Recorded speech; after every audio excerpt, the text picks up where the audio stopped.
from riddled with pain and unable to share to using my voice and moving with flair. So I tell you my story in hopes that it helps, whether taking long strides or just baby steps. Each person's unique, my journey's my own, but I pray that we all find an internal place that's safe to call home. So, like Vanessa said, I that was the journey. That's where I am now, and it took a long time to get to where I am now, and a lot of writing and a lot of other work, psychological body work. Chronic pain is what's really been my main symptom of PTSD. So yeah, so that's where I am at this point, and it's an ongoing journey too. Still, Yeah. Thank you, Maria, because it's really hard to talk about sibling incest, and we don't talk a lot about that in our communities, in our families, but it happens, right? And so I honor you because that's a very hard topic. Incest is a hard topic in itself, and especially when it's by a sibling. And a lot of times parents don't even realize that that's a possibility. And so I think it's important that we pay attention to that, pay attention that abuse happens within our family, right? Thank you. And one thing that Maria focused on is healing from chronic pain. If you are struggling with trauma and you also have chronic pain, check out her website, healingfromchronicpain.com. She does a lot of information. Great information is shared on that website about pain. And trauma causes pain. Trauma causes depression.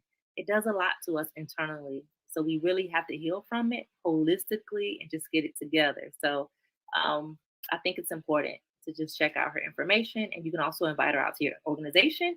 And she has books as well that you can get an autographed copy from her. So thank you so very much, Maria. thank you. Butterfly freedom. I want the butterflies to stop by because I'm amazed that beauty can fly.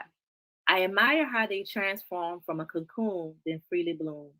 I admire how they are free, free to be an individual that is different, like me, dedicated to all the victims being held captive. Um, Human trafficking is real.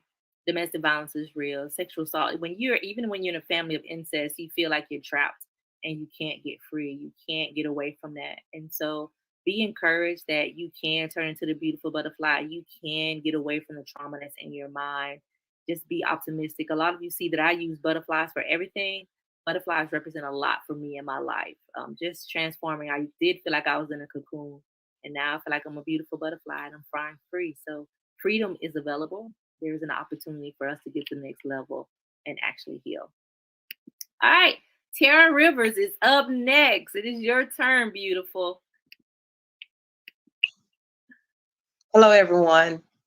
I am a retired Sergeant First Class with the Army. After 32 years of serving, I'm embracing retirement. Poetry has been my therapy. It's actually been my lifeline. I, being a survivor, I tend to avoid everything that would trigger me, that would remind me um, of what I've gone through. And so I write poetry to keep my mind busy on other things.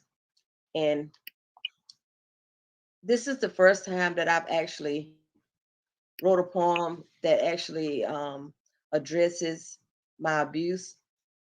And the first time I've actually performed it. Um, I Before I read the poem, I just want to say thank you, Dr. Guyton, for allowing me the opportunity to share my voice and my story and be a voice for someone else who may not have the willpower right now to share their story. But I encourage you to do so when you're ready. So if there's anyone out there that hears me now and you're struggling with things, try to find some help. Try to find some mental therapy that can help you. There are some great therapists out there. Find one that's right for you, and that's very important. Find a friend, spiritual guider that can help you through the situations that you go through, help you through your triggers, help you with finding your new normal. I am doing that now for myself, is finding my new normal. Um, this poem is entitled Sleepless, the Invisible Scar No One Can See. It's one of the hottest days of the summer, and nighttime comes soon. Did you know scars can be painful? I do. Some scars are better left unseen. I've kept mine hidden for years. I put on a smile as if it was makeup, trying to hide them. But just like a soda, when my body tries to fall asleep and my mind relaxes like a Coca-Cola bottle that's been shook, the contents shoot out vivid details in my dreams, it seems. Wait, shouldn't dreams be pleasant? As a child, do you remember before going to sleep, your mom saying, pleasant dreams? Where my unpleasant dreams became screams, and I screamed, awakened by the nightmares. I relived my reality for decades as my mind and body keeps the score. I lay awake, sleepless once more. Left with the remnants of stained panties and pain down there, I was 13. I awoke groggy, feeling pain from forced entry into my womb.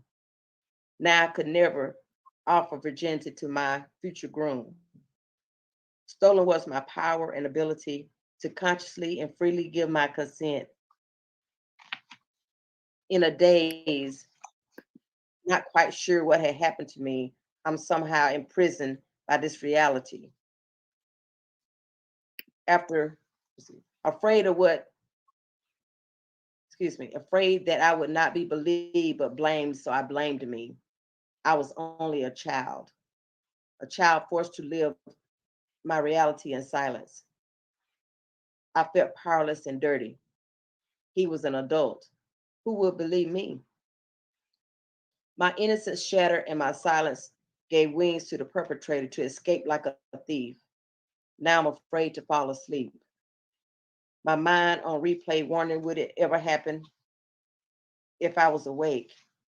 Would he still enter my room and enter my womb? Thoughts crowd my mind and I watch time go by too scared to sleep. I count sheep.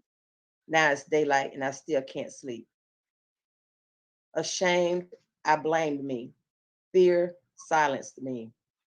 And I felt guilty for having a developing body.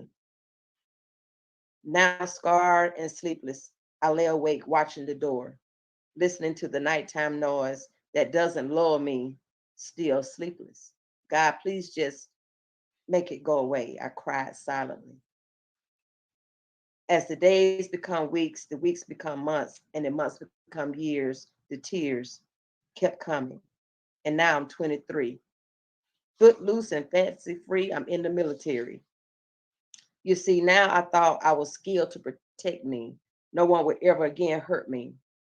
Little did I know, not all military personnel could be trusted, as I had become accustomed to. Unforeseen, I failed to see that his hidden agenda was my destiny. Summer months used to be my favorite. Now it's just another trigger that goes off like my 9mm. Then it happened again. This time I was sleeping. Oh, wait, not really, but I must have been. Or why didn't I see what was about to happen? His weapon of choice was a friendly demeanor. I was caught off guard and weaponless. His fist slammed into my hand, and my keys flew down the hall into darkness. Before I could formulate a question why, I felt the air being choked from my windpipes as I was dragged and slammed onto a bed. My hands trying to fight for freedom. He yells, "Don't move, or else."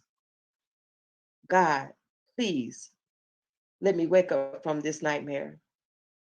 But when I open my eyes, he's still there. I'm struggling to breathe and scared to move. I beg for my life as quiet tears fall. His response was a gun to my head. I waited for what seemed like hours as he continued to rape me. I always thought that I would die fighting, but I lay there praying he would let me live to raise my little girl. So I kept quiet. The uncertainty if I would live to hold my daughter again had me frozen in place. Tears stained my face. Thoughts of my daughter growing up without me, I couldn't fathom. So I lay there with my will broke. I wanted to live, you see. I needed to ensure that this was not my daughter's destiny. I denied my body the ability to move or breathe. My chest tightens. I struggle to catch breath. I look into the eyes of a stranger who I thought was once a safe friend. His face and voice still haunts me as I close my eyes, shallow breathing, and I blank out. A survivor. Did you know a scar is defined as a mark left on the skin or within the body after wounds have healed from physical injury or surgery? But what about the mind? Can it be scarred? Thoughts crowd my mind and I watch time go by too scared to sleep. I count sheep. Now it's daylight and I still can't sleep. Wait, is this a repeat? Am I dead or alive? Reality tugs at my throat by hands that remind me that I was not dreaming. He released me and I ran for my life,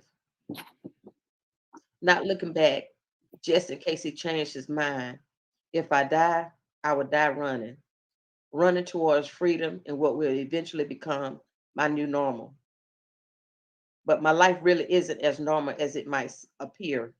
You see, I'm just existing as the sting from the painful scars remind me of what was but feel like is. And when I dream, I can't distinguish between what the past and the present is.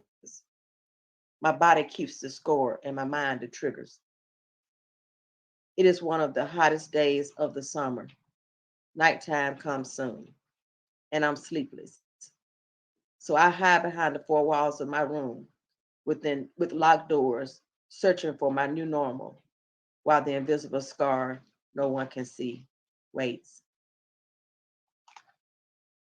Thank you.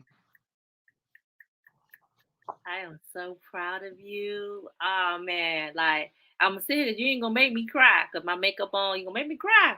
But I'm so proud of you because this is not easy to sit here and to tell our trauma, right? A little crap that doesn't happen to us in our lifetime. So I'm really proud of you in this moment. And you took your power back. All of us take our power back when we share our story. And I hope that everybody is encouraged and that you all just love on all the poets in this book because they really did share something that was just happy that happened that was crappy. So thank you. If you would like Tara to come out to your organization, you can send her an email. Her information is there.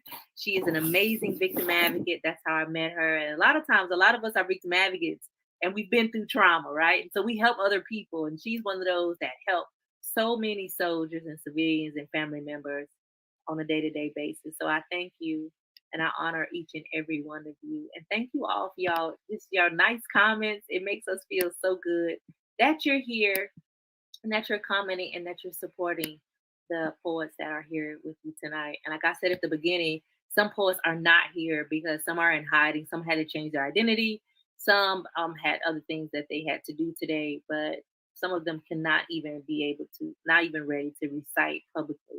And so I honor them in their absence as well. And I want to read everybody that's a contributing author again. It is Tammy Nicole Myers, Tammy Nobles, Jacqueline Renee Gonder, Ledesma Desi Terry, Edward O. West Wilson, Amy Anna Soto, Sarah Valenstein, Charnel Hamlin, Tara Rivers, Kim Hardy, Best Boy, Deborah Monk, Jessica Lewis, Serenity Carino, Maria Sokoloff, Annalie Somerville, Nikki Kelly, Amber Angel Power, Tara Mack, and Robin D. Whitehead. And Robin was actually the editor that helped me out so much with the book and helped me get it done. And so I thank her, especially, well, she can't be here tonight, but I thank her so very much. And I thank every author that gave me their poetry because it's something so personal, but they trusted me. So you all are telling me thank you, but I thank you because I didn't want to do it by myself. I didn't have enough poetry to fill up a whole book, right? But I thank you for joining me on this journey. And the website is available. I put the website in the the chat box for those who are interested in purchasing a book. You can purchase the book from the website. All proceeds go to Hush No More. That is our fundraiser. All of our books are available there. You can order it there, and we send all the money back to the organization. All the money that we make help survivors. So this is a fundraiser for us. You can get the Hush No More book, the Hush No More poetry book, the Hush No More coloring trauma, releasing from trauma book, and just support the cause because we give a lot to survivors. If you need any assistance, Hush No More is always here. We help you no matter where you are around the world. We have free counseling. We do art therapy every Thursday night at 7 p.m. If you would like to come, we would love for you to log on with us via Zoom for our art therapy. But we do a lot. We have a lot of groups, a lot of programs. We do safety plans for those of you in domestic violence, but you're not alone. And no matter what area you're in, we can find an advocate to help you and to support you along your journey. And so I thank you all because you're just so special. Like you're just y'all mean the world to me. So and I know I keep saying that, but everybody don't share their work. So just based on tonight, do y'all have any comments or how do you feel after sharing your poetry publicly? So I have a comment, if I may. It's not about the poetry. I just saw something in the comments that I would be remiss if I didn't address. I think it was Miss Victoria Kelly made mention of she has a brother who is not her abuser, but he has inherited a certain amount of guilt because he wasn't able to stop the abuse. And first off, best blessings to you and your brother. I think as long as your brother understands that you don't hold him liable, then he has a fighting chance of healing. Naturally, whenever a person that we care about is abused within our arm of reach, we're going to feel some guilt. I wish I was taller. I wish I was stronger. I wish my hands were good. All the things we wish we could have done in order to help. That's natural. But as long as the person we care about doesn't hold us liable, then we have a chance of recovering, right? We're all against victim blaming. But I'm a firm believer that there's a self-imposed victim blaming as well. So we have to give ourselves the grace of not blaming ourselves. We don't want to be our own victim blamer. So again, best blessings to you and your brother. And again, as long as you don't hold him liable, he has a fighting chance of healing. Thank you for addressing that, Obi.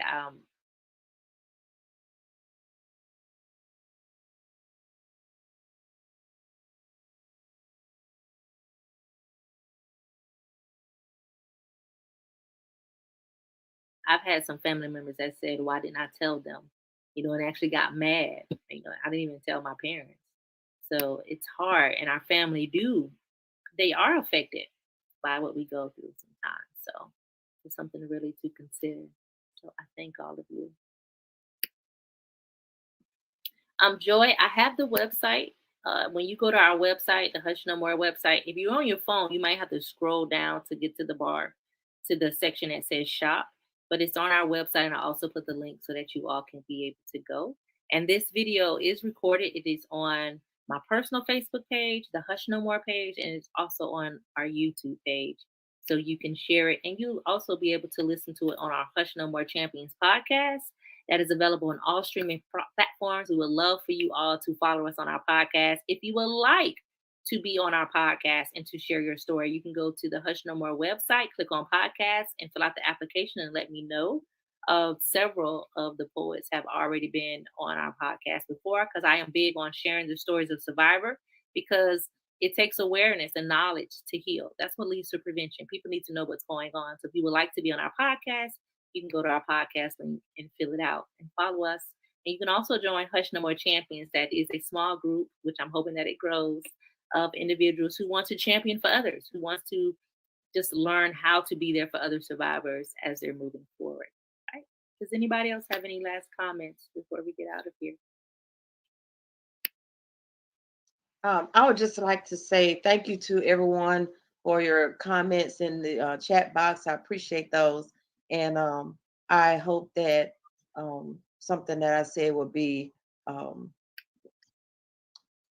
will be able to be encouraging to you by me sharing my story and know that my story is giving me back my voice and allow me to be able to champion for others to be able to take back their voice and their power.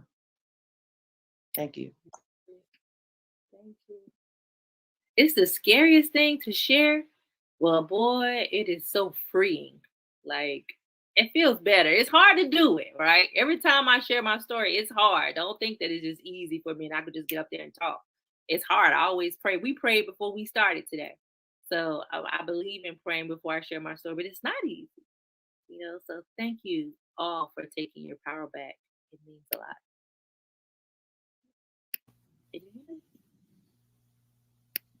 I'm trying to show all the comments because on different platforms you can't see.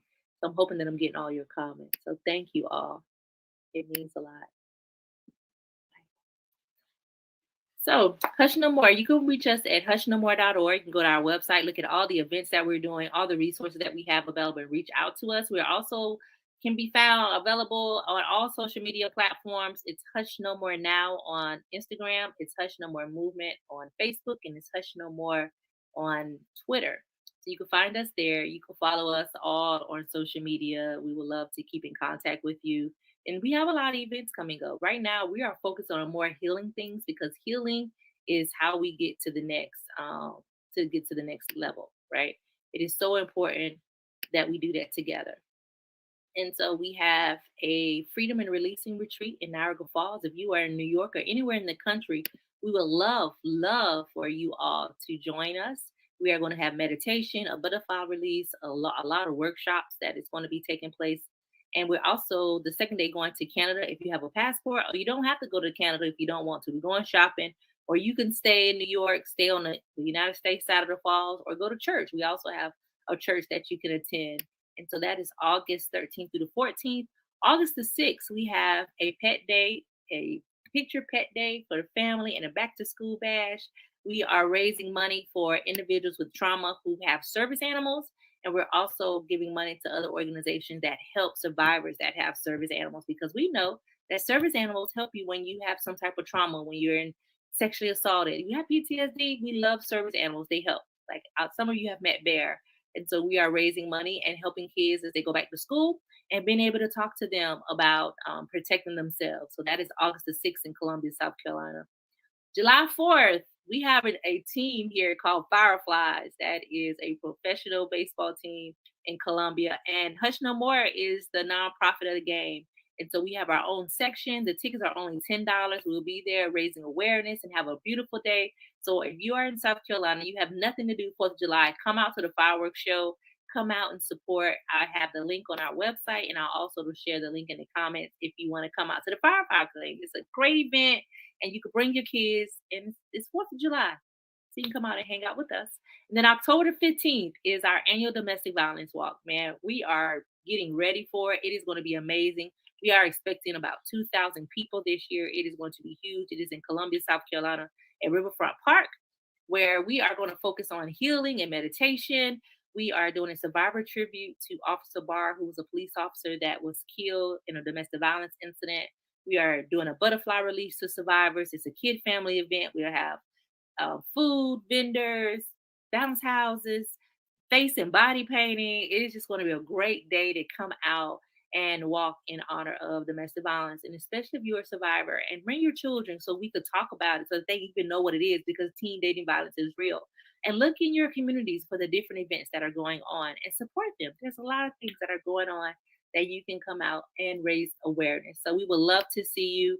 All of our events is about showing love and kindness. That is how we change the world, is by being nice to somebody. If you love on people, there is no way that you will respect them, disrespect them, and harm them. So share some love. And before we go, I'm going to do one last poem just to show y'all my healing journey before we leave out. Falling in love again.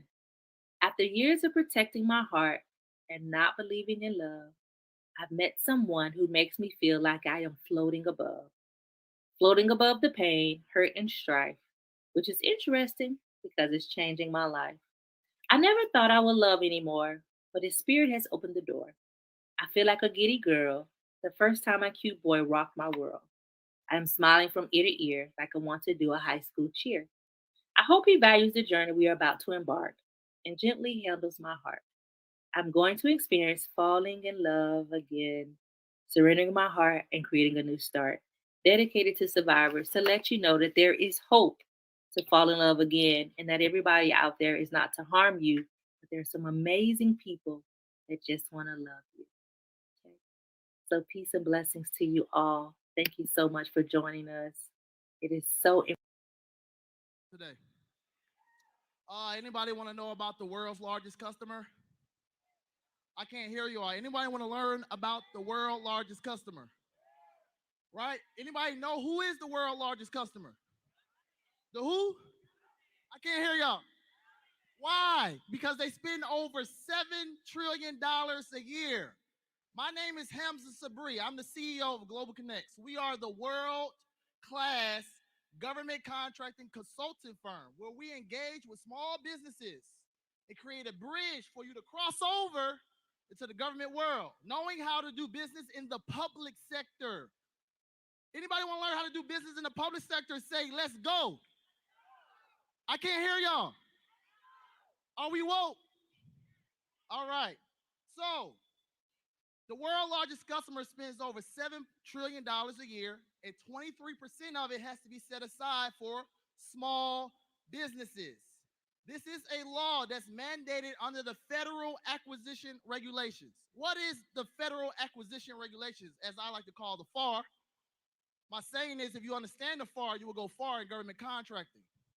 The Federal Acquisition Regulations, all the laws and clauses mandated for government contracting. So that's like the Bible to government contracting. 2,038 pages. My crazy behind read and studied every last page. That's why I'm on this stage, to give you the short version. Right? So, your customer spends trillions of dollars on all different services. Of course, freight, hauling, transportation, moving, supplies, janitorial, cleaning, engineering, data analytics. The list goes on of this world's largest customer that has to spend $7 trillion plus a year, right? 23% of it set aside for small businesses. What is small business under the FAR? Small business is having less than 49 employees and or generating under $25 million a year. In most net code industries, that's small business. Don't sound like small business to me, but that's what the government says. I'm with it, right? So we understand that our status as small business gives us the opportunity to create opportunities for our businesses to scale, right? That's the whole purpose of government contracting, why it exists. It's to help stimulate the small businesses that reside in the United States of America. Our way of stimulating small businesses where you're scaling your business, creating more revenue, that allows you to create job opportunity, job employment, right? Anybody want to create more employees? Anybody want to have more payroll, right? Anybody want to scale their business up and generate more revenue? This is how you do it with doing business with the world's largest customer. How much it costs to do business with the world's largest customer? Absolutely nothing. What I call free 99. The process is having your articles of organization, whether it's the S Corp, C Corp, joint venture, LLC, partnership, however you organize your business, right? Then you have your employee identification number, EIN, Dun and Bradstreet number, business bank account. These are the most important things that you need to register your business on sam.gov. I need y'all to write this down. sam.gov, SAM.gov, System Awards Management. That's what it stands for. This is the process of you registering your business to get your cage code.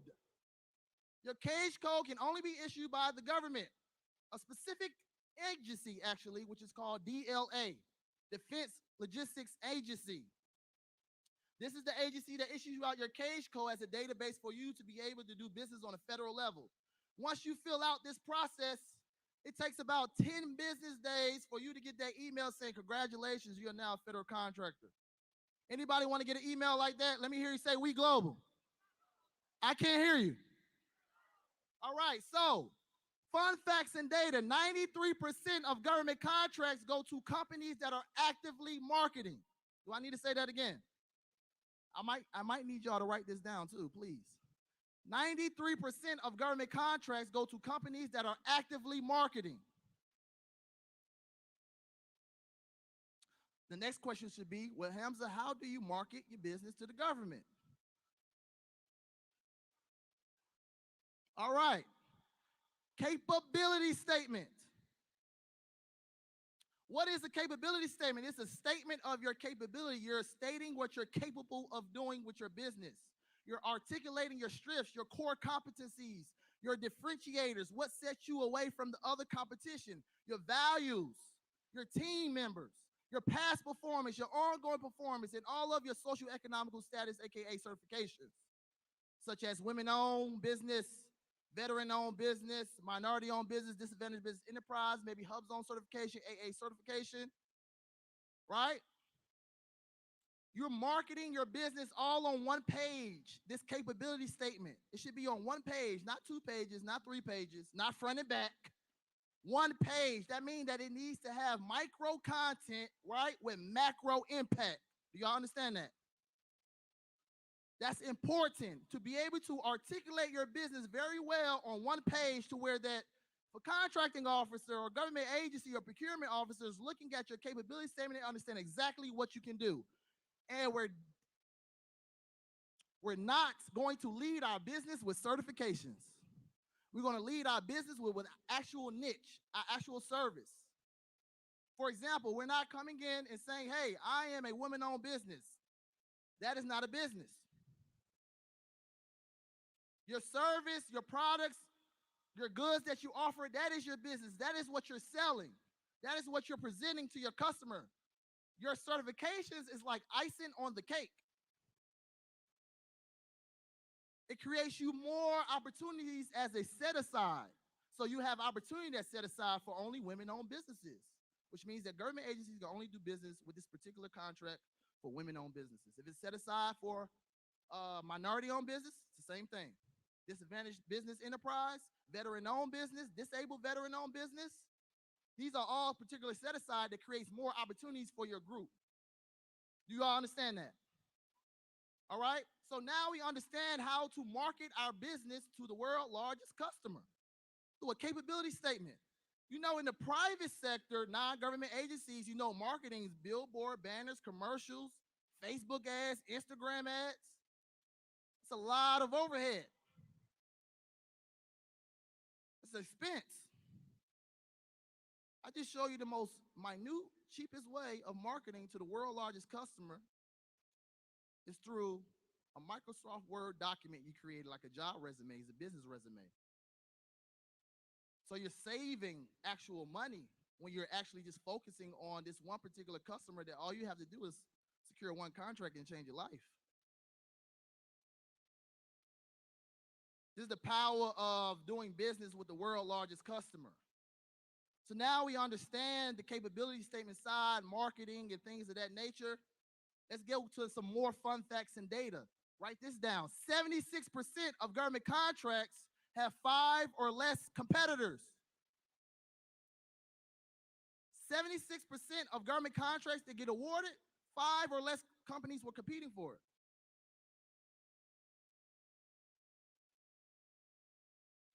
This is for people that thinking this is a competitive market. This is very competitive. Bidding. I have to submit in the bid, or I have to be the lowest price.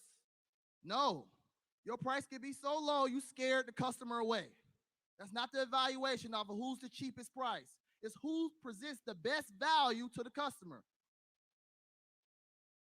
For example, I can have a 2021 Rolls-Royce Phantom, probably about $400,000 car, clean, have the title and everything. But if I pointed directly to you and said, I'll sell it to you right now for $7,500, you'll run away like, that man trying to sell me a lemon, right?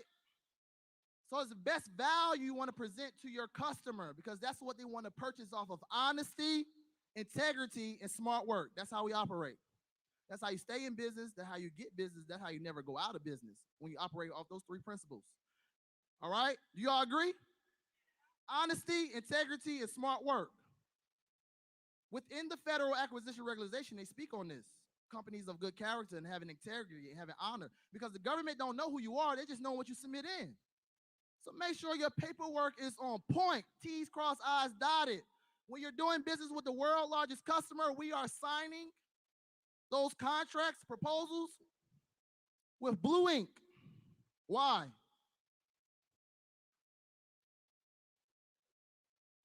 Exactly. Cannot forge blue ink. Small things like that make you stand out as a government contractor, right? Now, let's go to more fun facts and data. We said 76% of government contracts have 5 or less competitors. 36% of government contracts that get awarded only had 1 response. I don't think y'all heard me. 36% of government contracts that get awarded only had 1 response, which means only 1 company submitted in a proposal, quote, bid, or whatever it may be. I've secured government contracts not because I was the lowest accepted price, it was because I was the only price. That means it's not enough of small businesses participating in doing business transactions with the world's largest customer. Here's another fun fact and data for you. By September 30th, 2021, that's about 12 days from now, the government has to spend $1.2 trillion. The fiscal year for the government is October to October. They have to spend this money in this time frame in order to get a new budget or a new increased budget for the next fiscal year. So why not do business with someone that essentially has to do business with you? Does that make sense? Anybody want to learn more about government contracts? Let me see who say we global.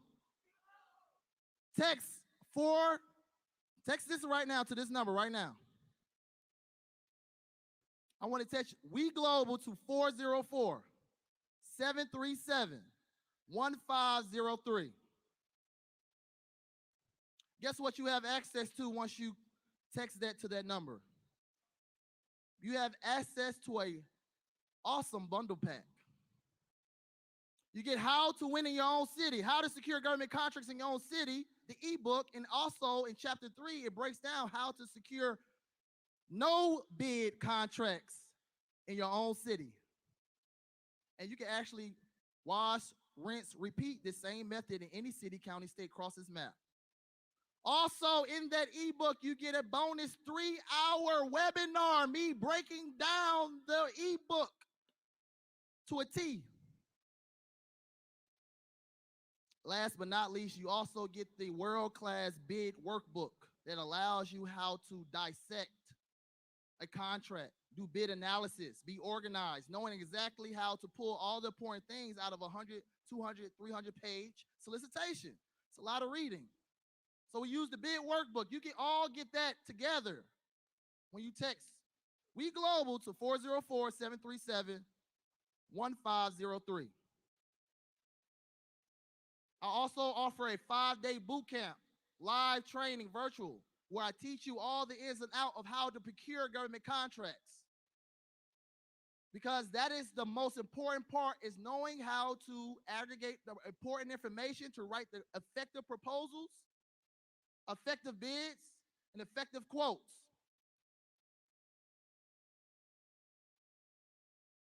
Is anybody interested to do business with the government? Let me see you say we global. I can't hear you. I want you all to meet me in the back. I have a booth from 4 to 7. Booth 47, excuse me. Booth 47, I'm right here in the back. I'll be more happy to do more one-on-ones with y'all, break down everything within government contracting. I appreciate the opportunity for me to come on the stage. She Trucking, Trey, I appreciate you.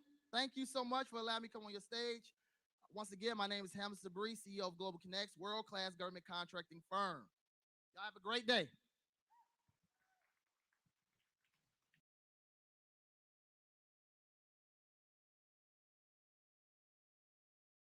Has a BA from Columbia University, MBA from New York University, JD from Fordham University, and a PhD from University of Barcelona. Corporate executives hire Dr. Liddy to train employees to be more legally mindful in their employment transactions. The United Nations hired Dr. Liddy to instruct small to medium-sized enterprises across the globe on the laws that impact their businesses. Dr. Liddy has spoken at business, law, and tax conferences, from Amsterdam to Bogota, to Cape Town to Los Angeles. Angeles to Paris to New York, to Barcelona to Miami to Warsaw to Costa Rica to Germany. Dr. Liddy designs legal structures and financial systems for entrepreneurs who are frustrated and disappointed that their business has not been as profitable and successful as they expected. By teaching entrepreneurs how to use the leverage of law, taxes, insurance, and estate planning, entrepreneurs can be 10 times more profitable and successful so that they can build wealth and create a legacy to pass on to their families. Thank you, Dr. If you're seeing this video, then I want to thank you for registering for the special private training that I will be doing. I'm gifting you the first class for free to learn the special training information that I'm going to be sharing, because I genuinely want you to make more money in your business, because I know what it's like to not have money and to be poor and not have the ability to do the things that you truly, truly want to do, because there simply is not enough money to do those things. And sometimes it's just basic things like buying groceries, paying the mortgage, or paying the rent, the car note, or providing for your children. I've been there. So I know the pain and the shame sometimes that it brings. But I want you to know one thing. Whatever is happening now or has happened in the past does not define who you will be in the future. I am living proof of that. So let me tell you my why I teach the way I do, why I consult the way that I do, why I behave and I do things the way that I do. It's all for a purpose. It's all for a season. It's all for a reason. I was born in the Caribbean and raised in Brooklyn. I grew up in a beautiful house.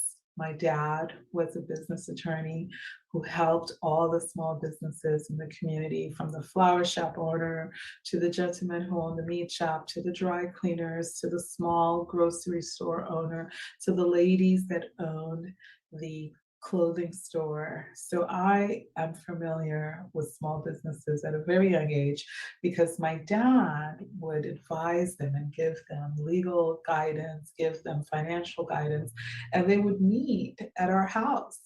And this is after they've all had a long day at work, after my dad had a long day.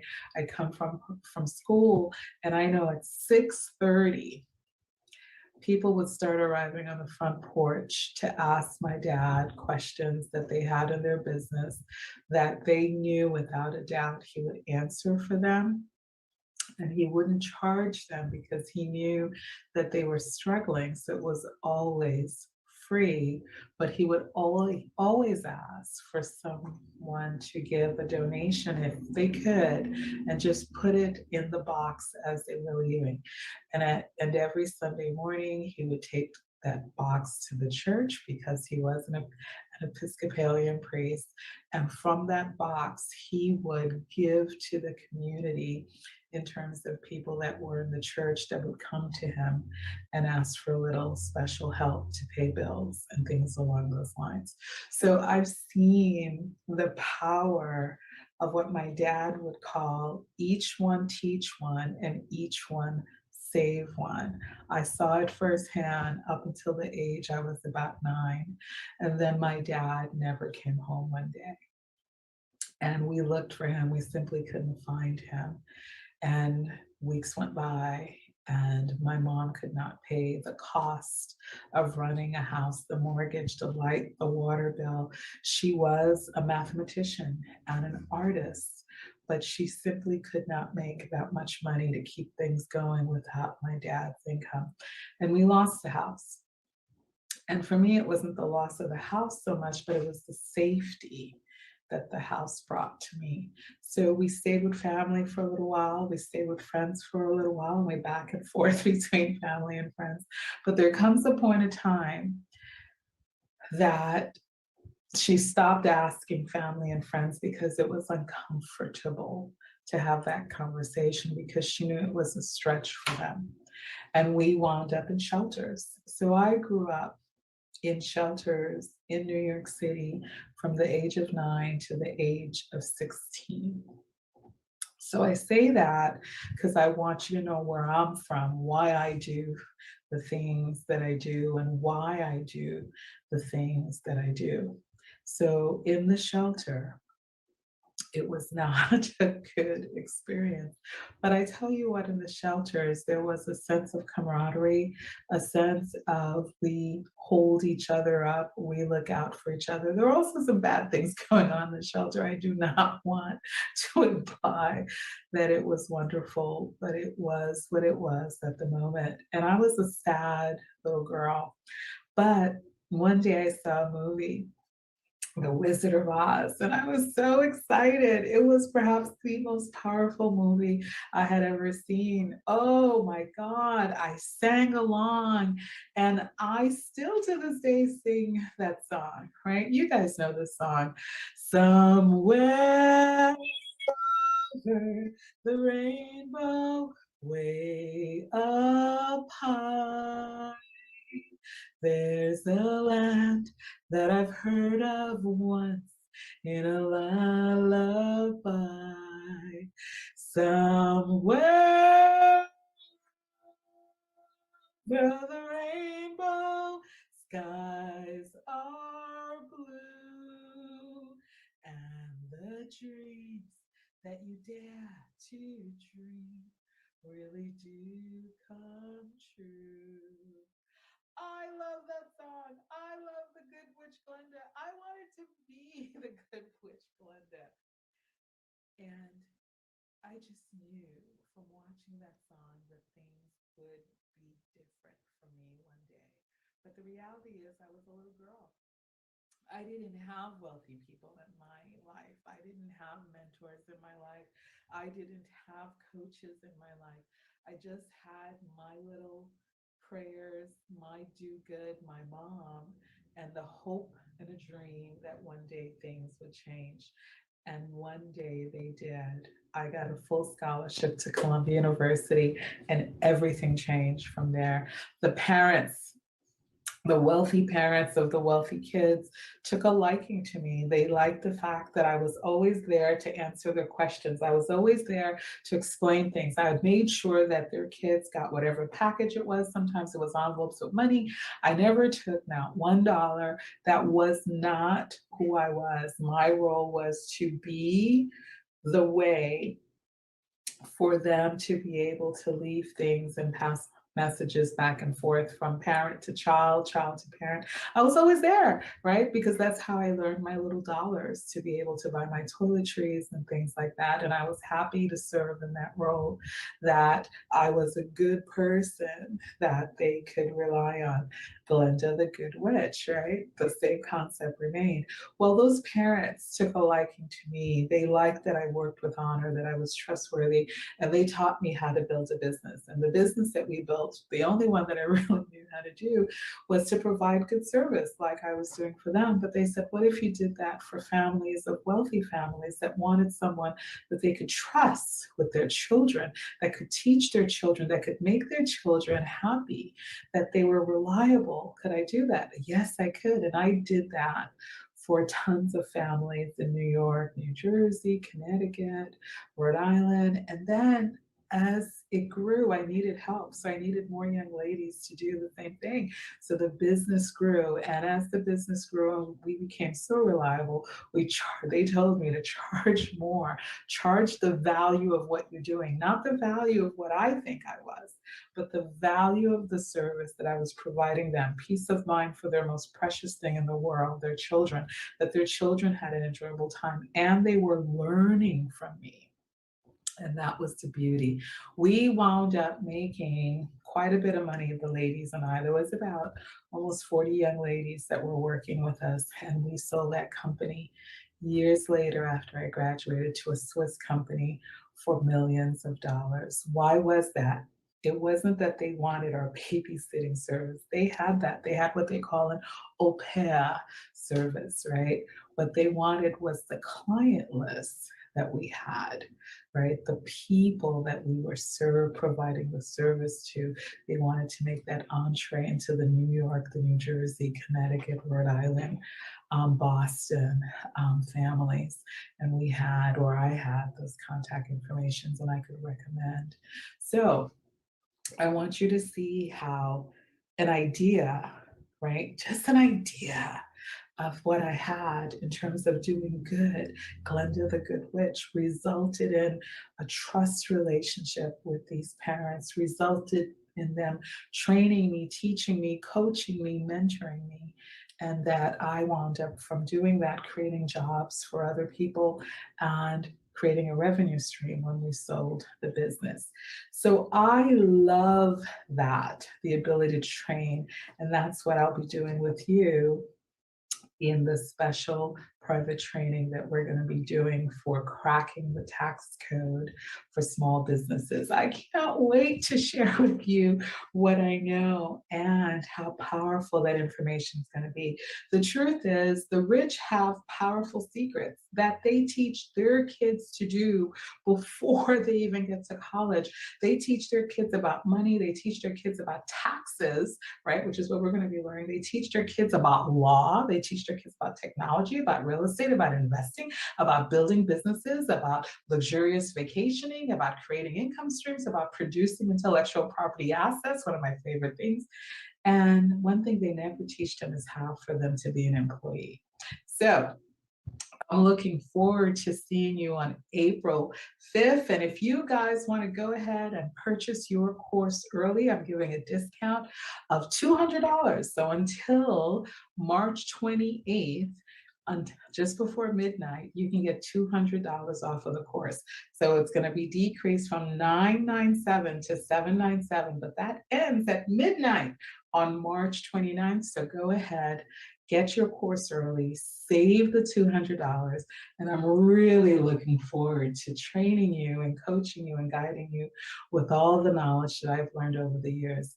Thank you for being a part of this beautiful world, and thank you for spending a little time with me, Dr. Liddy, the good lawyer and the good business coach. The United Nations hired Dr. Liddy to instruct small to medium-sized enterprises across the globe on the laws that impact their businesses. Connect with Dr. Liddy today by visiting drliddy.com and at linktree/Dr. Liddy.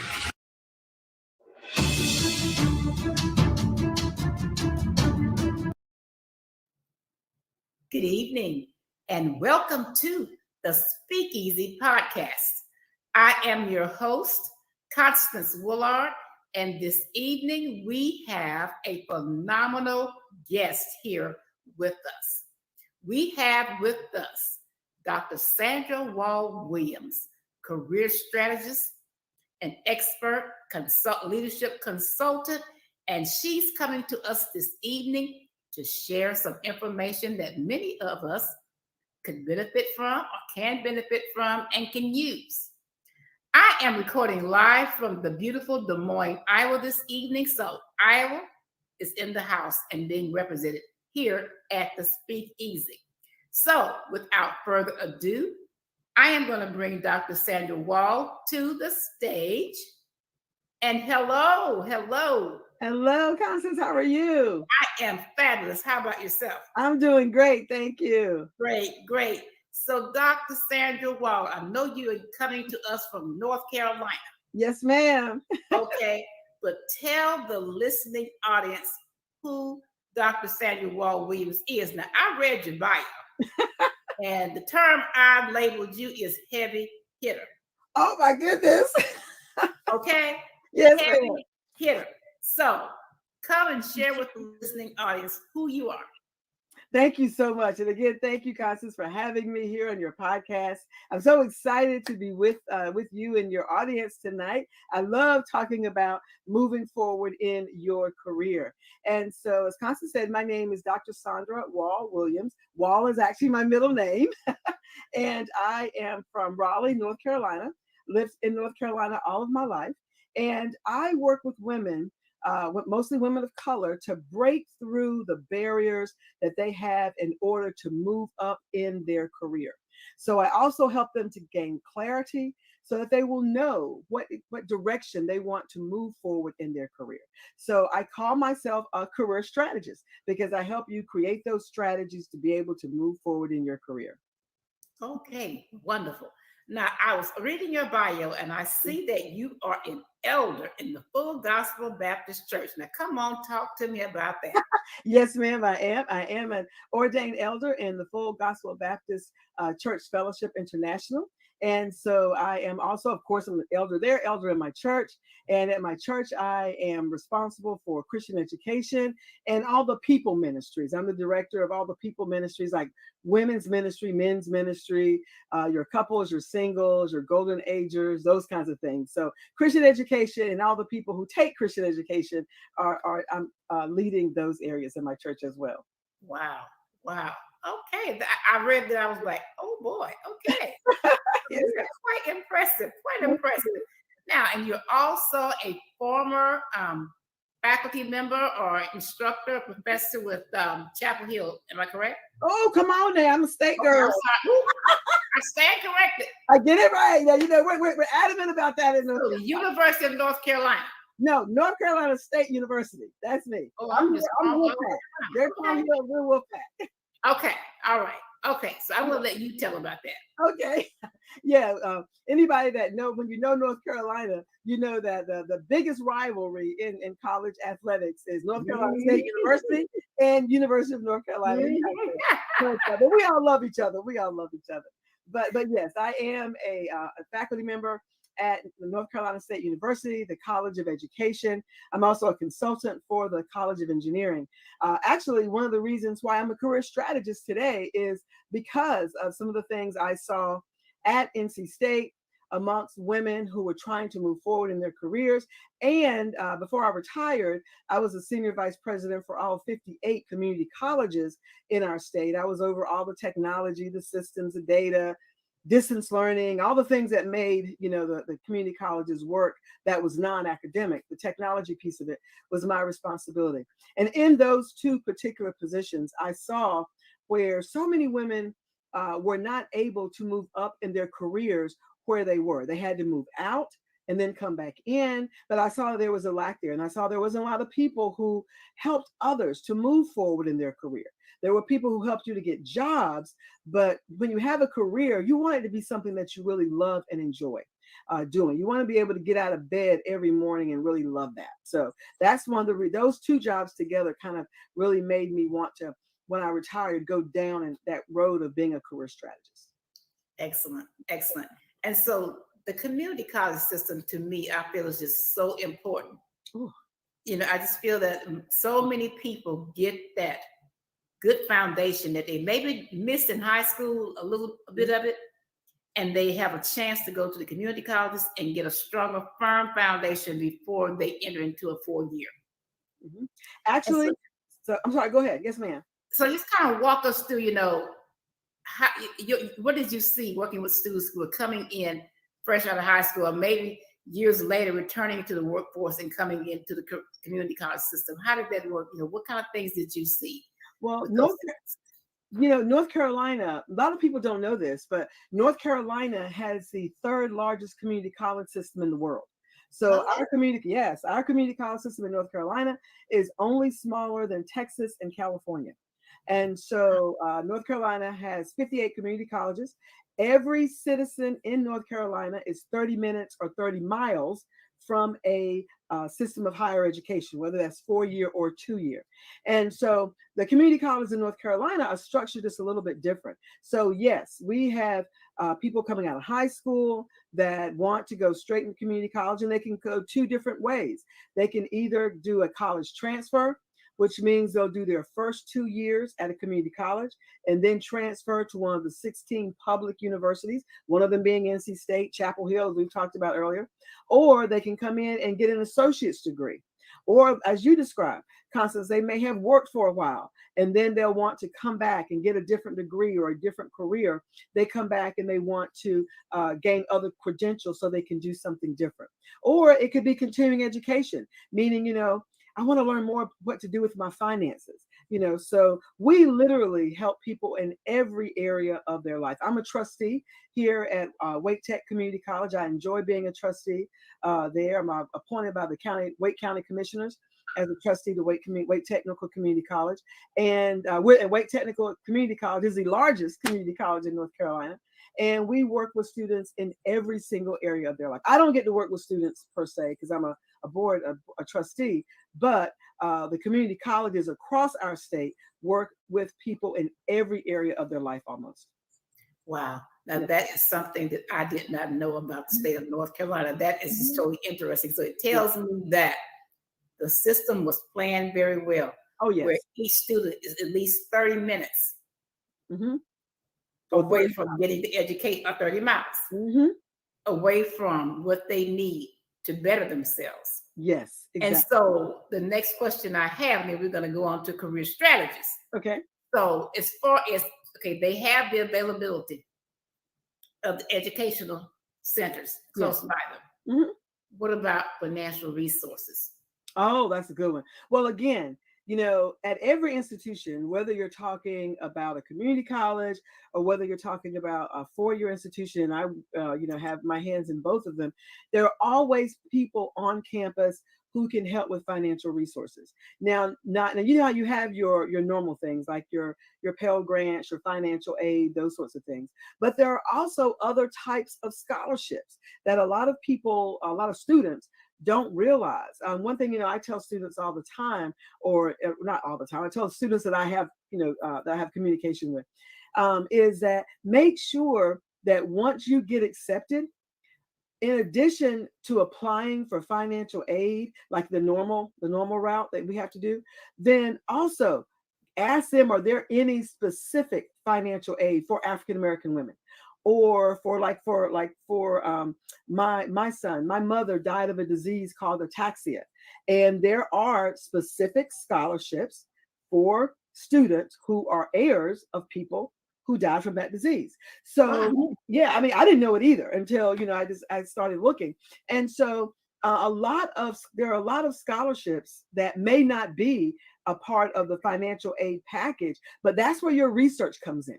That's where your research comes in. And I tell people sometimes if you can't do that research or you don't know how, there are some people out there who it's their business to help you find scholarships other than the ones that, you may get in a normal financial aid package. They may not be listed there. Yeah. Okay. Wow. Okay. So I need to get you back to talk about educational planning and that kind of stuff. So let's go into career strategy. Yes, ma'am. Now, I can say for myself, 30 years ago, when I entered into leadership, there were no mentors. Everything was trial by fire. Yes. There were no training programs. We did not have the internet. So we didn't have Zoom and SkillPath and all these lovely things we have now. Yeah. And so really, I had an idea of what I wanted to do, but there was really no one available to help me structure a progression. So, I did some research and some things I knew, okay, well, of course, you got to get a higher degree. I knew that, so I did that. But as far as different things that I needed to do. So what I did was I volunteered for special projects. If they had special projects coming up and there was no financial incentive attached to it, I didn't care. That was my way of finding out things and learning things. And then networking at the same time, trying to find a mentor. Yes. And so when is it best, or when should an individual start planning their career advancement? That is an excellent question. And I will tell you, as soon as you get your first job. Now, whether that first job is when you are 25, 26 coming out of college, or whether that first professional job is if you're 50 years old, it doesn't matter. But when you get that first job, that's when you should start your career advancement. So many people, I see people coming into jobs and they come in with a great entrance plan, meaning I've got my new job. I'm loving this job. I went to school, I got my degree, I'm really liking this and everything. And so many people think that once you graduate college, regardless of when you graduate, that once you graduate college, that your career strategy ends. Well, that's really where it begins. Because most of the time, and I don't know about you, but when I was in college, I was a math major. I really didn't know what I wanted to do. And I didn't know what I wanted to do. And most of us don't, And so I graduated NC State. I had a degree in mathematics. I literally had a bad relationship, didn't really know what to do next. So I said, you know what? I'm gonna go to grad school. This way I don't have to worry about dealing with that man. Let me just go. Let me just go on to grad school. So I went to grad school. I learned a little bit more about careers in grad school, but still I didn't really know what I wanted to do. So when I graduated, I got my master's in math and statistics, and then I got my first job. And I didn't know what I didn't know. And like you said, there were not mentors. There were not those people. Fortunately, my first job, I did have someone who acted as a sponsor for me. I'll talk about that a little bit later if we have time. But I didn't have someone to guide me through a process of career strategy.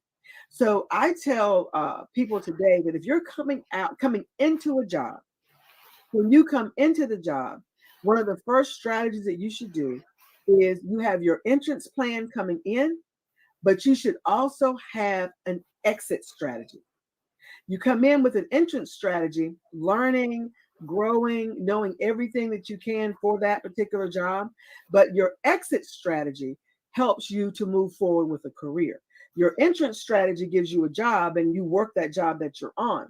But when you start that very first day or give yourself a week or so into your new job, you should be asking yourself, what is it that I want to do next?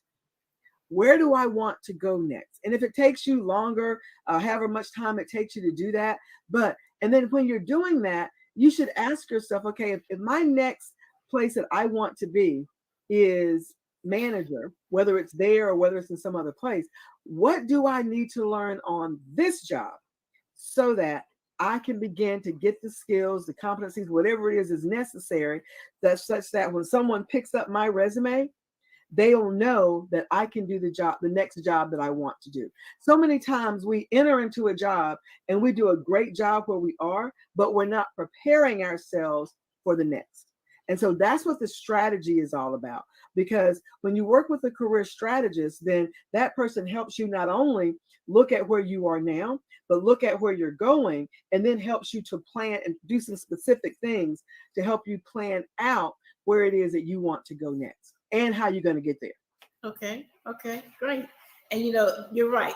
When you first come out of college, I know for the first 4 or 5 years, I had no clue what I wanted to do, but I knew I wanted to work someplace. So, but I didn't know. And like you said, you don't know what you know. Mm-hmm. I didn't know what things were available to me as far as job options. Mm-hmm. So, I was just out there taking a job here, taking a job there until I found something, that I really liked and what I wanted to do and enjoyed doing. Mm-hmm. And so the career planning, mm-hmm. it has to start from day one. I agree with that. Yeah. But what about for someone who maybe midlife has a career change? Mm-hmm. And so they have gone back, they've gotten a different degree or some additional training or whatever, and they're looking for a career change. How does that person approach career planning? Because they probably still have 20 more years to work. Right. So if you have gotten say that, and I'll give you a particular example. So my neighbor across the street, she had been a teacher for at least 20 years. She taught 9th grade mathematics for about 20 years. And then as she began to teach mathematics, she realized that she had a nurturing. She loved nurturing. She loved taking care of people. So her change, and she was probably around 43, 44 when this happened, because our sons are best friends, and they were around the same, they're the same age. And so that's how we communicate all the time with each other. But she came to me and she said, Sandra, you know what I think I want to do? And I said, what? She says, I want to be a nurse. And I was like, wow. Now that's going to mean going back to school, and you're not going to be able to use any of the things in terms of the college courses. You're not going to be able to use any of those college courses that you had to be able to put those towards nursing school. So she knew that. So she went back, she found the right program for her. She wanted the program to be online because she didn't want to, have to stop teaching because she needed to have income coming in. So she found the right program for her and everything. And so she did that. She got her nursing degree. And now she's working on her master's in nursing. And she actually has changed careers. She's no longer a teacher. And now she is actually over a nursing squad there at one of our hospitals.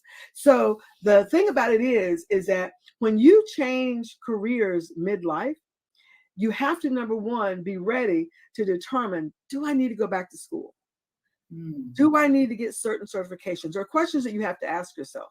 And if the question to any of these things that you might need, like certifications, like degrees, there are different kinds of impact they're going to have. Because if you need certification degrees, you've already talked about that earlier, your finances are going to get impacted. Yeah. So are your finances ready for that? Do you have the time to go back to school?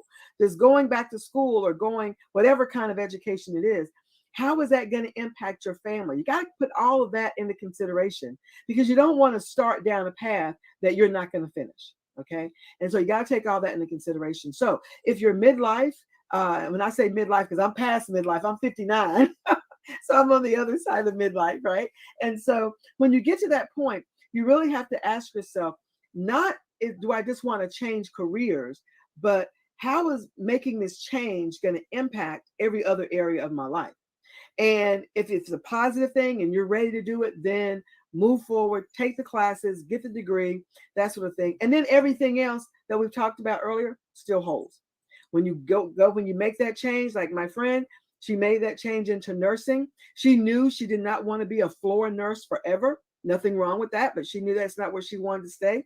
So she did what she needed to be able to do. She took some additional classes once she became a nurse. She did some additional things, and now she manages nurses. So, whenever you want to move forward in a degree, like in a career, like I said, you have to have that entrance in, but then also that exit plan to get to your next step. Exit doesn't mean that you're going to leave the career completely. Exit means that I've got to get to my next step, and what am I going to do? So midlife is going from one career to another in midlife. There's no difference in that than any other. It's just at the age that you are, and you have to take other things into consideration other than just going to school. Yes. And I look at it, I know for myself, every job that I have had, it was a stepping stone. Yes. And it was preparation for what I do now. Yes, ma'am. Now, my very first job, I worked during the Christmas holidays at JCPenney's, wrapping gifts. I hated that job. I do not like wrapping gifts to this day. When they came out, the person that invented the gift bags, he's my hero. He or she is my hero, okay? And so they moved me from wrapping gifts and moved me into the hardware department selling fishing gear. I love to fish. Oh, so that worked out well for me. Plus, you got a commission, and I loved it. Oh, wow. I loved it. I could talk to them about the equipment. I could talk to men and women about all. And they would look at me like, well, how do you know? Well, I've been fishing since I was 3 years old. Oh, wow. And I could tell them all these things. And so it was a stepping stone. Cool. That piece there brought out the salesman part of me, but also the interaction part of me of being able to interact. So then years later, I went into teaching. And then when I left teaching and went into nursing, teaching is still there because nurses we educate. There you go. So it's a stepping, everything that you do in like every job. I tell young people this all the time. Treat it with importance because it is. It's preparing you for something better. Yes. It is preparing you for something better. And that's like that entrance exit we were just talking about earlier. Exactly. It's the ladder, entrance, exit. I mean, everything counts. Some people think, well, I did this job way back here, it doesn't count. But you learn something from that job that's going to help you in a future, of your career. Yes. So what advice or what tips do you have for someone in a place of stuck in their career? They feel like they're stuck. Wow. Well, you know what? I wrote them They down. want the best. I didn't want to forget these. I Okay. wanted specifically to share. So I've Okay. given one already, and that Okay. is the entrance exit plan. You know, so many times we enter into a job and we enter it like we're going to stay there forever. But and so this kind of goes into number two. And number two is to document, whether you do it on your computer, whether you have a notebook and you document it there, whatever you do, but document your lessons learned. Every time you do something, whether it's positive, whether it's negative, whether it's a negative experience or a positive experience, document it. You talked about earlier networking. You know, that is something that is so important. And when you network, you know, you want to be able to document, who did I meet? Did I follow back up with them?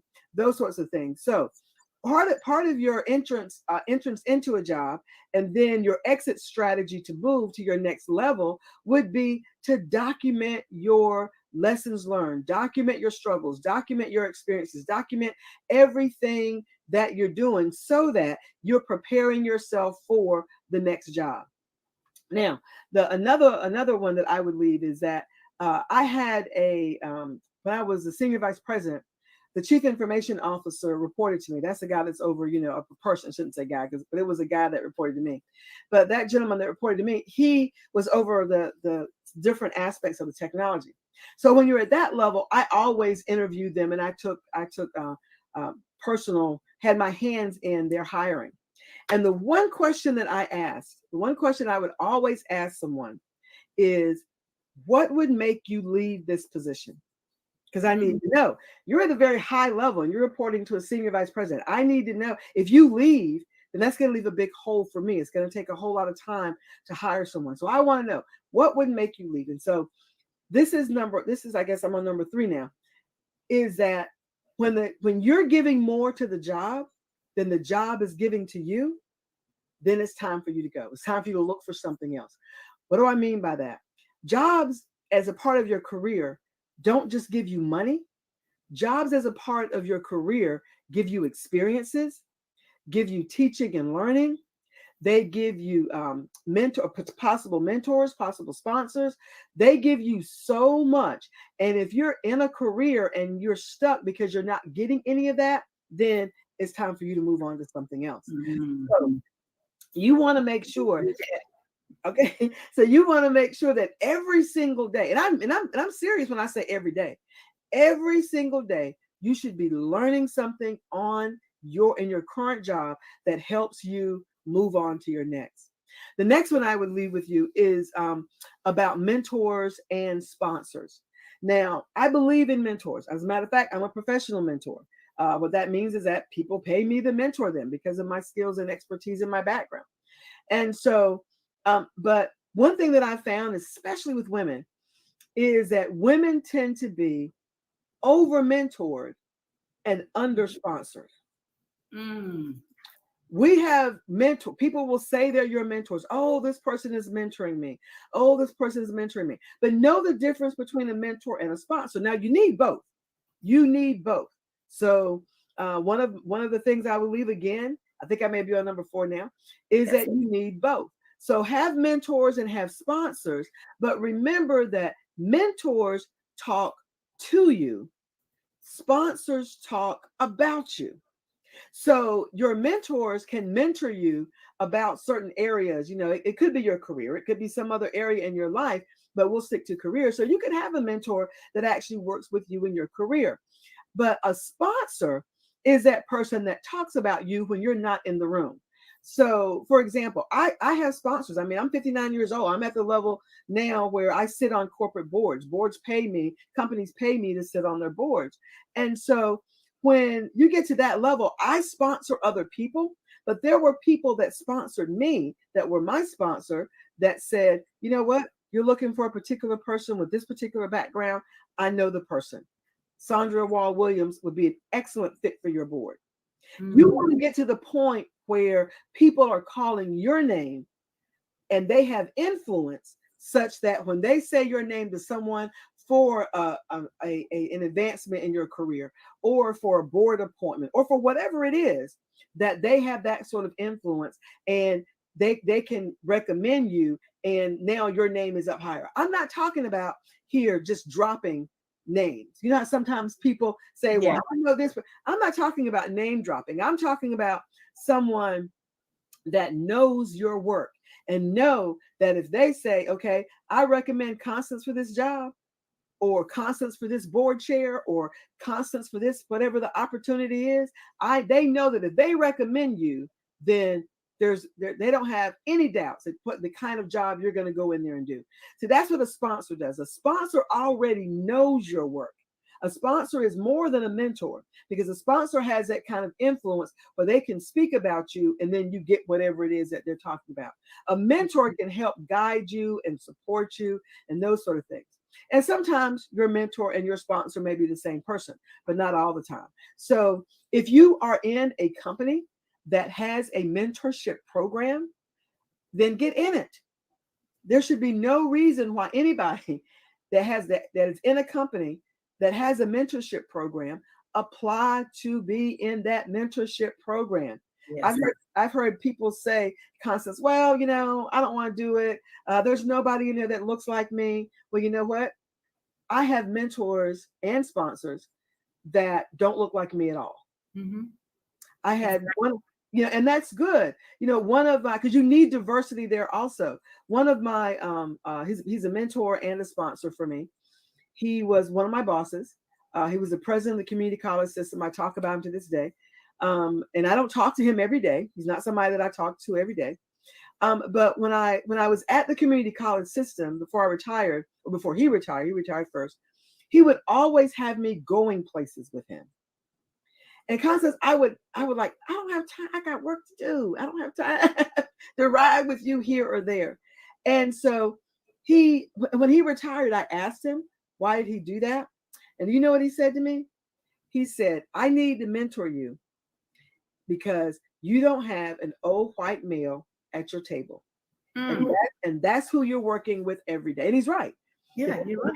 Yeah. So you need that perspective. So let me stop and see if you have any questions on. I have a couple more, but I'll start with those for you. Your entrance and exit, your mentors, you're documenting your experiences and documenting what you learn. Okay, and about the sponsors, that's a good tip. And I put all these into the chat in the comments for the listeners to see. Mm-hmm. So tell us about your LEAP project. Yes. So LEAP is an actual system, LEAP, and it's an actual system that stands for Launch Exceptionally into Your Accurate Position. And LEAP is the system that I use as I work with women and help women to help them strategize their career. And so it has different parts to it. It's literally a step-by-step program that I help women to actually move them through as a part of my overall Next Level of Success Academy. So LEAP is the system that I use inside the academy to help women to get to their accurate position. So it's all about understanding your values, understanding your worth, understanding what you bring to the table, and then making sure that when one of the things that my grandmother used to tell me, when you walk into a room, everybody ought to know you're there. You shouldn't have to say anything, but everybody should know that you're there. And so I've learned how to utilize the things that I know well to bring to the table my gifts, my talents, my anointing, my resources, everything that I bring. And LEAP helps other women to be able to do that as well. Wow. So do you have any books or any upcoming books? Mm-hmm. I do. Can you share that with us?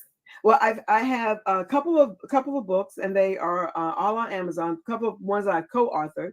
My very first book is called The Ministry Within, and going back to the ministry as we were talking about earlier, The Ministry Within, it had that one.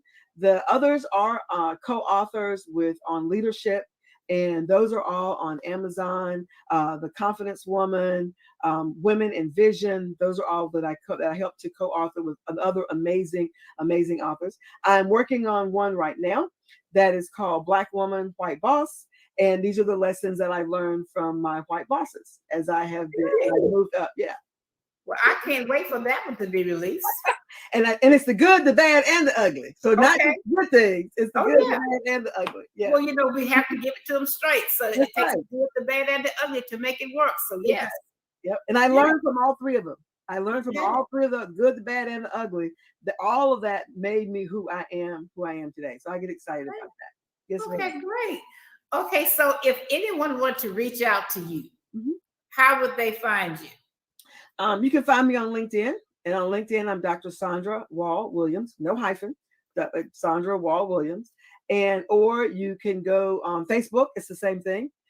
Or you can go to my website, which is under construction right now, but you can go to drsandraspeaks.com.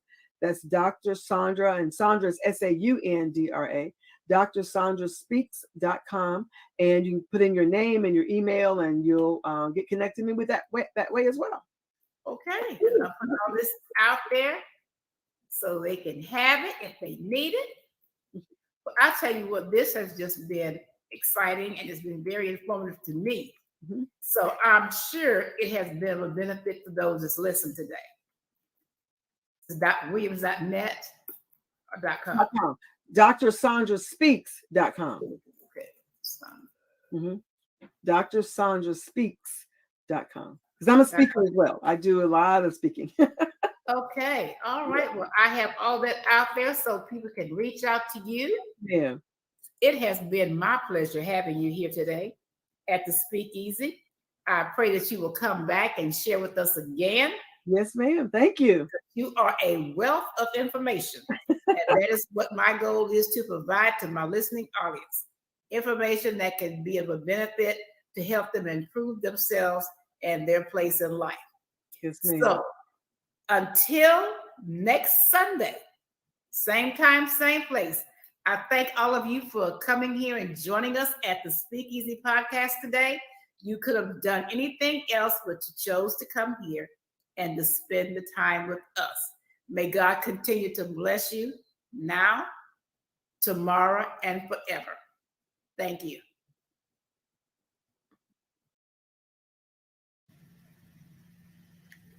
It is Thursday, so that means it's time for the dose of realness. And today's topic is your why big enough? I am Marlene, the content creator for Marlene Motivates. And if you're new to this channel, I would love if you would subscribe and turn on your notification bell so you will not miss when I go live next. So let's get started with the Best Life Cruise song. Welcome, everybody. Be encouraged, be inspired, be yourself, you will survive. Just know it, just breathe it, and be it, and live your best life.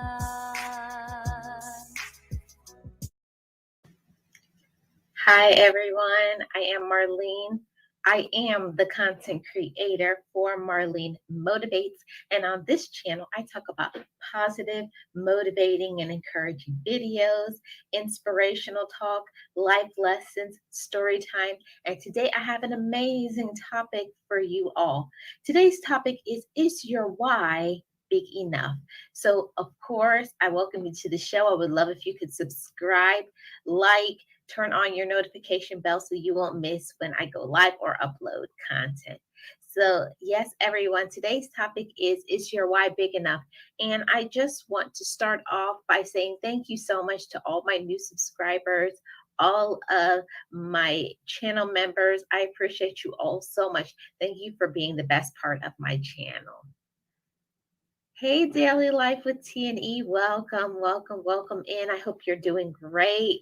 Thank you so much for coming and being here. I appreciate you so much. I hope you and your family are well. Hi, Jaden. Welcome in. Thank you so much for being here. Yes, guys. So today's topic I'm going to be talking to you guys about is your why big enough? It's really important to know your why so that you can choose and cause to become bigger and better things. So, what is the meaning of your why? Knowing your why means that you understand why you do the things that you do. It's the reason you do the things that you do, the reason why you must, the drive that motivates you to get you to get up and either go to work or work on your business or take care of what you need to do. It's essential to know your why so that you can have a fire underneath you. So that's the reason why you need to understand your why. So, how do you answer that question then when you talk about your why? Um, Here are some of the things. It's for some, it may be providing for your family. It may be your success. It may be to leave a legacy for your family. Your why could be so that you can feel loved. Your why could be having a positive impact on the lives of others. And some people's why is having a fortune. So today we're going to talk about the reasons why you need to know your why. Hey, Eunice, good morning. It's so good to see you. Happy Thursday. I hope you and your family are doing absolutely fantastic. And I need to take my phone and put it on the charger just for a second, guys. Please hold on for a moment.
Sorry about that, everybody. I didn't want my phone to ring during the stream, which I am notorious for that happening. So I didn't want to do that today. So welcome everybody. Thank you so much for being here. I hope everybody is doing great. Appreciate each and every one of you for taking some time out of your busy schedule to be here with me. And yes, Eunice, good morning. I hope you're well. Hope your family is well. Yes, welcome each other in. Hey, Angela's Canvas Delight, welcome in. Thank you so much for being here. I hope you're having a great Thursday. Hey, James Money, welcome in, welcome in. Yes, guys, so today's topic, we're going to be discussing, is your why big enough? And we need to know, what is it? We have to find out the reason behind what it is that why we do what we do. What is your reason?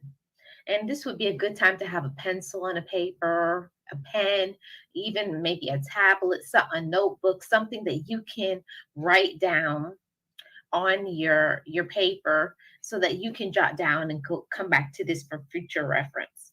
So what is it? We talked about what that why would be. That why for some would be providing for family. It would be success, to leave a legacy, to feel loved, having a positive impact on the life of others, or a fortune. That could be some people's why. I want you guys in the chat to tell me, what is your why? What causes you to do what it is that you do?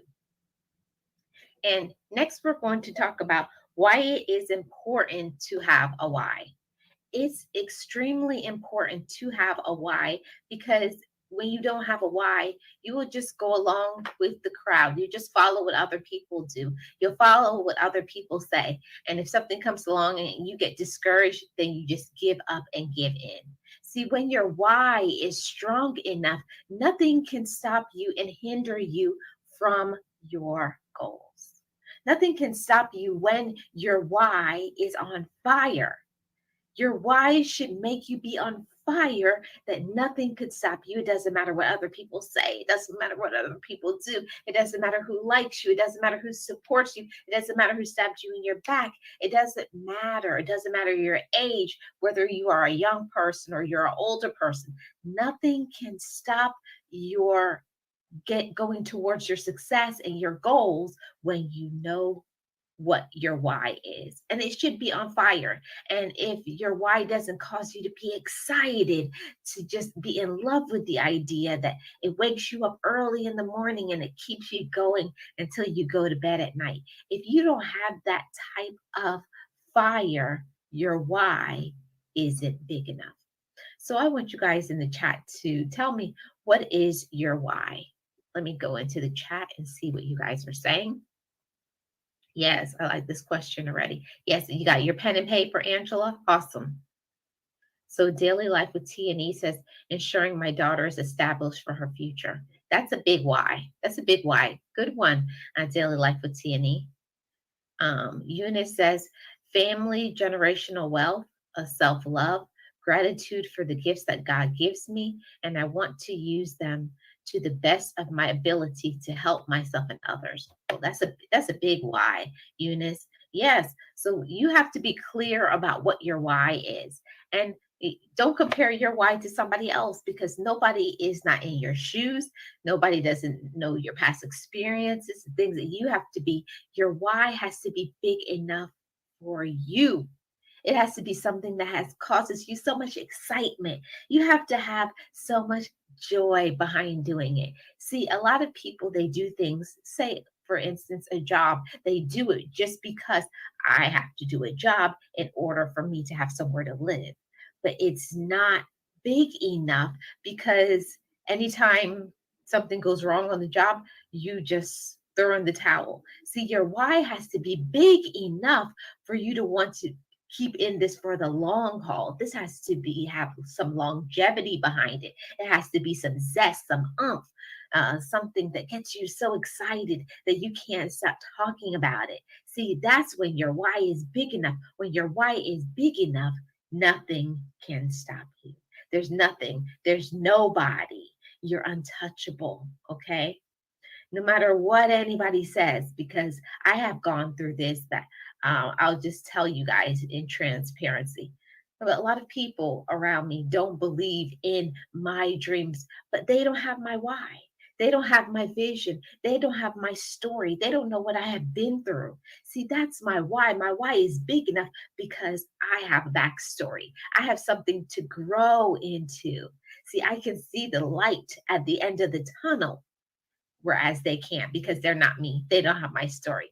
And I want the same thing to be for you. I want you to have a big enough why that it gets you on fire, that it's never going to slow down, that your light will never be dimmed because of your circumstance.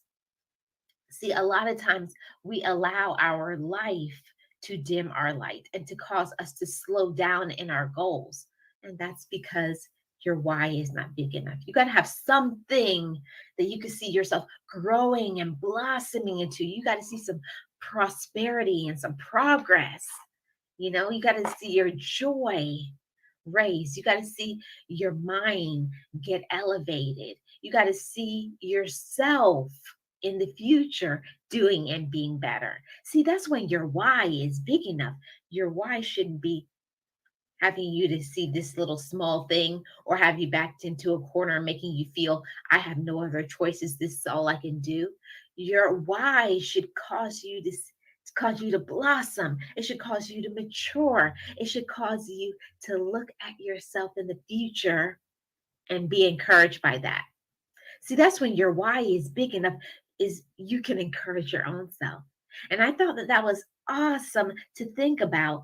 What you're doing right now, the sacrifices that you are making today in your present, is going to cause you to blossom in the future. See, that's when your why is big enough, is you can see yourself succeeding. Can you see yourself succeeding? I want somebody in the chat to say, I can see myself succeeding. See, that's when your why is big enough. It's just not small plans. It's just not the here and now. It's, I can see myself having a bigger income. I can see myself that I have lost weight. I can see myself surrounded by people. I can see myself in my business blossoming and growing. I can see myself traveling the world. I can see myself with a nice bank account. I can see myself being a mentor to other young women and young men. See, that's when your why is big enough, is because it's not a small dream that is going to expire in a few months or in a few years. It is going to run a long course and it's never going to end. See, that's what I want for you all. I want your why to be big enough that it's going to cause you to have to blossom, to have to grow. See, sometimes that why causes us to get uncomfortable. And I say this all the time on this channel. Your why has to make you uncomfortable so that you can get comfortable in the future. I'll tell you what I mean by that. See, sometimes that why is going to cause you to stay up late at night. It's going to cause you to make big business decisions. It's going to cause you to step out on faith when you don't know what your next step is going to be, but you're just being faithful and loyal and doing what you need to do. See, that's when your why is big enough. You're going to keep going and progressing because you know you can do better, because you know better is out there for you. See, most people, they just settle. See, I'm not talking to those. This stream is not for the people who want to settle. I'm speaking to those who want to blossom, those who want to grow, those who want to prosper, those who want more for their life, those that want to be inspired in the future and say, yes, I did that. I did it when it was uncomfortable. I did it when I didn't know my way. And I'm still going. See, our why has to be big enough that we can always keep encouraging ourselves because we know that we have something to move forward to. Do you have something to move forward to? I encourage you to take your why and to look at it and to see, is my why big enough? Is it causing me to maintain, or am I going to easily give up? See, sometimes we have to encourage ourselves and make our dreams bigger than what we can see. Sometimes in our mind's eye, we can only see our present circumstances, our present thinking. Maybe you are a person who's struggling with self-esteem issues. Maybe you're a person who's struggling right now with little means in your bank account. See, I'm speaking to you all because you are my target audience. You are the ones that I want to reach. I'm going to encourage you right now and let you know, just because your life is not going the way you want it to go today does not mean you can't change it for your tomorrow. It does not mean that you can't change your tomorrow by making small changes and small steps today. And what does it mean? It means that you have to clearly define what you want. And I'm going to get into those steps right after I look at the chats. Angela's Canvas Delight says, I want to be pleasing to God. Now that's a big why. That's a big why, Angela. Thank you so much for sharing. Yes, Daily Life with T&E. I want to be a blessing to others. All right, now that's a big. Those are some big whys, everyone. Daily Life said her daughter. Eunice says generational wealth and self-love and gratitude. See, those are all of the things that it is an expression and manifestation of prosperity. It's a manifestation of growth, of joy. See, sometimes in our present circumstances, all you can see what you're going through. And I don't want you to do that. I don't want you to just see right here or right now and settle and think this is all I can have, that there's no changes that can be made. No, changes can be made for you if you want it. See, that's when your why is big enough. You have to want to get out of the comfortable circumstances in order to prosper and grow. See, you have to want to elevate. You have to want to see your vision come to fruition. Okay? You want it. You can see it. You believe in that dream. You believe in that hope. Hey, Frank G. Good morning. So good to see you. Thank you so much for coming and being here. Appreciate you. I hope you're having a great Thursday. I hope you and your family are doing well. And I would love to hear your thoughts on this discussion. Let me know, Frenchie, what is your why? What causes you to want to move forward and progress in the future? Okay, so I'm going to look down at my notes and we're going to start this topic. Okay, let me open this up. Okay, what else? Okay, so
Okay.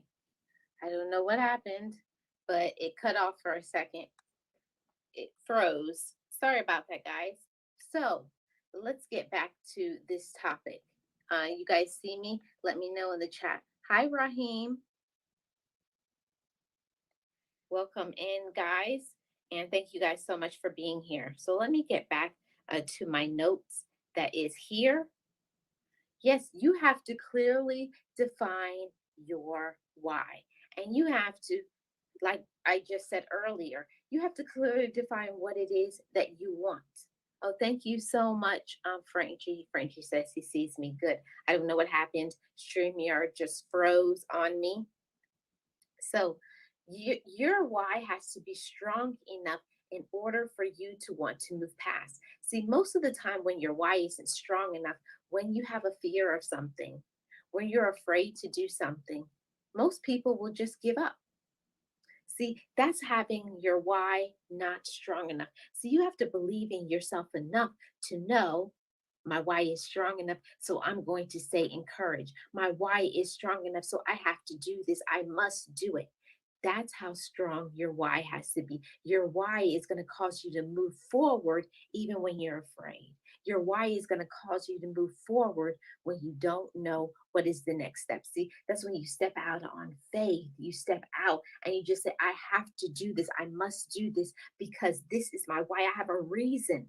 See, that's the thing. We have to know our reason why it is that we do what we do. Do you have a reason as to why you are going to do what you're going to do? See, that's going to keep us encouraged. It's going to cause us to not want to stop. It's not going to cause us to give up and give in. See, a lot of people I see just give up. They just give up. They have a dream and they want to do something. See, but their why isn't strong enough. So they gave up. They gave up and they gave in. And I don't want you to give up and give in. Keep on fighting, especially show the naysayers, show the people who are the haters, the people who said that you can't, the people who said that you won't, and even ourselves. See, sometimes we have to also convince ourselves that we can do it, because we sometimes get comfortable in just accepting the regular. We just get comfortable in just saying, my life has always been this way, or I've always done X, Y, and Z. But we have to want to make a change, right? We have to want to make a change. And the question is, do you want to make a change in your life? See, you have to want to make a change. You have to want to make a difference in your life. And I wanted to play this song. That is a song that was written by Boss Life Online. And this is the song, I Made It. And there's a lot of you who are feeling discouraged right now in this moment, but you can make it. You're strong enough. So I'm going to play this song and then we're going to come back and finish the rest of this topic. So enjoy the song.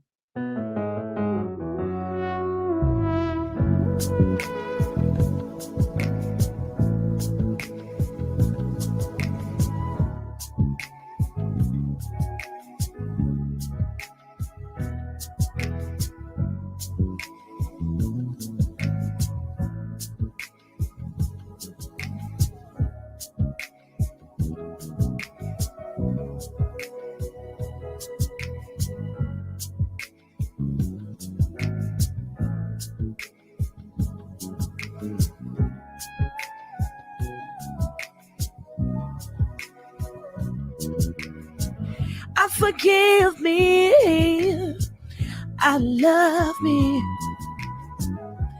I've been blessed that I have made it through. I'm stronger and worthy. I am enough now. What about you? I forgive me, I love me. I've been blessed that I have made it through. I'm stronger and worthy. I am enough now. What about you? Ooh,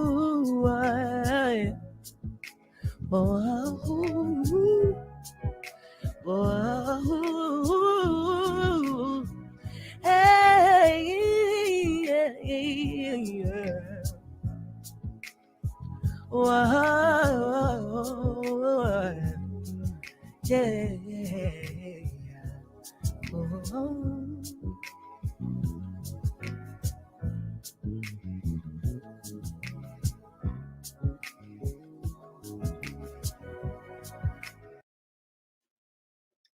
Yes, so that is the song by Boss Life Online.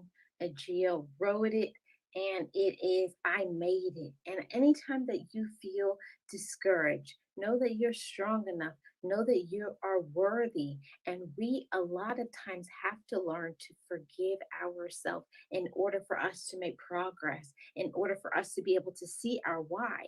See, a lot of us don't think that we can do it. We think we sabotage our own success because we have just been so used to saying we can't do things and so used to saying that we just give up and we can't do it and we won't do it and other people are better than us. We have to stop sabotaging our own progress. We have to stop devaluing our worth.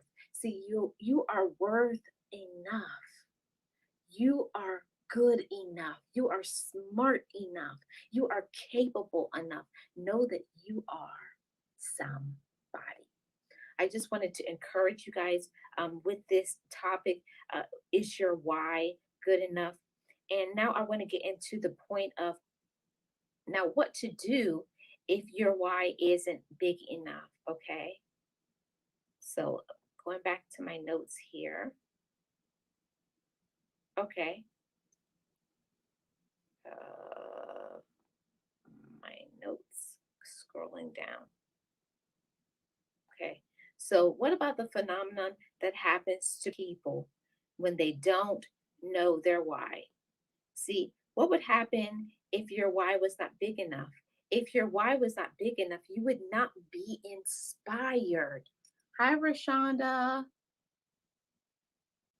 Happy Thursday. So good to see you. Thank you so much for being here. I hope you and your family are well and join us on this discussion. So, if your why was big enough, you would be inspired to not just visualize, wish, and hope for your dreams to come true. You would get up and get out there. You would take action. See, you got to take the action and you would follow through on that guidance that says take the risk and take the risk now. See, your why has to be strong enough for you to want to overcome a fear. How much do you believe in that hope? How much do you believe in that dream? How much do you believe in yourself? See, you have to be there and you have to be willing to take a risk. You have to be willing to step out on faith. You have to be willing to believe in yourself, even when you don't know what is going to be next for you. See, you would have to find the courage in order to change career paths, read that book, learn a new skill, hire some help, take a class, interview someone that's going to already do what you want to do. See, if your why was big enough, you would be willing to make the changes. You would be willing to make the sacrifices. See, we make excuses so many times just because we are comfortable in our situation currently. We don't want to admit it. See, when we gain weight, we want to say, I've always been this weight, or this is the food that I like to enjoy, or I've never had a lot in my finances, right? We always want to make excuses instead of wanting to make changes. Hey, Coach Mary Ma. Good morning. Happy Thursday. So good to see you and join in on this discussion. Yes, our why has to be big enough for us to want to make big changes. See, the question is, do you want to make big changes in your life? Or are you settling, or are you comfortable? See, when you are comfortable in something, why would you change? You're used to it. You're comfortable. You're relaxed. See, a person who wants big changes in their life has to be willing to get uncomfortable, to roll up their sleeves, to stay up late, to study, to do research, to find a good mentor, to want to get their finances together so that they can have more come into them in the future. See, you have to know how to take care of what you have right now in order to receive more. See, I want somebody to say that in the chat. I want and I deserve more. See, you have to want to deserve more. You have to be willing and able to make the changes. You have to be willing. You have to want to. See, nothing in your life is not going to change unless you want those changes to happen. See, we have to make up our mind. And that's where I talk about the mindset shifting. We have to shift from our current thinking pattern a lot of times, because sometimes our pattern is not good. Our thinking pattern is not good. See, we get used to being in the monotony of the regular, of the 9 to 5. Say you want to be a business person, you have your own business, right? And you just accept it and say, well, I've always done 9 to 5, so this is all I can do. See, that's comfortable. You got to get uncomfortable in order for changes to happen. That's right, Rashonda. I want and I deserve more. You do. See, we deserve more. You deserve more, but you have to want it. What are you willing to do in order to receive it? Yes, Coach Mary Ma, I want and I deserve more. See, it has to start there. It starts in your thinking. It's your thinking processes and shifting that mindset into just accepting just whatever. See, that's what we do. Sometimes we allow ourselves to become a doormat, right? We allow ourselves to be a doormat to other people. You will do more for other people than you will do for yourself. Are you willing to say, now it's time for me to get up and do something for me? It's time for me to get up and do something for me because I believe in my vision. I believe in my hope.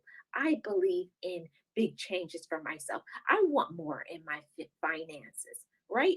We have to speak that over our life because we know that the things that we speak, it comes to fruition. So what you think, what is your thoughts? What is your heart's desire? What do you want for yourself? Now get up and make some changes. No, it's not going to happen overnight. Just like it took you a long time to get comfortable in doing the same thing over and over again and getting no results.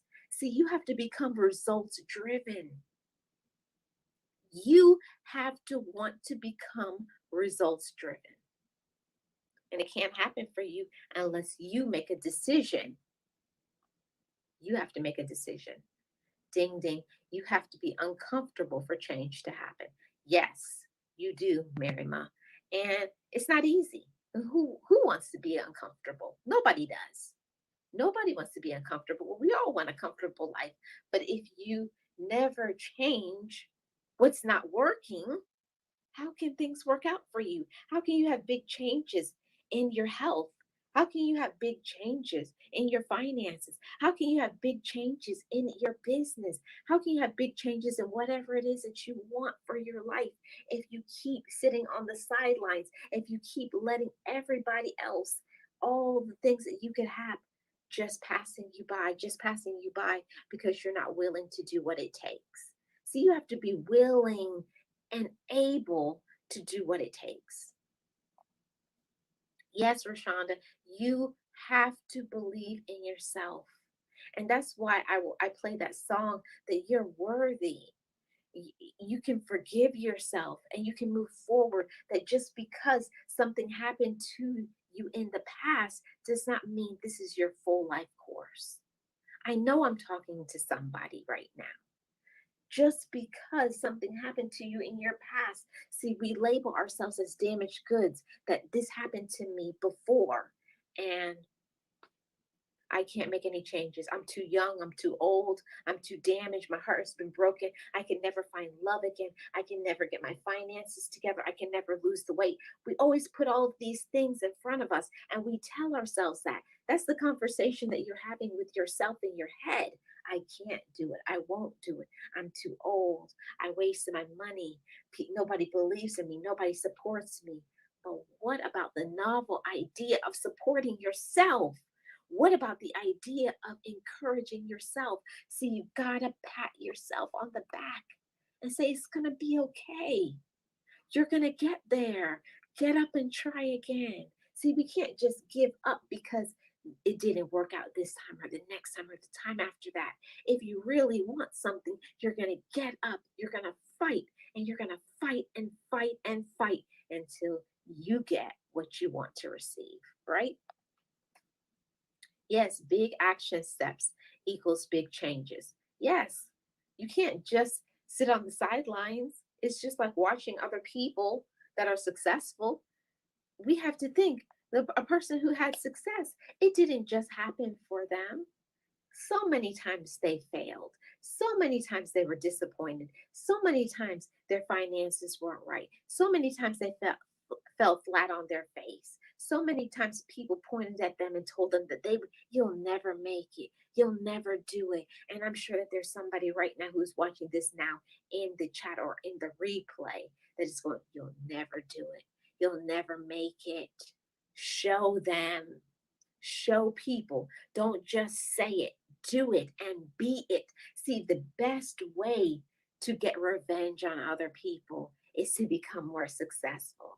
And I want somebody to say, I am getting my success. Yes, it doesn't matter what other people do or say. It's up to you for what you're going to believe in. And I want somebody today that is feeling discouraged. I want you to get up. I want you to take action, whether it's going for a walk, whether it's writing down your plan, and be specific when you write out that plan. It's in 6 months, in a year, this is what I'm going to do. This is what it's going to look like. And then get a new plan and be specific. You have to take action. You can't keep sitting on your hopes and your dreams, because standing still is not what gets you the results. Having the desire to do something is not what gets you the results. See, when your why is big enough, you're going to get up. You're going to fight. You're going to be strong. You're going to be courageous. You're going to maintain regardless of what somebody else says about you, regardless of if anybody believes in you, regardless of what age you are, regardless of how many times you've fallen, regardless of how many times you have been in a relationship and it didn't work out. See, the next relationship could be the best relationship of your life. The next step that you take could cause you to have your boom in your business. See, you got to get up. You got to fight. And you got to believe in that dream. See, that's when your why is big enough. I'm speaking to somebody today, and I hope I reach you with this message. Get up and fight. Get up and fight. Your why is big enough, and you deserve better, and you deserve more. So go out there and claim it. Yes, forgive yourself for the choices that you made when you didn't know you had better options. Focus on growing and moving on. Amen to that, Coach Mary Mom. Yes, we sometimes have to allow ourselves, see, we have to give ourselves room to blossom, room to thrive. And when my therapist told me this, Marlene, you have to give yourself permission to grow. And I'm saying it to you today. Give yourself permission to grow. Give yourself permission to thrive, because it's available to you. It's available to you, but it's only up to you. Nobody can't make you get up and go out there. Nobody can't make you make that business plan. Nobody can't make you get out and put on your sneakers and go for that walk. Nobody can't make you fix your finances and your credit score. Nobody can't make you do whatever is challenging, the things that you say you can't do. I know one for me is I'm overcoming my challenge of learning to swim. because I always say, "Oh, now I'm too old to learn to swim." Just like before, when I didn't know how to ride a bike as an adult. See, we challenge ourselves and we put ourselves in a block and we say we can't do something and we tell ourselves that we won't do something. But I'm speaking it over you today. But you will. But you will today. See, the person that you were yesterday, last week, last year is not the person that you are today. See, today I'm speaking over your life that you are courageous enough, that you're strong enough, that you're willing and you're able, that you're deserving. And I want you to step out and say, I claim that I am deserving. I claim that I am capable. I claim that I am able. And I want you to cling on to that anytime you feel discouraged, anytime when you feel like your hope is weak, anytime when somebody is telling you that you can't do it. I want you to cling to these words. I am deserving of abundance. I am deserving of the overflow. The overflow is out there for you and I, but it's what you're willing to do in order to receive it. See, you have to be willing. It's not just that we don't see our talents and our gifts, but are you willing to get up and do what it takes to use them? They're right there. It's staring at you right in the face every time you look at yourself in the mirror. Every time you look at yourself, tell yourself, I'm capable and I'm able. I can do it. I believe in myself. I love myself. Good morning, Unique Speaks. I hope that you're well. Hope your family is well. And happy Thursday to you. And I would love to hear what you have to add to this discussion. Really, yes, I really needed to hear this. Yes, Rashonda. Preach, girl. Believe in that dream. Get up and fight. Yes, you have to be willing to fight like your life depends on it. My brothers and my sisters, your life depends on what you are willing to do today in order for you to reach up and get to your highest high, for you to get to your future enlightenment. All of those things that you thought you couldn't do before. No, we're not speaking of what you can and you won't. We're talking about what we are and we will and what we're going to become today and in the future. See, you're going to look back a year from now and say, I remember when I made that change and that decision in my life, that light bulb turned on, that you walked in and stepped into courage and you said, today I'm going to walk by faith. I don't know how I'm going to do it, but I'm going to step out and say, I'm using my talents and my gifts. See, all it takes is one small step, and then you take another small step and another small step. And next thing you know, you're walking. You're jogging. Next thing you're running. You take off. And that's what I want. See, sometimes in the beginning, we got to start encouraging ourselves. Saying, I think I can do it. Okay, I'm going to try. I will do it. And the next thing you're doing it. And not only doing it, but you're doing it successfully and abundantly. I'm speaking that over your life today. You can do it successfully and abundantly. See, that's when you know your why. It doesn't matter that you fell. It doesn't matter who hurt you. It doesn't matter what other people are saying, all the naysayers, all the haters, all the people will say when you are nobody, that you're either too fat, you're too skinny, you're too old, and you don't have the right circumstance. I remember when you did X, Y, and Z. See, people will pass judgments on you about who you were yesterday or last year, last week, 5 years ago. See, they don't look at you. See, but I'm speaking to you how God sees you. See, God sees the value in you. He sees the abundance in you. But are you willing to open up? Look down into the deep well of your soul and pull up courage, pull up ability, pull up strength, pull up that you are somebody. I want you to pull it down from deep within you. See, sometimes we have to pull it down from deep inside of us. I don't know. I'm afraid. I'm scared. I don't know what is, but I'm going to step out. See, just take one step.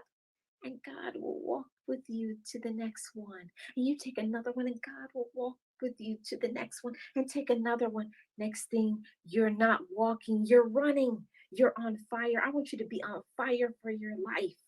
You have enough joy within you. I want you to reach out and get all the joy that you deserve. I want you to get all the abundance you deserve. I want you to have a prosperous and healthy life. I want you to have great and fantastic health. I want you to meet and exceed all your expectations. I want you to look at your finances, and I want you to be overflowing. I want you to be overflowing. Everything that you want, everything that is meant to be for you, I want you to go out there and claim it. But if only you would believe. See, that's the problem with most of us. We don't believe enough. We don't believe in ourselves enough. And I'm telling you today, believe in yourself enough. Believe in yourself enough and know that you're deserving and you're capable and you're willing. But how big is your why?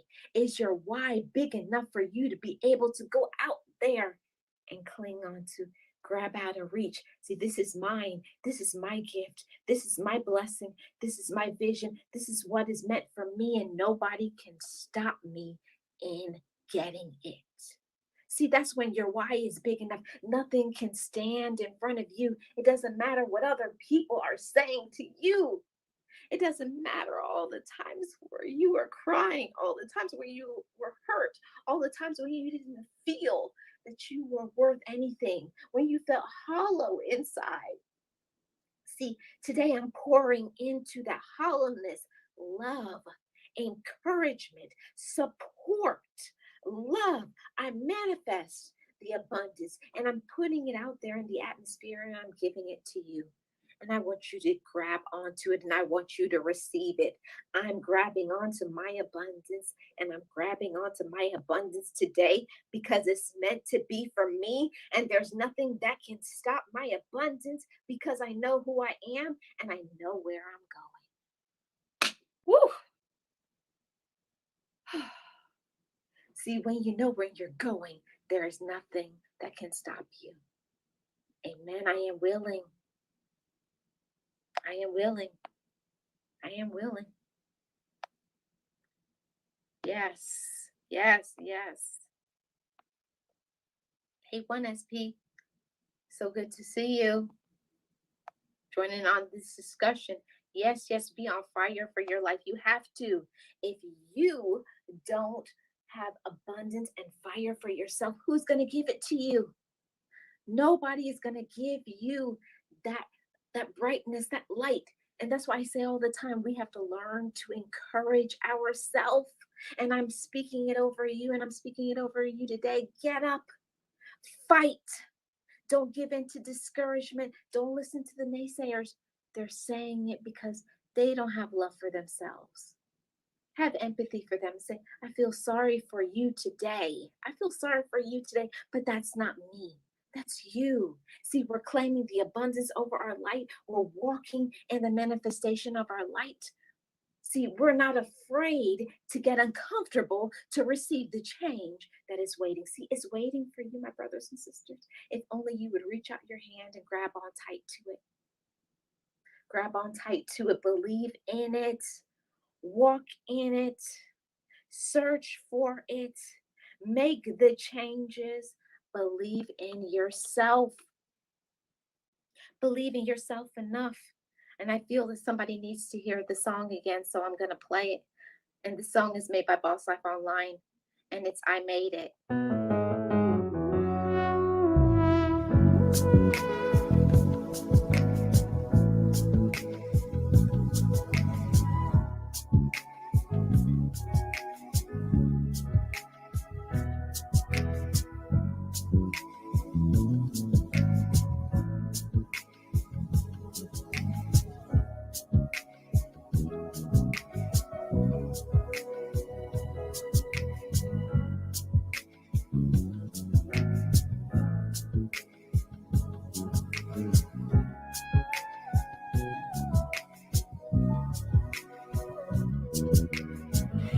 Forgive me, I love me.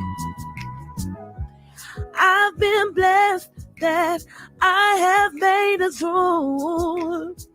I'm stronger and worthy. I am enough now. What about you? I forgive me. I love me. I've been blessed that I have made it through. I'm stronger and worthy. I am enough now. What about you? Ooh,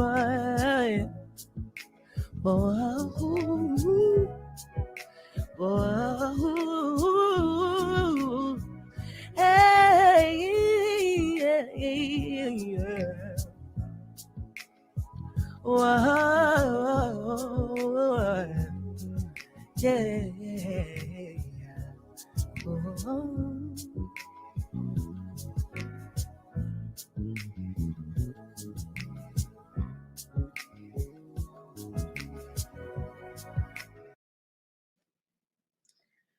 Yes, yes, yes. I love that song. I forgive me. I love me. I made it.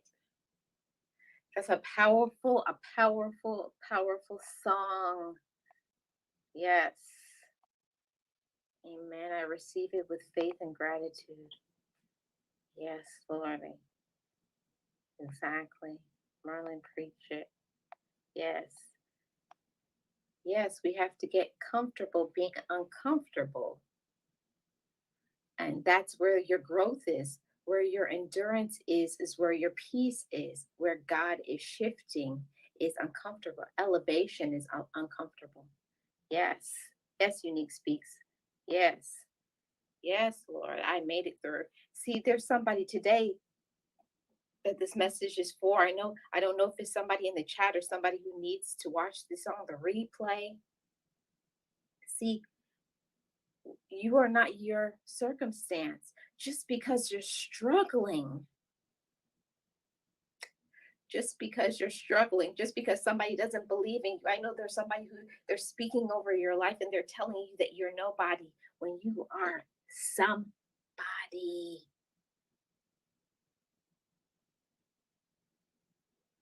You are somebody. You are somebody. And believe that. See, sometimes you need somebody to believe in you when you don't believe in yourself. And if I'm the only somebody that is saying it to you, I'm telling you today that you are somebody. You are going to do big things if only you could believe in the dream. If you could only believe in the vision and the purpose. If you could also manifest what you're thinking. See, you can manifest, you can project, you can raise, you can elevate. You can elevate, but it's if you choose to.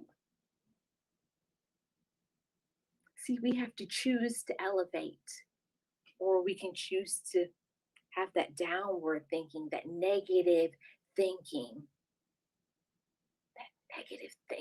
Negative thinking, that dark thinking, that wicked thinking that causes you to stand still, that causes you to give up on hopes and dreams, that makes you feel that you're not worth anything. But I'm here to speak it over your life. I'm here to speak it over your life. If I'm the only person that is telling you that today, start with today. Today, you're going to make big changes and make big mind shifts. You're going to get up today and you're going to fight. You're going to make that business plan. You're going to write that book. You're going to make that trip. You're going to do something that you want. I know there's something that you need to do. You know what it is. Yeah, I'm speaking to you. I'm just the messenger. There's something that you need to do that you're afraid to do. But today I'm telling you, step out on faith. Walk past fear. See, when your why is big enough, do you see yourself in the prosperity phase of your life? Do you see yourself in the abundance? See, that's what you're going to receive when you exchange the comfortable for the uncomfortable. See, it's just for a short period of time. Because once you get in the zone of prosperity and abundance, you're going to have so much overflow that you're going to have to give back to other people, and you're going to walk around and your head is going to be up. Yes, just take small action steps today to make big changes tomorrow. That's all it takes. I believe in you. I believe in your hopes and your dreams, my motivators. I want to motivate you to progress. I want to motivate you for change. I want to motivate you to get to your next level in your life, even if not one person in your life, even if not one person in your life believes in you. I want you to believe in you. See, we have to believe in ourselves, and we have to love ourselves, and we have to speak our worthiness over our life. I'm worthy enough. I'm strong enough. I'm capable enough. Just like the song says, I am enough. And you have to be grateful that you made it through whatever circumstance. And you said, because I made it through that circumstance, now today I stand in front of you a stronger man, a stronger woman who knows her worth and knows the capability of her changes that she can make. Yes. Hey, Kim. Good morning. So good to see you. Hey, Dance 87. Welcome in. Yes, guys, you all are capable enough. You're capable. You're worthy enough. But only if you would believe it. See, when you're in a dark period of time in your life, when you're walking through those growing pains in our life, each and every one of us goes through it from time to time, where we doubt our abilities, we doubt our gifts, we doubt that we can make changes, we doubt because family tells us we are nobody, or they don't believe in us, or they don't support us, or they tell you things. Oh, that's stupid. Because other people don't see your dreams and your vision, never stop. Never stop because they can't see your dream. Never stop because they can't see your vision. Never stop because they don't believe in you. See, you have to want the change. Your why has to cause you to be on fire. See, and is your why big enough to do it? See, your why can do it when your why is going to get you to your next level. Your why is going to bring in the abundance. Your why is going to bring you and connect you with the right person. See, I'm speaking it over your life. I claim that the right people will come in your life. Take one step. You're going to be another step closer to your next person that you need in your life, the next person you need in your life. And you make this change, and this is what happens. See, it's results driven. Once you give up and you make a sacrifice, once you step through fear, now what are you going to receive? See, the abundance comes because you're being faithful. See, but the question is, will you be faithful? Will you be faithful? Will you be obedient and use your gifts and the talents that you have been given? See, each of us has them. Mine can't compare to yours. Yours can't compare to mine. See, I applaud all of you. I applaud all of you for having talents and gifts. But I want you to use your talents and your gifts just like I'm encouraging myself to use my talents and my gifts, no matter what it is. And don't think that it's too small. Never think that it's too insignificant. But you are somebody that somebody else is waiting for you on the other side to say, I'm so glad you made that sacrifice. Your closest friend, whatever it is that you want to do in your life, whatever change that you need to do. Hey, sis, how are you? Good to see you. Hope you and your family are well. Whatever it is that you want in your life, all of the abundance that you want in your life, what are you willing to do in order to receive it? See, let's go back. We talked about earlier, what is your why? Clearly defining it. Does your why have you on fire? See, that's when, if your why doesn't cause you to be on fire, if you're not excited, if it doesn't wake you up in the morning, and then before you go to bed, you still have a smile on your face. The abundance, that gratitude within you. You're grateful for your gifts and you're using them. Don't allow challenges to slow you down from your progress. Don't allow any challenges. See, challenges are out there to see how strong, how much do you want it? See, that's the question. How much do you want what is ahead for you? How much do you want it? How much are you willing to do in order to receive it? See, that's the question that I have to ask myself each and every day. Anytime I feel discouraged, anytime I doubt, anytime I have fears, you got to encourage yourself and pat yourself on the back and say, yeah, it's okay. And you guys speak it out loud. Yes, I'm afraid. Yes, I'm scared, but I'm going to do it anyway. Yes, I'm going to do it anyway. Thank you so much, Karen. But are you willing to do it anyway? Are you willing to look at yourself in the mirror and say, not the old me, but the new me who has been restored, the me who is thriving, the me that is success driven, the me that knows that I can do it, knows that I am capable. See, that's when your why. See, in your why, you got to know who you are. You got to know why you're doing it. Got to know why. Yes, Kim, I talked about that earlier. You have to learn to love yourself.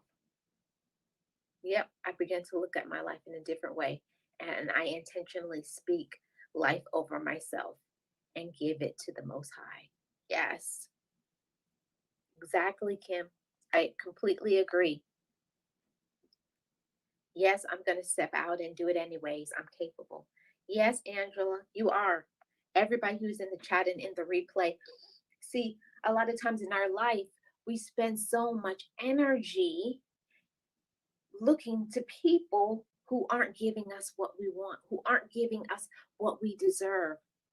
See, you don't have to settle. You don't have to settle and wait for people to catch up to you and to wait for them to love you the way you deserve. You don't have to wait for people to treat you right. You don't have to wait for people to respect you. No.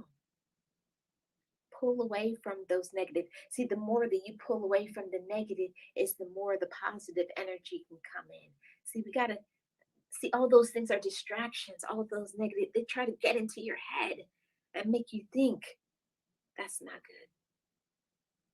That's not a good idea. You'll never make it. I know you all have heard that. You'll never make it. No, you're stupid. You can't do it. You're too old. You're too ugly. You're too fat. You're too skinny. You're too young. They speak that over your life. But I'm not speaking it over your life today. I'm speaking the abundance over your life. See, the ring light wants me to stop talking, but I'm not going to. I'm going to keep going. See, we have to encourage ourselves, and I'm going to encourage you today. Don't give up. Okay? Don't give up. Don't allow any of the challenges that are facing you to stop you from your progress. Don't give up. Love yourself. You are enough. Yes, you have to walk with purpose. And it's all about being intentional. It's all about being intentional in your decisions, intentional of what you do with your life. You have to want it enough. You have to be hungry for it. You have to be hungry for a change. You have to be hungry. Nobody can make you do something unless you want to do it. So this is my encouragement today to you. for you to keep going and never give up. I want the best for you, but it causes you, but what are you willing to do in order to receive it? What are you willing to do in order to get it? It's all up to us. It's all up to us. So make your why big enough. Challenge it. Check in from time to time and see if you've outgrown that why and now you need a bigger why. Yeah, it has to be intentional. If it has to be, it's up to me. Yes, Coach Mary. Yes, it's out there for you. It's out there for you. It's out there for me, but it's all up to us. What are you willing to do to make it happen?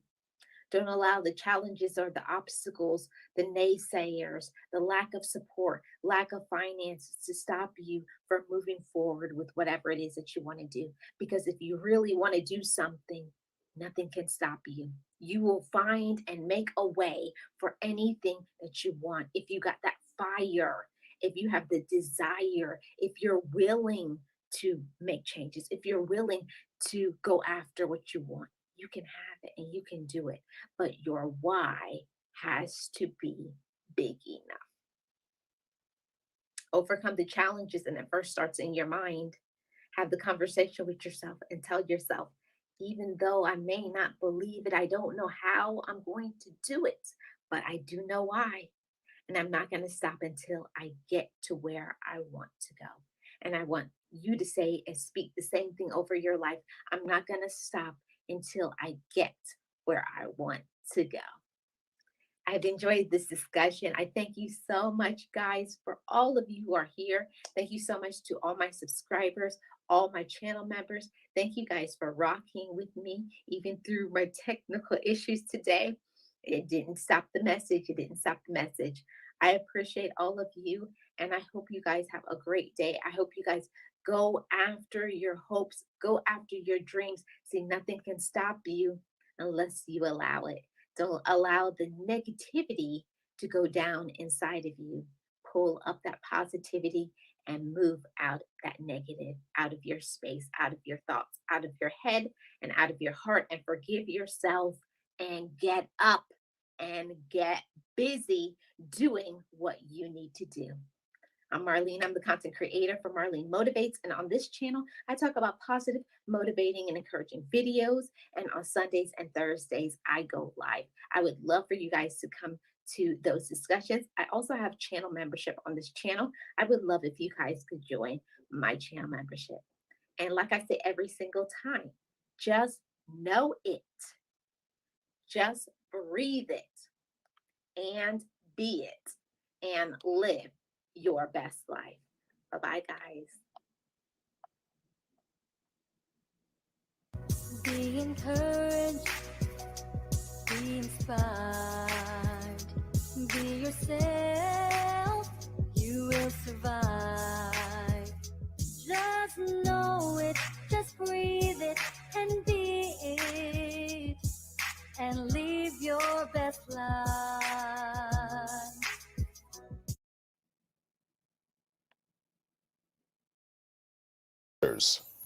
The Finkley Experience, an educational consulting firm that specializes in first-generation education and which prepares high school students for college. For more information, visit their website at thefinkleyexperience.com.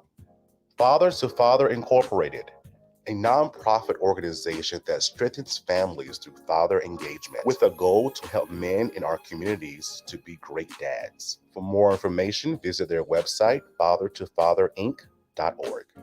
Ablaze Entertainment. The goal of Ablaze is to take emerging artists and develop them to the next level of their career. For more information, visit their website at ablazeentertainment.net. Thank you. On the next Michael Finkley, Eric's back. Think Fam, Eric Escobar is back as he talks with us about what he's been up to. And Christian artist Zeal is with us to talk about her single, Can't Give Up Now. Next Finkley.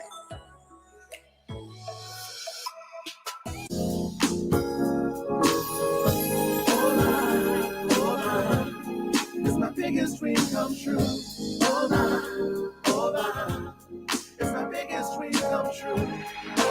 everybody. Welcome to the Michael Finkley Show. Thanks for joining us today. Now, me and my best friend Sierra, we were talking about going into business together, and we're just kind of brainstorming right now of what to do and how to do it.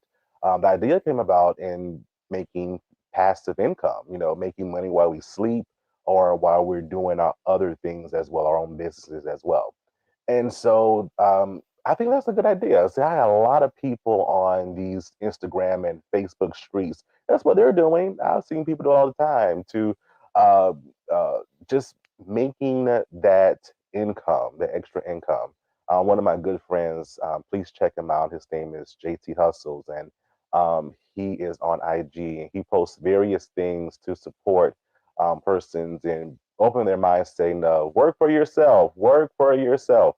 And so one of those things he posted, I just actually saw where this business out of Texas, you can take a picture with a bull, go to the side of the road, take a picture with it, pay $10 and go about your business. And so this man literally makes $480 per hour. Like, who does that, right? But in that, there's just so much. You have an idea, you can go out and make things happen for yourself. And if you do it the right way, people will support you in that endeavor. So my question to you, Think Fam, what do you think that myself and Sierra could do as passive income? Leave comments below. And if you have an avenue of passive income, what do? What does that look like for you? So comment below, and I'd love to have a conversation with you as well. So we're just kind of just thinking about some things, leaving that generational wealth. Even though I don't have kids as of yet, I'm thinking about my nieces and nephews. I'm thinking about my sisters. I'm thinking about my mom and my dad. So my brothers. So I'm just thinking aloud. So just leave comments below. I want to see what you think, what your thoughts are. But y'all, we have a terrific show today. We have Eric Escobar with us today, and he's back. He's been on the show before, maybe like season 2, season 3, but awesome actor, awesome comedian, and he is doing it up, y'all. But he is here to give us updates about what's going on with him, and also Christian, music artist, Zeal is with us as we talk about her brand new single, Can't Give Up Now. Y'all, it will bless you, I promise you. This and so much more, Big Fam, back in a moment. Coming up, we have Eric with us. Don't go away. Back in a moment. Love, go by sincerely yours. This hip hop artist since 9'6", hailing from Chicago, Oak Park. And you watching the Michael Finkley Show right now. Tune in. You get the feeling, give me rhythm for your heart's beating, arms reach, cross streets, baby, got back like the car.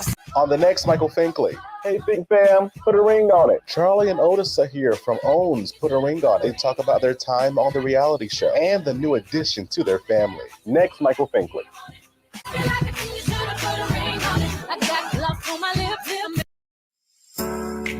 Hello, everybody. It's Finkley from the Finkley Experience. We're an educational consulting firm that specializes in first-generation education. So we assist students with their college and career endeavors. We train school administrators on the state of first-generation students. And also, we partner with colleges and universities to assist their first-generation population for easy transition from high school to college. So if you're looking for a presenter or speaker that presents on these topics and so much more, visit our website at thefinkleyexperience.com and learn about all that we do.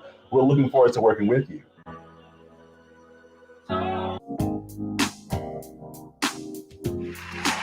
Hello, everybody. Welcome back to the Michael Finkley Show. Now, y'all, my next guest, he is family, and he is here to give us an update about what's been going on with him. Of course, he is actor and comedian Eric Escobar. Eric, thank you for being with us.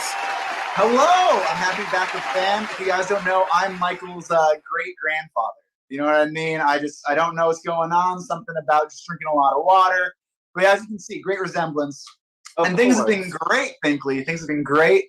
I've been working the road. It's been, probably about, 2 years since we last actually sat down? Yep. So things have been going really, really well. The road's been great.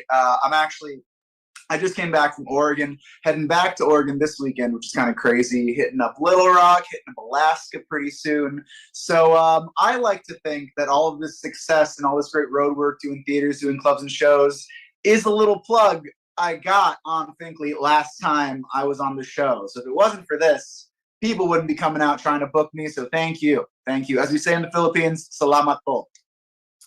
You're welcome. Wow. I can't, because my head is already big, so it can't grow any bigger. Thank you. Mine too. Maxed out. Thank you. And last time we talked, first of all, look at Eric, everybody. You look fantastic. You lost even more weight. Like, what is your secret? And give it to me. Hurry up. To be honest, I think one of the crazy things about working the road and doing comedy so much is you have your 3 a.m. dinners. You have your midnight trips to Waffle House or Taco Bell or McDonald's. And for me, being on the road, I'm just trying to be more conscious of that. During the pandemic, we were stuck inside, lost a lot of weight because I wasn't eating those 2 a.m. dinners. Now when I go out, it's just making sure, like, hey, if I'm going to go crazy one day, let's be good for the next couple. Or you don't need to have a triple cheeseburger. A regular cheeseburger is fine. Just one bun. Why not?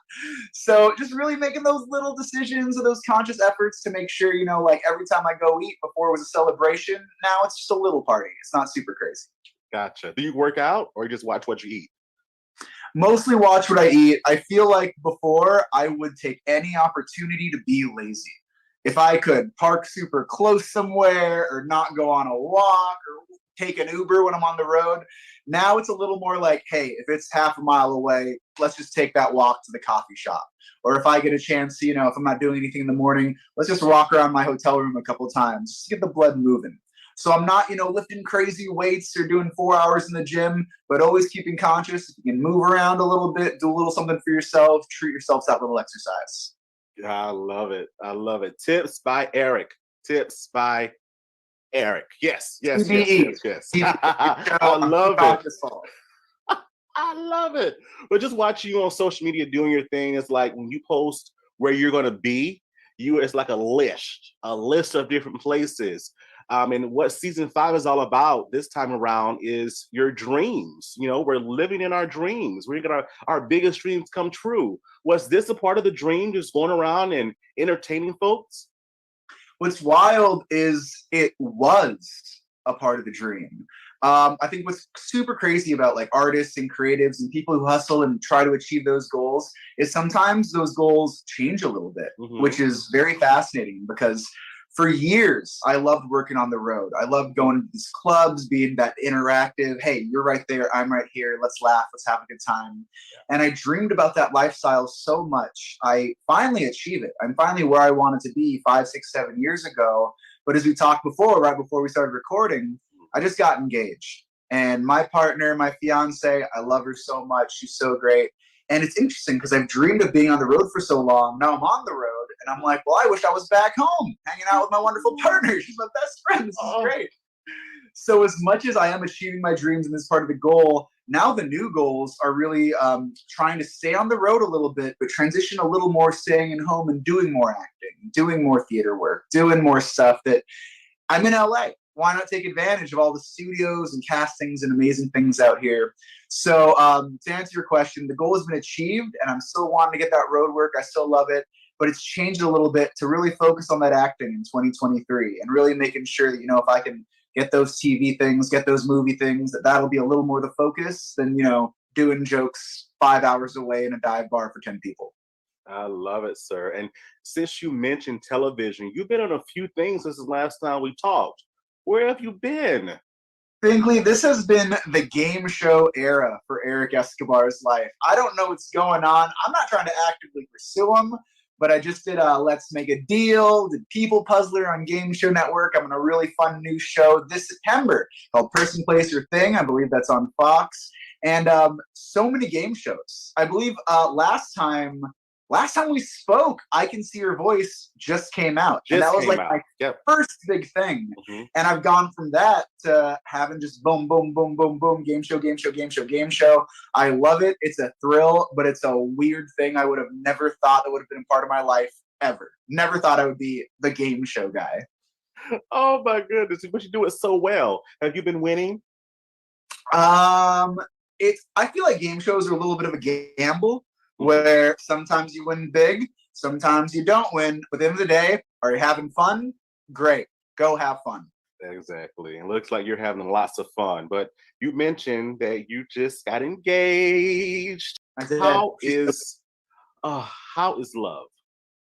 I love love, and I love being in love. I feel like it's one of those things where, for all my friends and everyone watching who are single out there trying to find it, you will. It's going to be great when you do.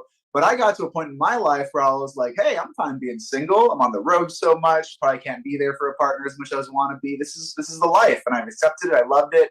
And I always feel, for all you wanting to, date someone and you're not trying to find, or you can't find that person, and you're not sure where they are, as soon as you're like, I don't care anymore, that's when you meet someone. I finally got to the point of being like, I'm good. I'm living this single comedian life, and then I meet this amazing, wonderful woman, and I'm living the best life. I'm living my dreams. I have the best friend, best partner in the whole world, and I'm on the Michael Finkley show right now. So I'm doing all the things I want to do, all the things that bring me joy, love, and happiness. I love it, Eric. We must know, when is the wedding? I think we might do the eloping thing. Very millennial of us. Very new. Very 2022. So I might be on the road one day. She'll probably come with me, and we're like, oh, cool. We just happen to end up in Santa Barbara or Hawaii or something crazy. Let's just do it. Why not? We're keeping it very loose and just seeing what's going to happen. I gotcha. Well, keep us updated, please, because we give gifts, okay? We give gifts. All right. So let us know when that happens. What does that next level of Eric Escobar look like? You know what? I've been, like I said before, I'm very grateful to have been getting a lot of auditions, a little more TV stuff, theatrical stuff. So I think the next chapter of this book is really transitioning more to be that, kind of go back to my roots. I started in theater. I started as an actor, do a little more acting, but now use all those fun acting things to help really grow my brand and be a better comic and be that great comic and learn what I can do in that role to be a better actor. So it's this beautiful mix of finding what I love, rediscovering what I love, and moving forward with those things going hand in hand. I love it. Yo, this is my friend, y'all. This is my friend right here. You're my grandson. What would you say? You're my great grandnephew? Something like that. We're fam. We're family. We're family. Doggone it. We're family. Tell us one more time, Eric, how can the Think Fam find you on social media?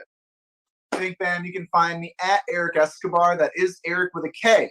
ErikEscobar. Instagram's my main thing, but I'm also on TikTok, the Twitter, the Facebook, the MySpace, the Live Journal, Paper Pads, Smoke Signals, whatever you got. Find me at Eric Escobar. Hey, and if you're ever in town, send me a message. If you see I'm going to where you are, let me know you're part of the Think family, and we will definitely hook it up and make things magical. Let's go, y'all. My grandfather, my great-grandfather, my great uncle, and my dear friend, Eric Escobar. Thank you for being with us, bro. We appreciate you. Love you much, brother. Thanks so much. You're welcome. Think Fam, don't you dare go away. Back in a moment. Next, Christian music artist Zeal is here. Back in a moment. My name is Valentine, and you may know me from 90 Day Fiancé Love in Paradise. Hey, you guys, and I am here with Michael Finkley, and we are having the greatest conversation, so stay tuned. Peace.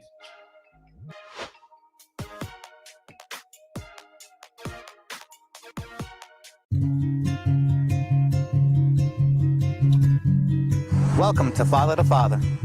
The mission of Father to Father, Charleston, South Carolina, is to help fathers in the Low Country area of South Carolina to be a positive and consistent presence in their children's lives. Father to Father provides community-based programs and support groups for fathers free of charge. They also help fathers connect to other resources they need so they can meet their responsibilities and secure their parental rights. Father to Father offers job coaching and employment connections that benefit fathers. Father to Father is a resource for local organizations that want to provide family support and father-friendly services. If this program is a fit for you, visit our location in North Charleston, South Carolina, and meet our friendly staff here to help and assist. Or visit our website at fathertofatherinc.org. Find my strength, move on. Hello, everybody. Welcome back to the Michael Finkley Show. Now, y'all, my next guest, she is a gospel artist in her own right, and she has a single that we're going to talk about. But we got to get to know her first. Think Fam, introducing Zeal. Thank you so much for having me. I'm great. I am so great today. How about yourself? I am super, uber fantastic. Oh, my sister loves that word Uber. She's gonna be so happy when she sees it. Shout out to Mo Love, my sister. Come on, sis. Come on. I love it. But we appreciate you for being with us. Oh, You are thank you. sweeping this industry called music, gospel music. You're doing Aw. it up. And we're definitely going to talk about your single. But I must ask, when it comes down to music, it can heal, it can deliver, it can comfort, it makes you cry. What has music Yes. done for you? Oh, it has brought me out of some very dark places, and even in good places, it's lifted me up. It makes you want to dance. It feeds your soul. And it's not always gospel or something that does that. It's somebody with a positive message. And but I am attracted to Christian music, but it's just music is so powerful. It's spiritual, and even I work with the deaf and hard of hearing community. I know I'm going kind of left or whatever, but even they're impacted by music in such a way. Like there is it's such a spiritual thing, So I don't know. I don't know. It's medicine. It is such medicine in good and bad times. Yeah. Oh, my word. I remind of the scripture that, laughter is just like medicine, right? And that's what Yes. Yes. Literally. Yeah. Yeah. Definitely. I try to create music that is medicine as well. Scripture is so powerful, so I try to use that in my music and stuff, but also just inspirational songs too, just to encourage people. You never know what people are going through. So yeah, music is definitely medicine. Especially in a time like this. We're in 2022. We've been through so much these last few years. Yes. We've seen death, we've seen sickness. We need something to motivate Yes. us, inspire us in this time. Yes, definitely. Exactly. Yeah. It's along the way. Exactly. Oh my word. So who are some of those major influences that that empowered you to be where you are today? Yes, I mean, I grew up listening to like Hezekiah Walker, the Kirk Franklins, the Karen Clark Sheards and the Clark sisters, and I just all over the place. But music, really, my favorite artist was Whitney Houston, or is Whitney Houston. Come on, Whitney! Lord, we still love Nippy. Listen, come on, Nippy. The voice, it just doesn't make sense. It didn't make sense. And then Lauryn Hill, of course, Stevie, I loved them. So both on the Christian and secular industry, I don't know, there were certain voices that stood out to me. I love me some J Moss and Kim Burrell, some, the runs, the soulfulness and the voice. And anyway, don't get me started. CC, all of that, Maverick City now. You got to put a point on me where I need to stop talking about people that have inspired me, because I'll just keep Richard Smallwood, okay, he really inspired me to have like the classical mix with the Christian and he was anyway. Commission, Fred Hammond, all of that. Take Six, harmonies, Come on, list. Take Six. Listen, I know Take Six. Change the world, okay? My husband loves them too. Yeah. But yeah, those are a few of the groups. Brandy, okay, I'm done. Next, you could. I'm done. Take the next one. Come on, because I can keep on. Stop me. I Yeah. 1,500 more. Come on. I got 1,500 more. Right. I love it. So, Yeah. in all that influence, Mhm. can we hear it in your sound? What does your sound look like? Oh, I mean, I hope to incorporate some sounds of Whitney or Lauryn Hill or the Richard Smallwoods, Andre Crouch, but just the approachability in this place of God, I can seek you wherever I am, but there's a soulful sound as well to it, or this fun sound to it. Like I sometimes will put rap and stuff in my songs like a Lauryn Hill, or I would incorporate some symphony sounds like a Richard Smallwood. So they've all fed me in some type of way as I make sure I'm listening to God to what exactly is my sound that you want me to present to the world? Because we are on assignment, from His kingdom. So, but how they inspired me is something I can never explain in words, but yeah. Yeah. But yeah. I love the Jesus in me loves the Jesus in you. It's so Oh, I love you too. And the Jesus in me. Yes, it's so easy. It's so easy to love. Oh my word, it's so easy to love. That's one of my favorites. One of my favorites. Yes. I grew up singing that. I love it. I love it. Oh wow. So you talked about your influences, and in this industry, right? We see so many different things and we learn so many different things as well. And so many people see the glamour. You know, you've been doing music, you meet this person, you go this way. How are those no's in your life, and how did you handle those no's? Oh, I kind of have thick skin in a way. I used to do modeling as well. And so you'll hear no a lot, and then you'll hear a few yeses or whatever. So you kind of have to be built up before you get to that place of hearing the no. You have to know who you are so that the no is not really a no to who you are.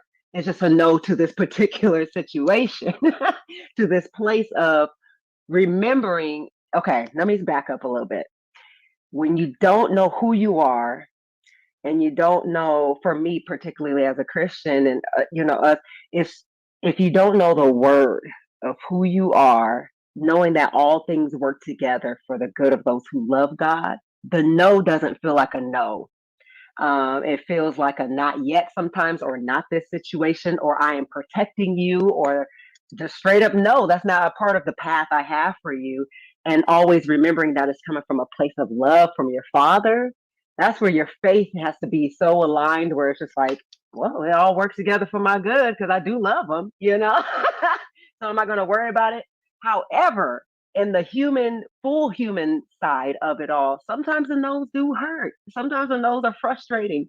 Sometimes the no's are like, okay, I'm tired of waiting, when is it my turn? But when you go back to God and you're like, why? You know what happened? He speaks because he loves his kids, and you'll get some understanding, and it helps you move on to the place of when you finally get that yes, because his will is perfect and it's always from love. So anyway, that's how I kind of process no's.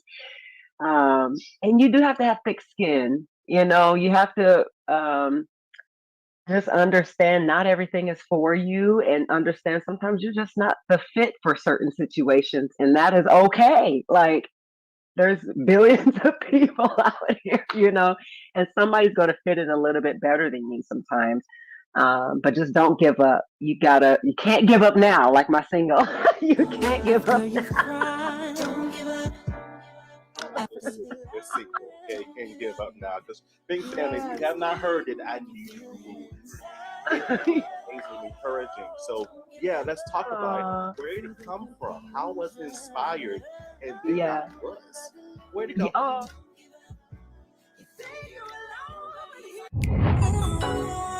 Hey guys, I'm Otis. And I'm Charlie. From Put a Ring on It, and you're watching The Michael Finkley Show.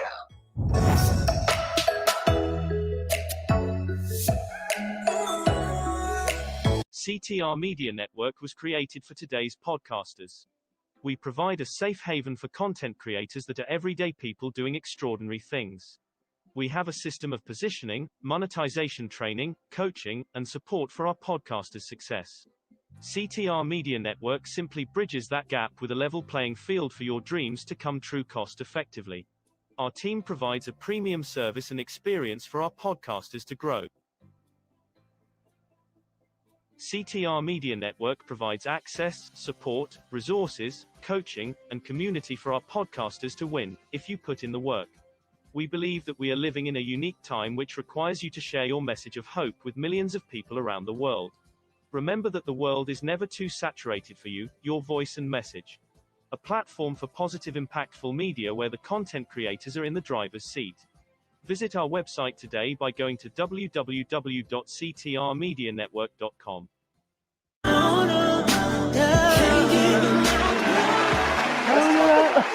This sequel, okay, can't give up now. Because big family, if you have not heard it, I need you to go hear it. It's amazingly encouraging. So Yeah, let's talk about it. Aw. Where did it come from? How was it inspired? And thank God Yeah. it was. Where did it Yeah, come from? oh, thank you. Praise the Lord.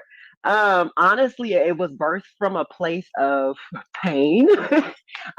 It from watching what was happening in the world during 2020 when a lot of people didn't pass from COVID, but they took their lives from hopelessness or a misdirection of what life is really about, or you know what I mean, not having a hope either in the Lord or not having a support system or whatever was the cause of people giving up. There was such a rise in suicide. And when I was watching that, I was just like, oh man, please don't give up. You don't understand your worth. You don't understand, like, this mountain is hard to climb right now. But if you just hold on and take that one last step and then that other last step and just don't give up. There's always, always some good at the end. And so that's where this was birthed.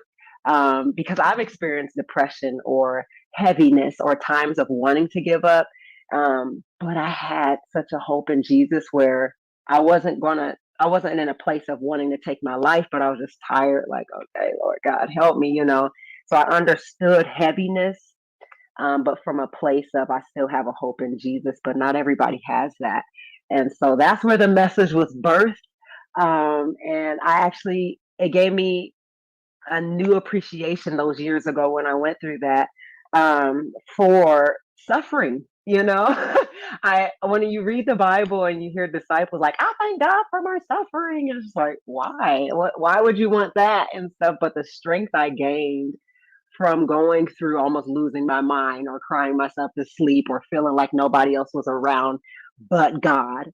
When you gain that strength and that newness in Him, through experience and hard times, you can give messages like "Can't give up now," and you can smile at somebody knowing that there's real hope to be had when they're suffering or having anxiety attacks or whatever is going on. So that's where it came from. I know that's a long explanation. Oh, that's good.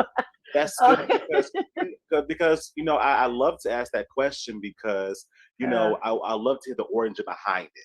Right? What was your process? What was it? And it's many times when I ask, it's my experience. Right? Yes. We all go through something, and we all can relate to something. And we're encouraged by one another's testimonies. It could be verbal, it could be singing. But I love asking that question because it just makes it that much more three-dimensional and it makes it much more meaningful when you hear something like that. So thank you for sharing your experience. Yes. Thank Thank you for letting me too. Yeah. Oh, you know what? We want more. Listen. We want more. So when people hear this song, right?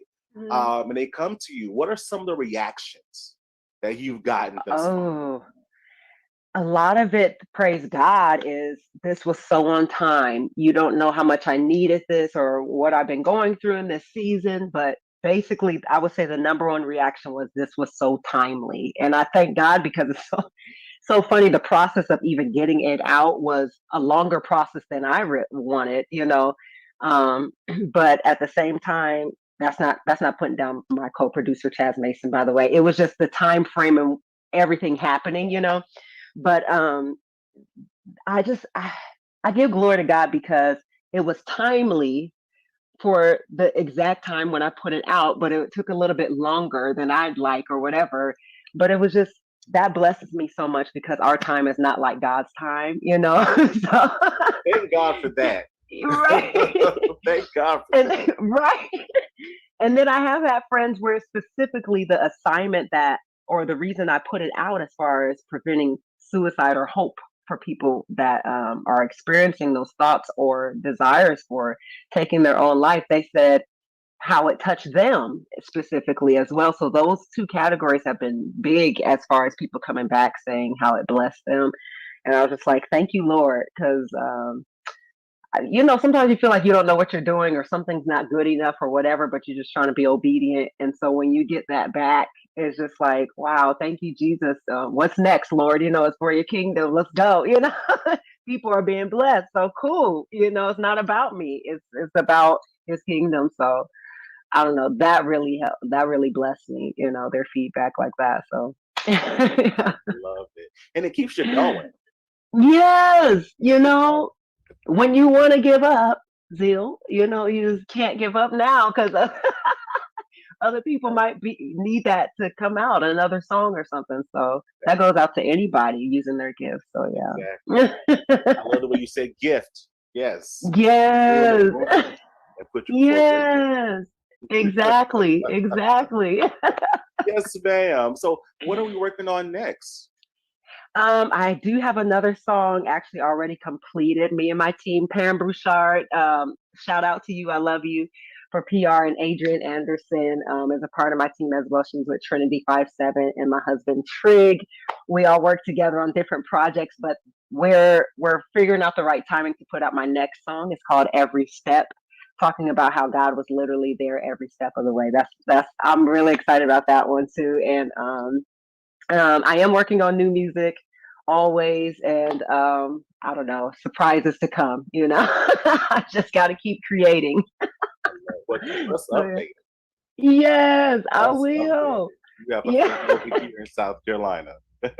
Oh yes, yes. Okay, definitely, I will for sure. I love it. So our season 5 is about fulfilling your biggest dreams. I recorded my own Yeah. theme song this year that I wrote Oh. about biggest dreams. My biggest dream come true is this platform. Oh, And it praise has the blessed Lord. me tremendously. God has blessed me. Oh. So I must ask, is this your biggest dream? And if so, what is your next biggest dream? Oh, I love that. I would say it's a piece of my biggest dream in the sense of just creating music and presenting it to people, to inspire them to know Jesus and inspire them to release the zeal. That's the name of our ministry and stuff. But release your zeal. If you don't know what zeal means, it means to have a passion, a fervor, and enthusiasm for something. So release that. Release it into the world. Everybody was created to do something amazing. Living that out, and also just touring and going around the world to preach the gospel through music. And so that is living out my biggest dream. I was able to do part of that by being on tour with different people and the choir, like a Kanye choir and things like that with Sunday service. So it's like a piece of it, but it's not my full assignment of what he's called me to do in my own ministry. But I don't know, it equips you. It equips you in different ways too. So every little piece, all things work together for the good of those who love God. It's all working together. So I'm so grateful. I'm living it piece by piece, and he's creating the whole picture. So I'm just staying ready, basically. But yeah, ultimate dream is funny. When it's ministry, you're ultimately, you want to see people come and know Jesus. You know, like as many as you can do, whether it's through music or you're speaking or you're praying for somebody on the street or whatever. That's my ultimate dream, and we have been able to be used by God in those ways, in different parts of our life. So I'm grateful. Yeah. What a great dream. Oh yes, and yours too. This is a great platform. This is awesome. To God be the glory. It ain't me. Yes. Yeah. We're just It's never. vessels. Yeah, we just gotta be obedient and not fearful. You know, just go for it. He's telling us to do it, just do it. You know. Okay. I'm talking to myself, to be honest, but yeah. You talk to yourself, you're A encouraging reminder. so many others. Yeah. Yeah. It's always a reminder. Just do it, Zil. You know. Don't be like Nike, just do it. We're just gonna. Yes. Yeah. How can the Think Fam follow you on social media and also listen to this amazing single, Can't Give Up Now? Oh, yes, Can't Give Up Now. If you type in Release the Zeal, no space, Release the Zeal, anywhere, you'll find me on Instagram or my website, releasethezeal.com, or on YouTube, or anywhere you want to find me. You can find it on my website, or just go to those direct platforms and you'll hear my single and see the video. Or you can go to iTunes and type in Zeal Can't Give Up Now, and you'll find it there. So, yeah. All right, Think Fam, support the artist. Yes, she is. Zeal. Thank you for joining us today. Yes, thank you so much for having me. You're awesome. Thank you again, Michael. No, I can't blush. You know what? I don't think I can either, but I'll put a little bit on, to make it look like, I'm just like. Gotta create it. I You know? love you all. I just love you. I love you. I love you too. Big fan. Don't you dare go away. Now, come on. Can't give up now, no, no. Can't give up Hey everyone, it's Jasper Cole, one of Hollywood's bad guys, and you are watching the incredible The Michael Finkley Show.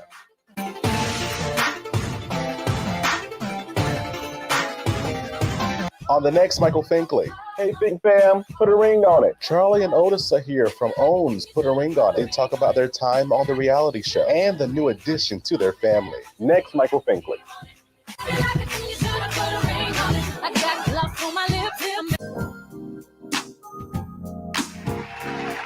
Everybody, welcome back. I hope that you were informed, entertained, and inspired by this awesome show. Thank you so much to our guests. Thank you so much, Eric, for being with us and just keeping us updated about what you're doing. He is doing fantastic. He is doing fantastic.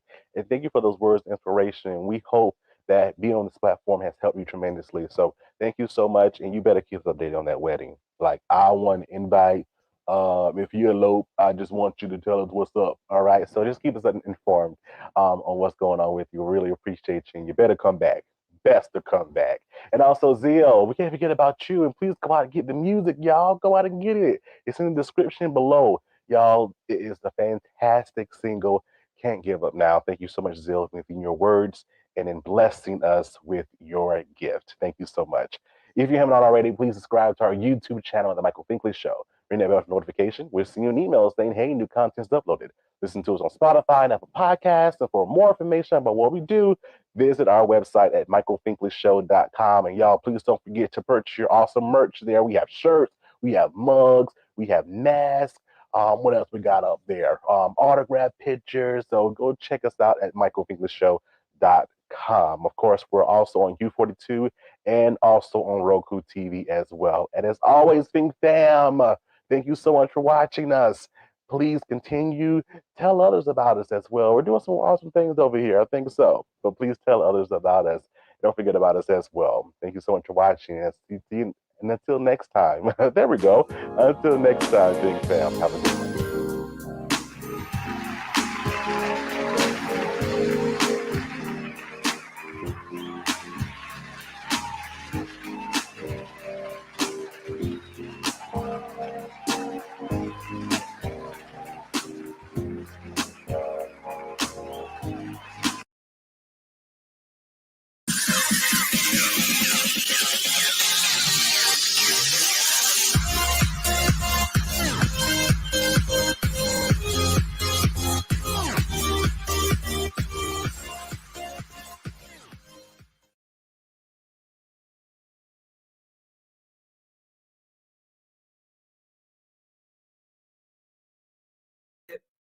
Welcome to Book Talks with Sandy. You all, I do certainly apologize. We had a little bit of technical difficulty, but I am extremely excited to have you here with me on Saturday afternoon. We're right here on Book Talks with Sandy. It is our platform where we have authors, anthology book projects, and most of all, I say that it is for you. And why do I say that? Simply because you just might be looking for a good book to read. We are a little bit behind. If you will, go ahead and share it out with your community. As you know, I tell you guys to share it out in your Facebook, your Instagram. And we are streaming live simultaneously on YouTube now, guys. So please, if you would, go over and help us increase our subscribers by simply going to Coffee Conversation with Sandy. If you'll go to YouTube, and that will be Coffee Conversation with Sandy, and subscribe. Why? Because you will get those notifications. And so I'm super, super excited to have our today's guest or today's author. Hello, Dr. Holmes, Dr. Eric, how are you doing? Thank you so much for your support and tuning in. This is an interview you definitely want to kind of hang out and hear, because our upcoming guest is phenomenal. And we are super, super excited to have, yes, we have Pastor Lee A. Wright. Minister Lee A. Wright will be sharing information and about his upcoming book. It is called I'm Still Here. And so without further ado, we're going to go ahead and get him on the screen here with me. Yay! We did. Hallelujah. Thank you, Jesus. We got it. Yeah, we did. We did.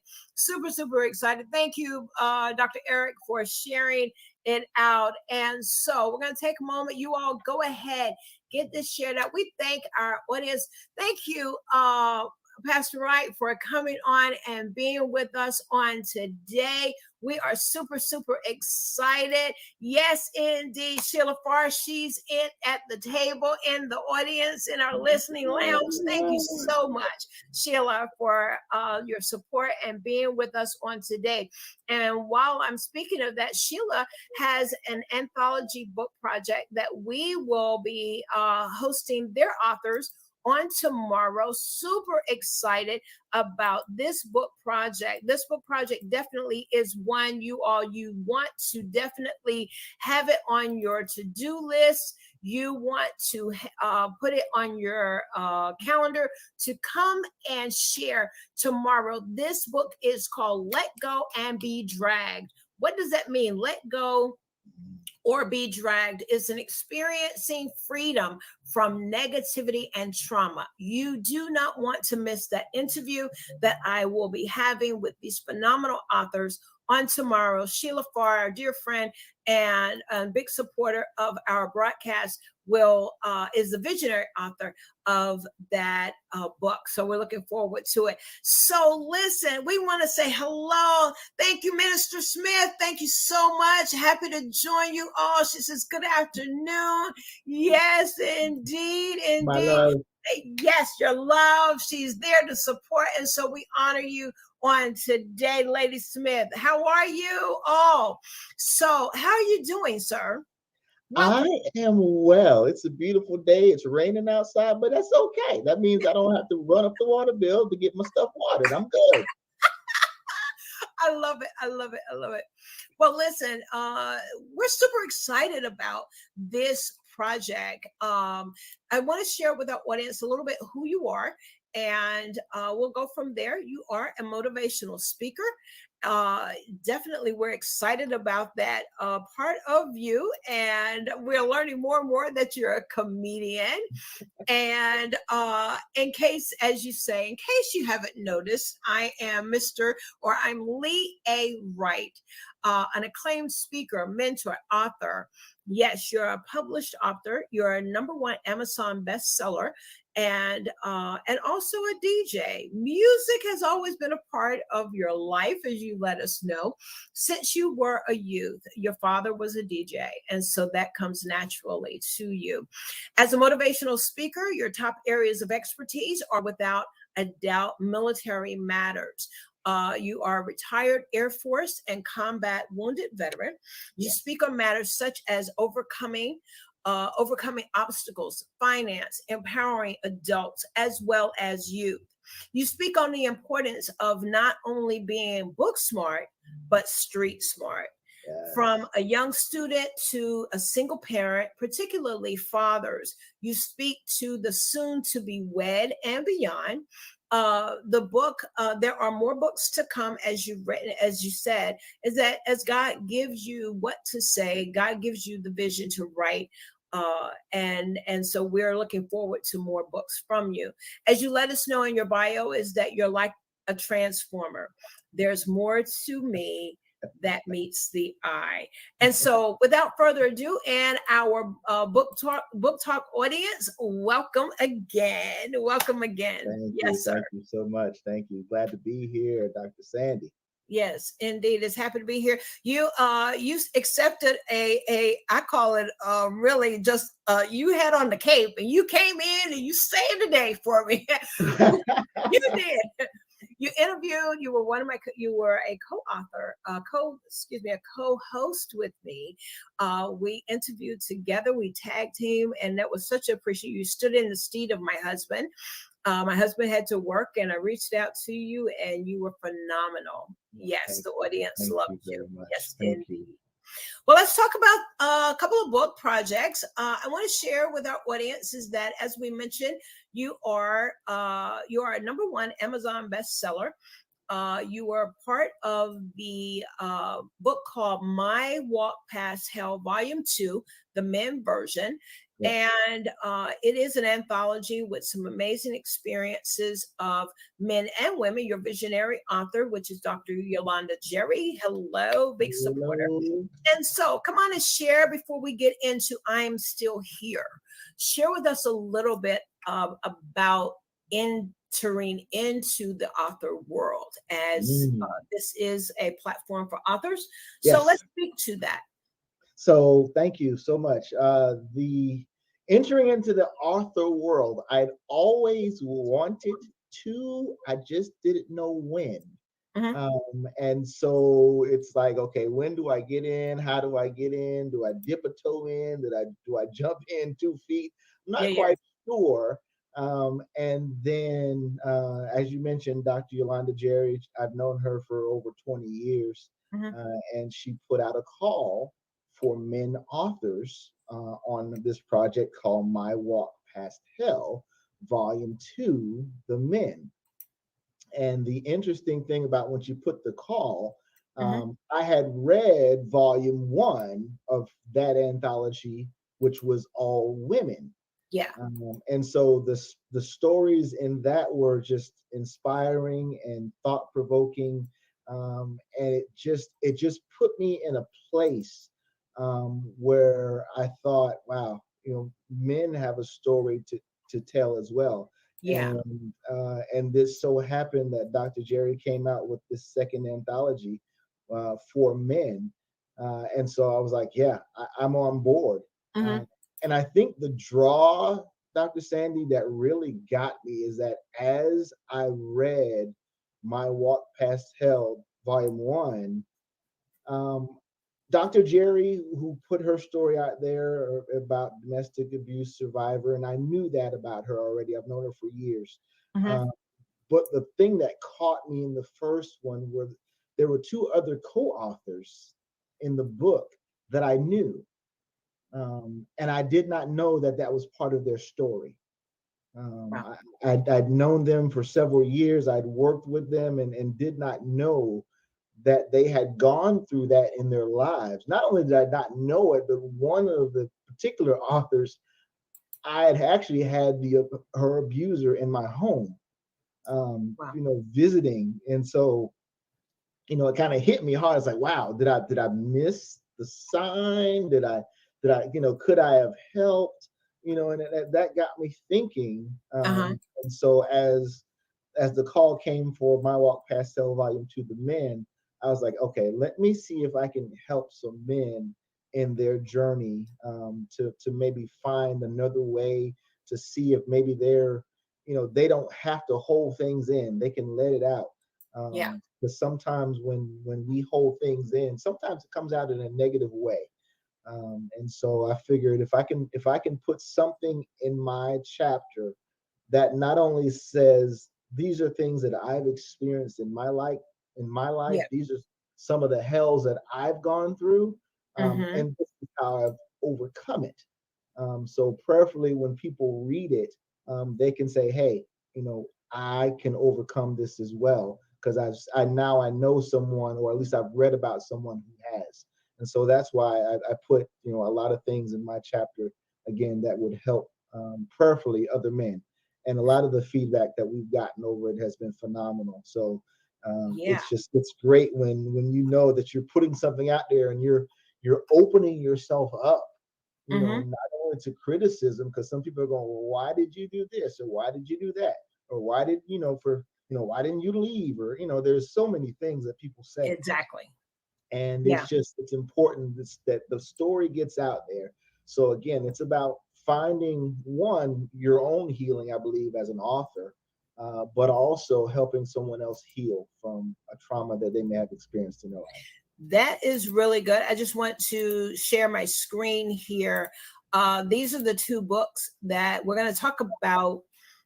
But the audience, yes, you all, and you're going to be able to grab one or both of these books from your website, but this is our book that we're talking about here on my left, where your My Walk Past Hell, Volume 2. And then, of course, we're talking about I'm Still Here. That's our discussion for today. But also, as you were mentioning about My Walk Past Hell in Volume 1, which is an incredible book. And the fact that you read the story, you read, through Volume 1 and began to look at it from an angle that because domestic violence, when you talk about domestic violence, men or women, they're aggressive because they're dealing with obviously something on the inside and they haven't dealt with that. And they're taking it out on someone that is vulnerable. They're taking out their levels of frustration, whatever it is, and just anger. They're taking it out on those who, quote, they say they love. And so here thank you for the transparency, is that you learned that one of the abusers was someone in your home. And but the fact that you're wanting to help other men, and that book set the precedent. I'm telling you, Dr. Jerry set the bar. She set the bar because I had not had the privilege of interviewing male authors until that book came out. And then when you all set the bar for our show as well. There are some male authors, and I did a complete male authorship because there are some male authors that I have interviewed that were part of an anthology who had the courage to share their story. But a complete book, hey, listen, y'all set the bar. That's all I can say. So in that, My Walk Past Hell, you begin to tell your story in the men version. So, and it brings us up to here, as you said, is that there was more to share. So let's talk about that. Absolutely. So again, but My Walk Past Hell kind of set the tone. And the interesting thing about as I began writing, and like I said, I knew at some point I was going to write. I just didn't know when. And like I said, Dr. Jerry provided that platform. But as I began writing for My Walk Past Hell, and of course I asked Dr. Jerry, what's your word count? How many words do you need? And she said, okay, this is what I need. I said, okay. And I got there, but I got more to say. I got more to say, but I can't say it here, but I got more to say. So my next logical step was to continue on writing the solo project that kind of, it doesn't necessarily piggyback off of My Walk, but it does, it brings you into my world, the things that shaped me beyond the chapter of My Walk Past Hell. I go into my youth, my childhood, my upbringing, through an up and down Air Force career, and going forward into again what I'm doing now. It's a story for me. It's a story of triumph because there are certainly things that could have taken me out earlier in life, and I'm thankful that they didn't. I'm blessed to see 50 years of living, and I'm still here. I'm still here despite the obstacles. So and that's it. Is I'm still here. I want to and so we're going to dive deep into as much as we can, you all. And so again, we want to thank you all. We're with the author, speaker, mentor, #1 Amazon bestseller. We're talking with Minister Lee A. Wright, who is now has a solo book project that is called I'm Still Here. And I want to focus on the front cover, if I may. If I may, I want to begin there, and let's lead into our conversation of this book. You definitely want to have this book in your library for sure. I want to share a screen, and you all, I want you to, here it is. I'm Still Here. And if you look a little close, you're going to see that it looks like there is a part of a building that has been totally blown away, and you can just see in it like it's an apartment. This is a book chronologizing, or all chronicle, okay, the life of Mr. Lee A. Wright, okay, and he is a veteran of the United States Air Force, serving on active duty for 26 years.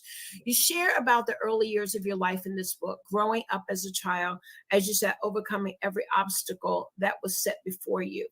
And you share in this book your Air Force journey throughout the assignment, the ups and downs, the highs and the lows. One that could have taken your life, a literal terrorist attack that could have taken your life, but somehow became the catalyst guiding you on the path of who you would become.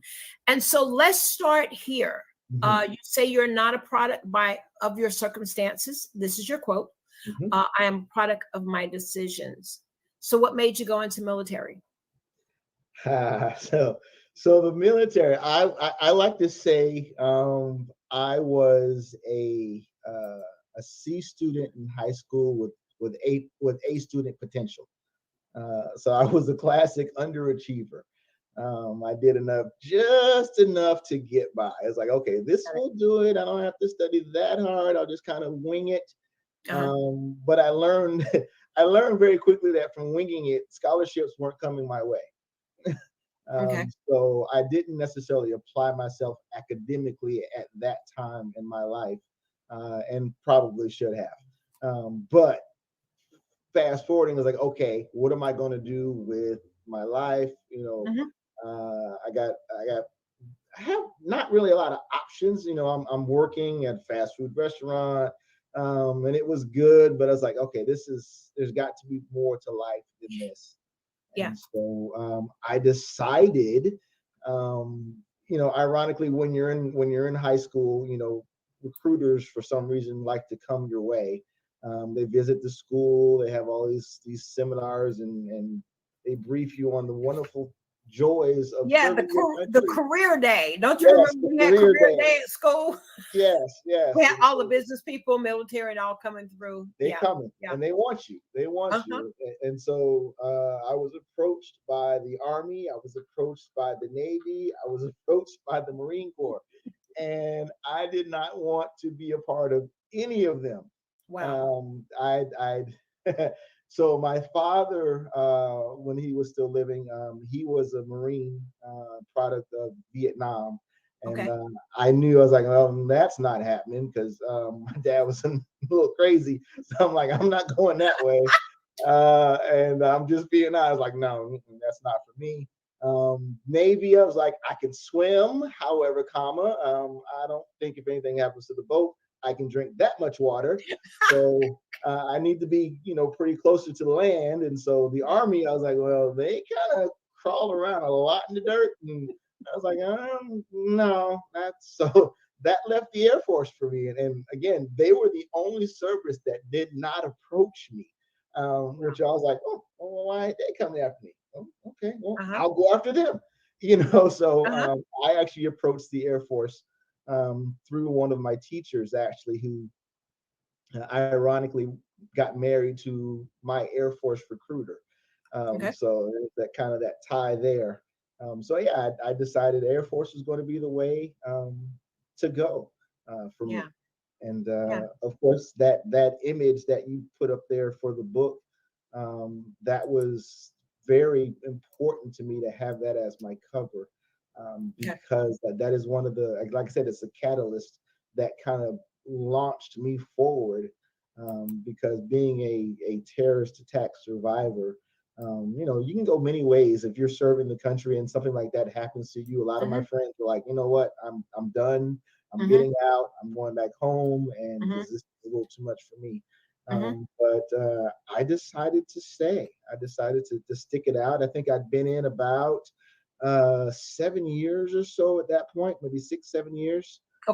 When that happened. And so, I had a long way to go before I hit 20, much less the 26 that I finished with. So yeah, it was by the grace of God that I'm still here, and I'm not ashamed to say, if it weren't for Him, I wouldn't be sitting here on this platform with you today. Yeah, yeah.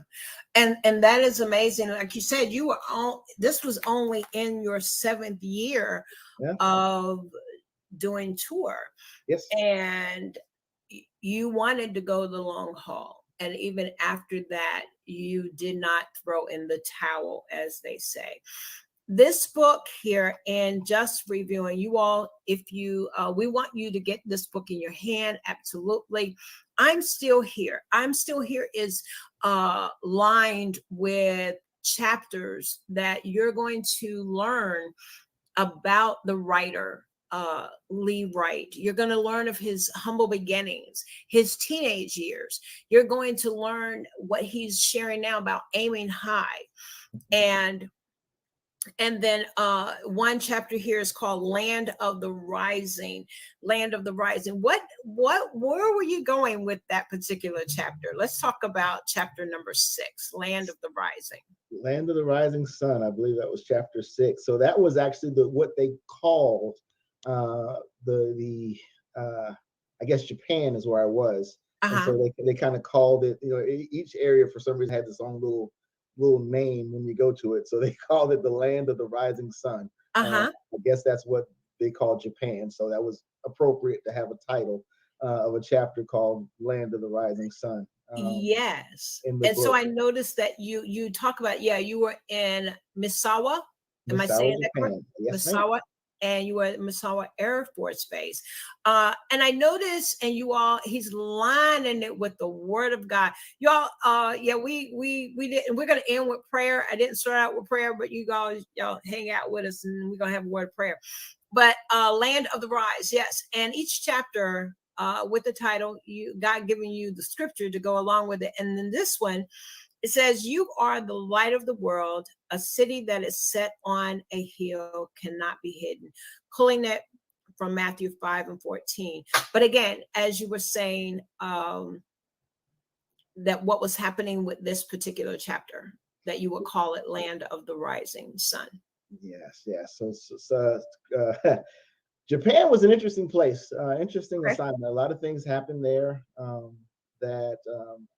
We have these conceptions in our minds sometimes of foreign countries. As you're brought up in the States, and in whatever state you're from. But if you never get to travel necessarily, then the only images you have perhaps are what you may read about in a book, or you may see something on TV. But for me, Japan was like eye-opening. It was like, I had this mindset. It's like, okay, you got a lot of people over here and they're riding around on bicycles with maybe hats on their head. And, I had all this stuff that was just totally untrue. And so when I realized when I got there, I was like, oh, wow, this is like advanced technology is like abounding. And this is like, if you ever saw the Fast and the Furious movie, it's like, wow, they're like zoom, zoom, and really high rises and culture. I went to Tokyo, and I thought I was in New York City. Wow. I really did, because when I visited Tokyo, it was like a literal multicultural experience. And so not only did I encounter Japanese people, but I encountered English, British, Australian, African. I mean, it was literally a smorgasbord of people in Tokyo, Japan, and they're like, "Wow, this is amazing." Yeah, and that's what New York is like. I always and so I'm like you, is that when we go to different places, and we see it outside of our norm every day. I'm a country girl from North Carolina, so I get it. And so it's like a melting pot. Yes. So you found Tokyo to be a melting pot of, like you said, multicultural. There's not just the people from Tokyo. Right. Actually, a melting pot of people. And I could go to the vending machine down the street and get a hot dog or a dozen eggs. It was weird. Like from a vending machine. Can you believe it? A dozen of eggs, really? I kid you not. That's Wow. Oh, Lady Smith, she says, yes, I love it how he begins each chapter with the scripture. Absolutely. We are in agreement with that. This is an amazing book. For sure, for sure. And she's saying, wow, is whatever we were in our discussion here. Awesome. So each chapter, as we mentioned, is that as we go through the book, we have this chapter number 6, where we talk about, as you were saying, being in that area of Tokyo and visiting. And then further throughout the book, as I wanted to let you all know, each chapter, how it begins with the humble beginnings, as is shared, as well as we were at chapter 6 when it says, chapter 6 is land of the rising sun. Then we go on and he lets us know those that can't do, teach. Okay. Not quite sure what that one's about. Then first sergeant duty, you go on to let us know another chance to love and the mob and the command. And yeah, you all go find out what all of that means. By the time we get to chapter 10, the United States Air Force, you are retiring. Yes. You retired, and then you talk about the next chapter. So what I'm going to do, I'm going to step away and just let you share your heart, where this new journey is. You've pinned your life in, a portion of your life where you are. But before we do, you go ahead. And then when you come back, I want you to let us know when you woke up and you realized that you were still alive and you said, I'm still here. Okay. And I want you to hold on to that thought. Okay. Come on and share your heart with us about starting this book here. Okay. So where we are today, and as we continue this journey called life, I'm always inspired by other people. I'm inspired by what I read myself. I'm thankful I see my cousin who is in the chat, Taryn Jackson. She's one of the people that inspired me along the way, because we came from the same hood, if you will. And she got out and I got out, and it's a wonderful feeling, and she's always been a great example for me. So I love you, cuz. Don't cry, but I love you. But as we continue this journey of life, it's about setting goals and reaching goals, and not allowing the things that you have been through to necessarily negatively affect you. We all go through things in life. We all experience life. It's ups, it's downs, and we have a choice. My mantra that says I'm not a product of my circumstances, I'm a product of my decisions. I hold fast to that, because sometimes I realize that the things that I experience are because of the decisions that I've made.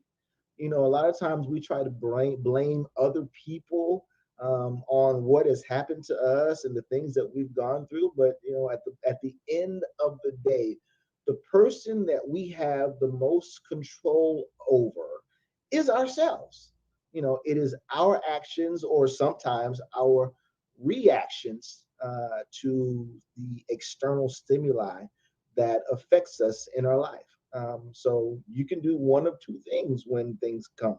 You can react negatively, or you can turn it into a positive.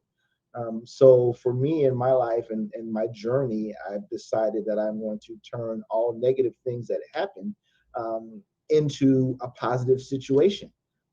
Believing I'm a man of faith, so I believe when the scripture says that all things work together for the good to them that love the Lord and are called according to his purpose. That means all things. That means the good things, the bad things, the not so happy things, the not so glad things.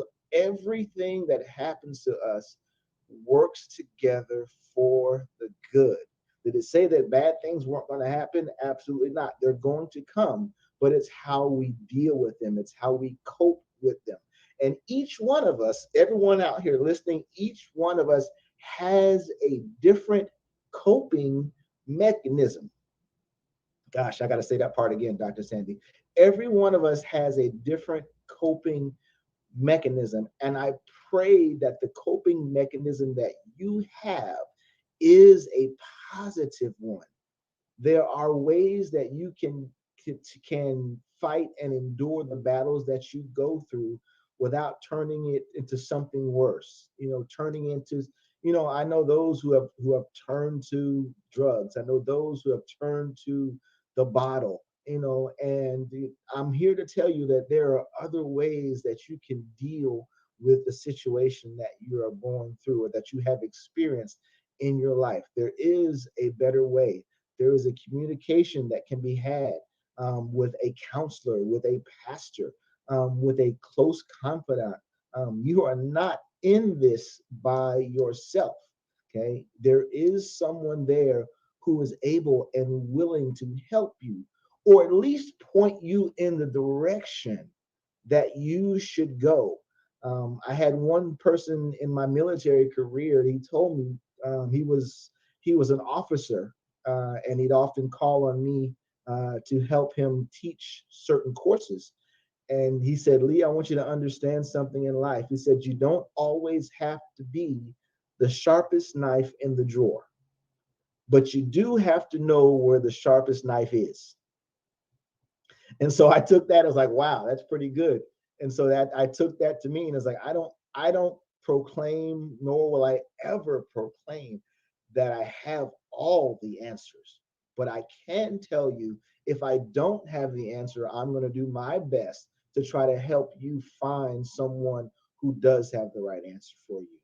So I just again I put this book out to again encourage people again, because I'm still here and I know I could have been taken out a long time ago, but by the grace of God, I'm still here. There are 19 brothers that I lost in that terrorist attack that are no longer here with us, and that's been 26 years ago, this past June. So I realized again, God's got a calling and a purpose for me. And so I intend to walk in it. I intend to try to help as many people as I can while I'm here on this earth. If it's one at a time, great. If it's 10 at a time, great. If it's 100 at a time, fabulous. I'm here to help and encourage those that I encounter. Everyone that God puts in my path, I want to help and encourage. And that's why, again, Dr. Sandy, I've written this book, and why I continue to write as God gives it to me. I realize I can't be in everybody's project, and that's okay. But when God says it's time to put pen to paper again, or in some cases, fingers to keys, yeah, I'm doing it. Yeah. Yeah, and as Minister Sonia is saying, great wisdom nuggets. I love the piece where God just drops it just when he do. You said the coping mechanism, and that we all have different coping mechanisms. And that scripture, Romans 8:28, and now we know that all things work together for the good of them. That scripture has been in my spirit now. It's probably now for about 3 weeks. Yes. And what you have done is now giving me another reason of how we cope with the good, the bad, and knowing that they're all working together. We may not understand it. We don't know why something terrible, such as you mentioned, the lives of the men that were lost serving our country, how that worked for our good. And then here you sit over 20 years later telling their story. My God, I felt that right there. Dr. Sandy, and I'm going to hit that real quick again to kind of drive it home, because like I said, we don't know why God allows what he allows. And after the terrorist attack, had an opportunity to, when we got back to the States, one of my friends who lost his life, he was engaged to be married. And I had a chance to talk with his fiance. And we sat down and we talked, and she she was going through her grief, Yeah. rightfully so. She had lost, her fiance. I'd lost a friend, and she began to just talk to me. And she was, letting me know the things about him, some things I didn't know, Yeah. before we deployed. He had a conversation with her, and he told her that he wanted to go fishing one last time. Wow. And that caught her off guard. It's like, well, you'll go fishing when you get back. Yeah. Yeah. And then, but he was like, no, this is my last time. It's almost like he was getting prepared. Yeah. And he was a man of faith as well. Yeah. And so, of course, he didn't make it back. And in my talking with her, she said, I don't understand it. She said he loved God, and she brought out scripture. She says, Yeah. the Bible says that you honor your mother and your father, that your days will be long upon the earth. She said, so why did God take him? Why did God take him? Yeah. And God, trying to hold on. Jesus. God spoke to me that day. And he reminded me, Jesus, when the man was lame from birth, and the question was asked, whose sin do we charge this to? Was it his father's sin or his mother's sin? Yes. Why he was born this way? Yeah. And Jesus's answer was like, neither, but that the Son of Man might be glorified. Yeah. And that's what God gave me to speak to her. And in the instant that it came out, it like there was a light bulb that came on in her mind. Mm-hmm. She was like, oh. She said, now I get it. And she began to tell me that as a result, unfortunately, of his death, but other family members that they had been praying for and interceding for decided to give their life to Christ. What? Jesus. My. We don't understand how God works or what he allows, but everything he does serves a purpose. You better believe that. You've got to believe that. My goodness. And that right there, as you were saying, is that out of the loss of his life, we know that his life, he gained eternal life. Yes. Not only his life, but the lives that were saved. Yes. Had they not given their life to Christ, had he not succumbed to the terrorist attack and transitioned on, but the lives that were won, yes, because of him. Yes. My goodness, and knowing of his story and his relationship with God. Yes. Well, we still yet honor you and the faithful work that you're doing, and the fact of the lives that were saved out of the result. And I just grabbed that, how we cope. We never know how things are working together for our good. While we take a moment, I want to share with our audience, if I may, and then we're going to come back and talk a little bit more about the book. You all, we have, just want to share with you all, we have an upcoming event that I do want to inform you all of. And this event is, there's a couple of them that we'll hear about during this broadcast on today. And that is, this particular one is for the Power Up Summit with Coast Kern Crockett Cherry. So at this time, I'm going to yield back and let's learn a little bit about more what's happening on, I think it's July the 27th, right here on the Mississippi Gulf Coast. So hold on. There we go.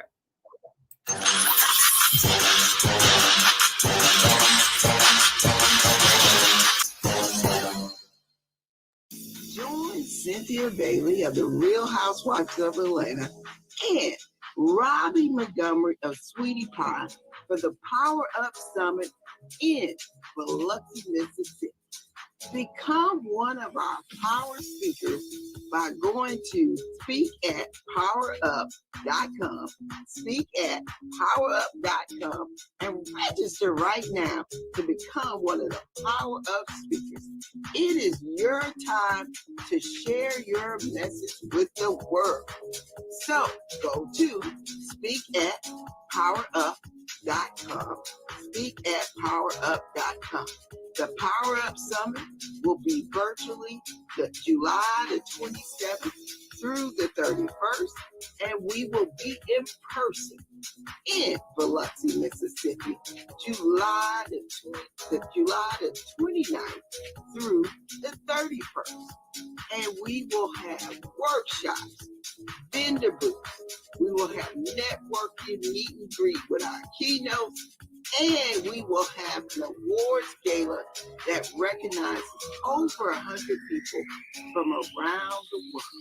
So join us on stage in Biloxi by going to speakatpowerup.com, speakatpowerup.com, and register right now to become one of our Power Up speakers.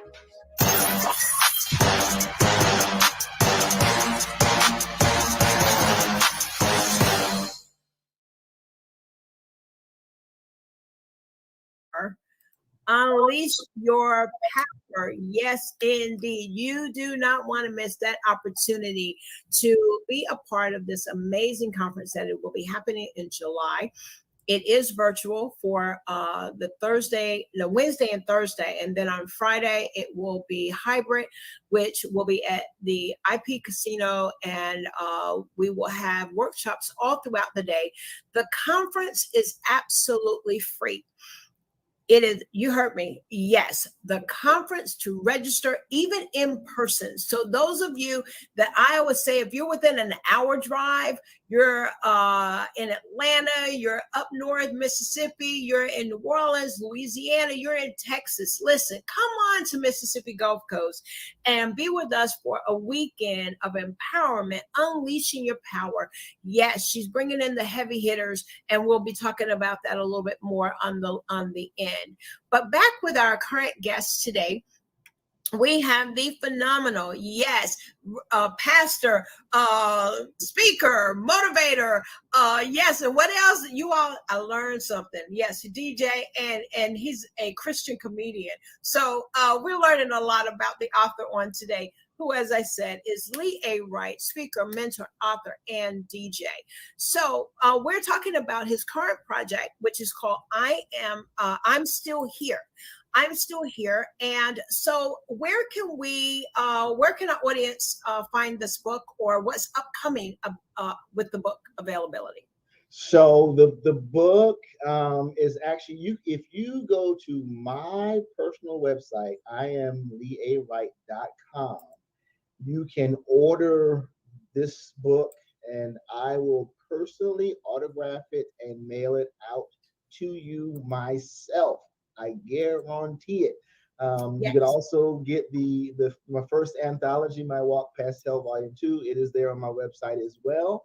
But if you want to wait and you say, well, I don't want an autographed copy, that's okay. This coming, let's see, today is Saturday. So this coming Thursday, so Thursday of next week, the 21st, I believe that's the date, it officially hits Amazon. It hits Barnes and Noble. It hits what's the other? All the big box retail stores. Yeah, it will be there. Okay. The Million will carry it. They are actually doing pre-sales right now. So if you look on Amazon or Books A Million or the others, you'll see pre-sales out there. But if you want one right now, like I can't wait to get my Amazon, then go to my website and I will mail it out to you personally myself. Absolutely. We see it here. Here is the information, guys. I'm going to back out just a little bit. What you'll be able to see is the website is IamLeeWright.com. I do have it up. I did bring it up just a few minutes ago. Again, IamLeeWright.com. Don't forget What'd you say? Don't forget the A. You'll go to Oh somebody yeah. else's. Oh yes, indeed, indeed. I am leeawright.com. There you go. You guys see it in the chat there. You want to be able to go to the site, and as you can see, it's an amazing look at this, y'all. As I said, in case you haven't noticed, he's got the microphone. He is ready. The stage is ready for this great man of God. And so, to learn more about our guest on today, you do want to go to iamleeawright.com. I am Lee A. Wright, WRIGHT.com. And you just, great information, a powerful man of God who has a heart for people that you want to see win. And let's talk about, where did that come from? You mentioned about your father was in the Vietnam War. And you mentioned, and you dedicated the book to your children. You do have how many children? I have 3 biological, and once me and my fiance officially tied a knot, that number will jump to 5. So jump to 5. I got you. Yes, indeed. And that's amazing, because God is blessing you on every end. An amazing, wonderful woman of God that God has created for you, and that's so amazing. We're super, super happy and proud and all of that good stuff. We can't wait. Got a good one. Absolutely. So where did that servant heart, where do you think that came from? Or have you, identified that, and you just let that that's how God created you? I think, Pastor Sandy, that's how God created me. Yeah. He created me with a heart for people. I've always been a person that was not afraid to give my last. Wow. If it was my last, I've had people that God has placed in my life, in those times when I didn't have a lot at all. I'm making a little bit of money in the Air Force, and and I had friends that were, maybe struggling with whatever they needed, something they couldn't buy groceries. So I'd give them, what money I had so they can go buy groceries. But in turn, my blessing was they got groceries. Now they're inviting me over to eat.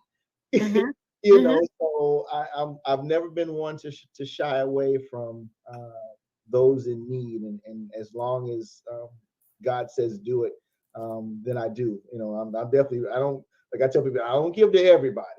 There's some things I pass on. Yes. But whenever God gives me direction to say, okay, you need to bless this person or that person or this family, then definitely willing.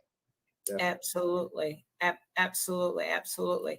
Well, listen, we appreciate all that you do for the community and for what you've done for our country and how you've served and you're continuing to serve. We're looking for to hear more great things that are coming from you and through you in your ministry and in your business. It is always our custom that before we end our broadcast, that we would yield back and allow the authors to share their heart on what God has placed in them in regard to the book. Listen, you all, you got to get the book, okay? You have to get this book.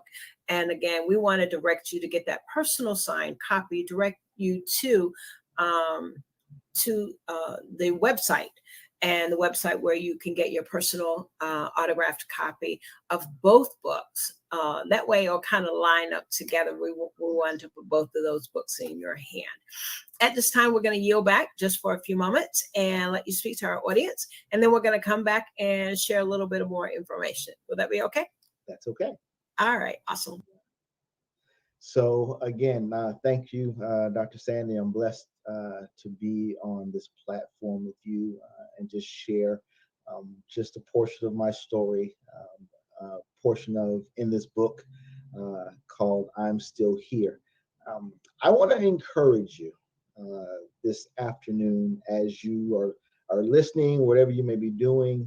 I just want to encourage you that my title says I'm still here, but you know what? If you're listening to this broadcast right now, or if you're catching it on instant replay, you're still here, okay?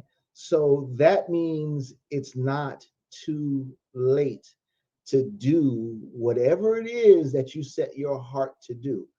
It's not too late. You know, the obstacles that may have been in your path in the beginning, just move them out of the way. Don't let, there are various factors that hold us back. I'm too black, I'm too white, I'm because I'm a man, because I'm a woman, because I'm old, because I'm young. All those things, all those obstacles, they're just things that stand in our way. My mother, God bless her, she's 75. She'll be 76 in September. And I hope I don't get in trouble for telling her age, but she is back in school, y'all, at 76, getting her study on. Okay, getting her study on at 70s. You can't tell me that if when you put your mind to something that you can't accomplish it.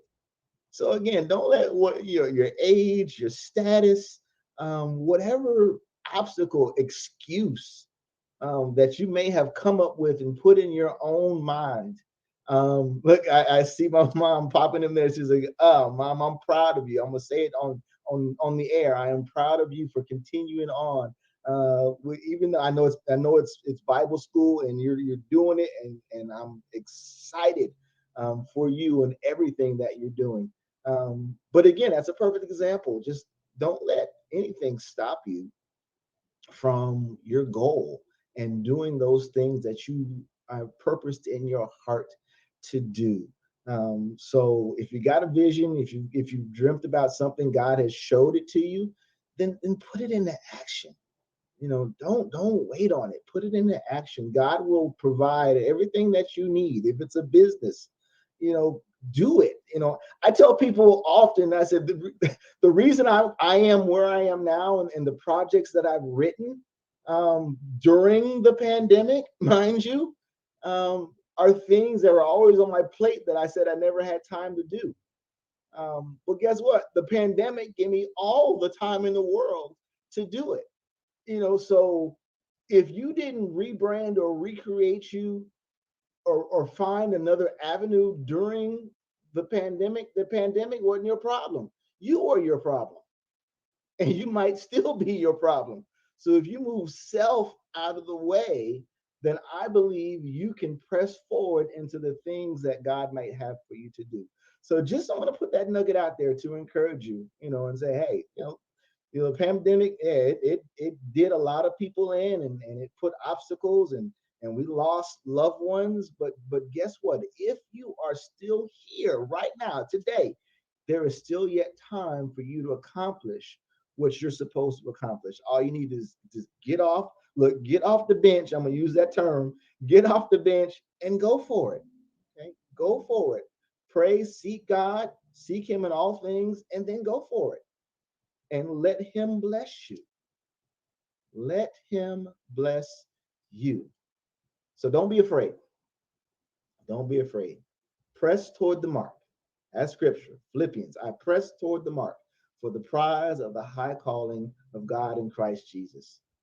So whatever you've been, thinking about, praying about, sometimes God has got the door open for you already. All you got to do is walk through it. And when God does not say, well, God hasn't opened that door for me, or this obstacle, okay, well, sometimes God wants you to just go ahead and create the door. Sometimes God wants to see where your faith is. See where you stand. See if you're going to do what He wants you to do. One of my mentors, and I mentioned it in the book, one of my people that I look up to a lot is Tyler Perry, because of the things that he's been able to accomplish in his life. And one of the talks that he said, I'm just trying to help somebody cross.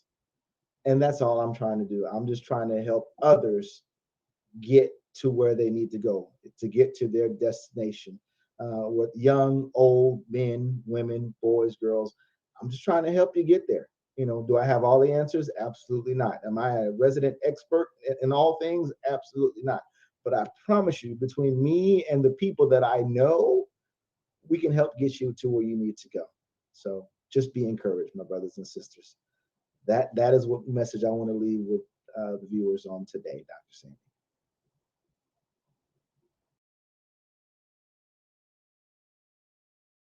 Mute. You all have heard it. I was on mute there for a second. You have just heard from our amazing guest. Yes, Lee A. Wright, the published author.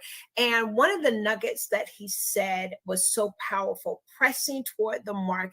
And when Paul writes that, and another one of his, and I'm taking this as a quote, and I'm going to bring the author back on because that was amazing. I loved it. You said, move self out of the way and move forward to accomplish the things that he has in store for us. You all, that's a nugget right there that could take you right in to the end of this year. If we just focus on that, moving ourselves out of the way. You've been preaching to us today. What a way where it said God will send a word and his word will not return back unto him void. So you have definitely blessed our hearts on today. You all, we have had another amazing author interview.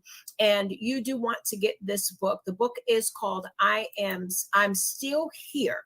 It is a chronological book of the life of Mr. Lee A. Wright. He's a veteran of the United States Air Force, serving in active duty for over 26 years.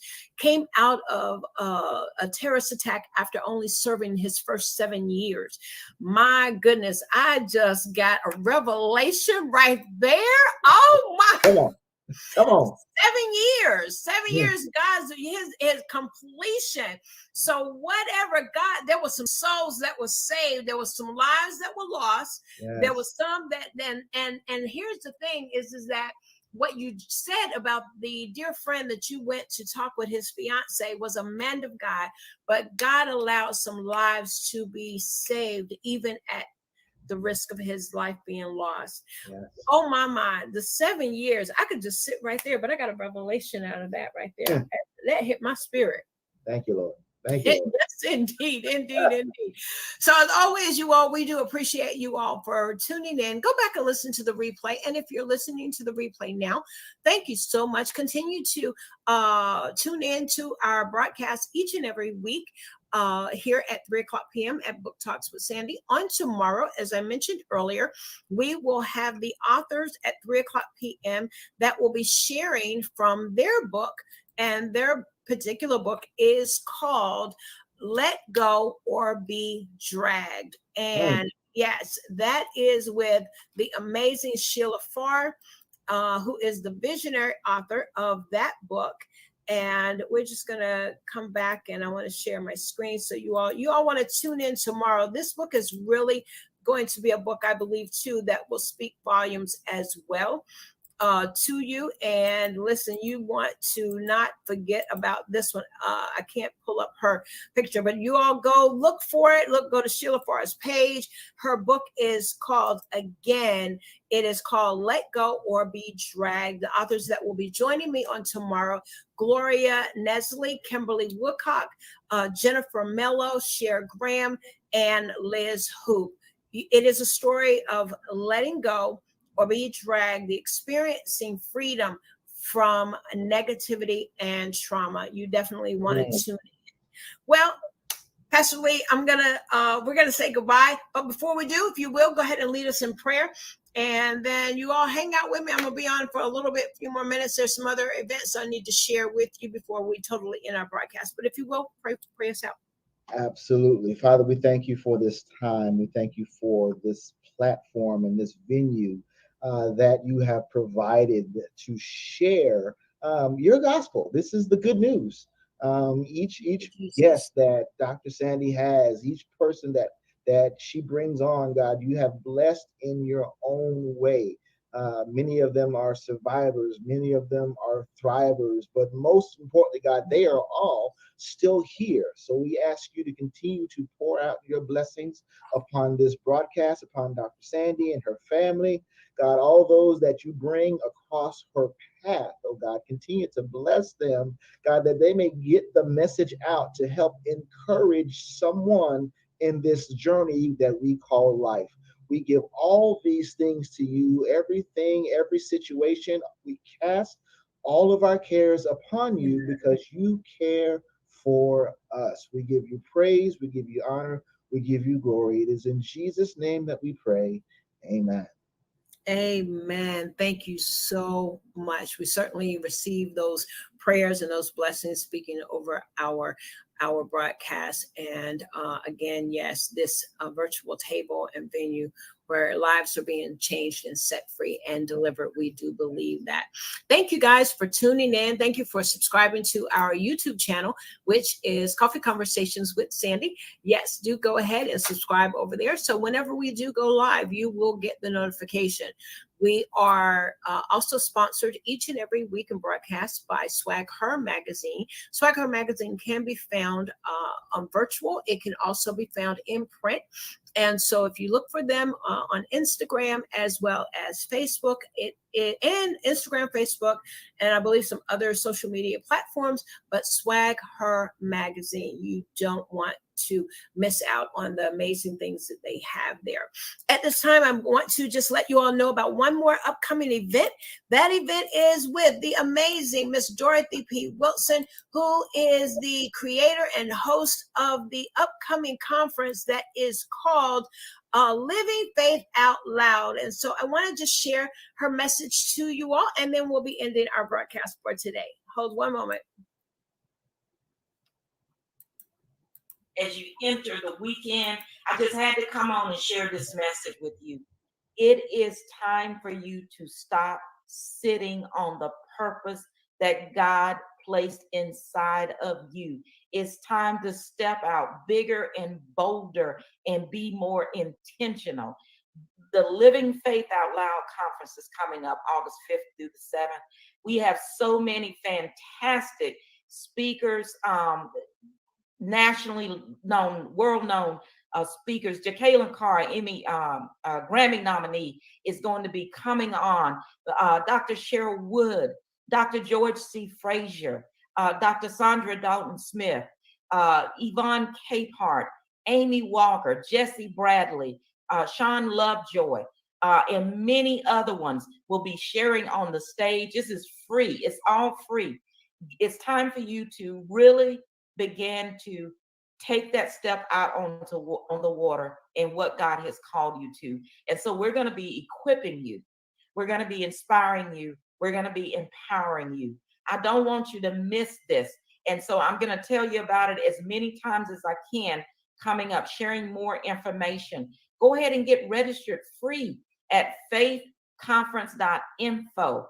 It is time for you to stop sitting on that dream. It's time for you to stop sitting on that purpose that God has put inside of you. Stop waiting on someone else to affirm what God has already confirmed in your heart. Get moving. It's time to get on purpose. Thank you for taking just a minute to hear what I had to share today. I hope you are encouraged, and there's going to be so much more encouragement coming August 5th through the 7th at the Living Faith Out Loud conference. You want to make sure that you tune in. You all want to make sure that you tune in and go ahead and get registered. That conference is called faithconference.info. You want to go to faithconference.info. And yes, do go ahead and register. Spend a weekend. And just as the creator and the host, Ms. Dorothy P. Wilson, if you want to find out more, go to Living Faith Out Loud Facebook page. You can find it is Faith Inspiration Network. That is where you will find all the information for the upcoming conference. It is called Faith Inspiration Network. Go over to the Facebook page and you will be able to find the registration. I'm going to go ahead and put it also in the chat so you all will have it as well. Be on purpose. On purpose is the theme. So there are two major great events coming up on the Mississippi Gulf Coast. We do have the privilege of being able to be a speaker at the this one with Dorothy P. Wilson. I'm excited about what God has placed in our heart to be able to share to a global audience, and of what it means really to be on purpose. What I do here is on purpose. When I became an author, I didn't know what to do or how to get my book out. And so I was already doing coffee conversations, but we specifically set aside. That's how Book Talks with Sandy was birthed, because it was a commitment. It was my first fruit to the Lord that as long as I will be doing this, that there will always be a seat and a place for authors. And so without further ado, as always, you guys know that I love you. Thank you so much. Tune in with us on tomorrow, where we will be interviewing another set of an amazing authors who will be sharing their incredible stories. And so, as always, we thank you. Share this with a friend. Share it with someone that you know that will be blessed by all that we've talked about on today. Thank you. Yes, on purpose. Thank you so much for putting it up. And we do appreciate that. Yes, the conference is, yes, on purpose. Are you living on purpose? And as we know, as the scripture says, and we know that all things are working together for the good of them that love the Lord and are called according to his purpose. And so this is what we do. We do it all for the glory of God. As always, you guys know that I love you. Take care, be blessed. And again, my guest that we had on today, he was phenomenal. Yes, indeed. Get that book. Put that book in your hand. Yes, I'm still here. You won't regret it. Listen, take care. Be blessed. All right. And bye-bye.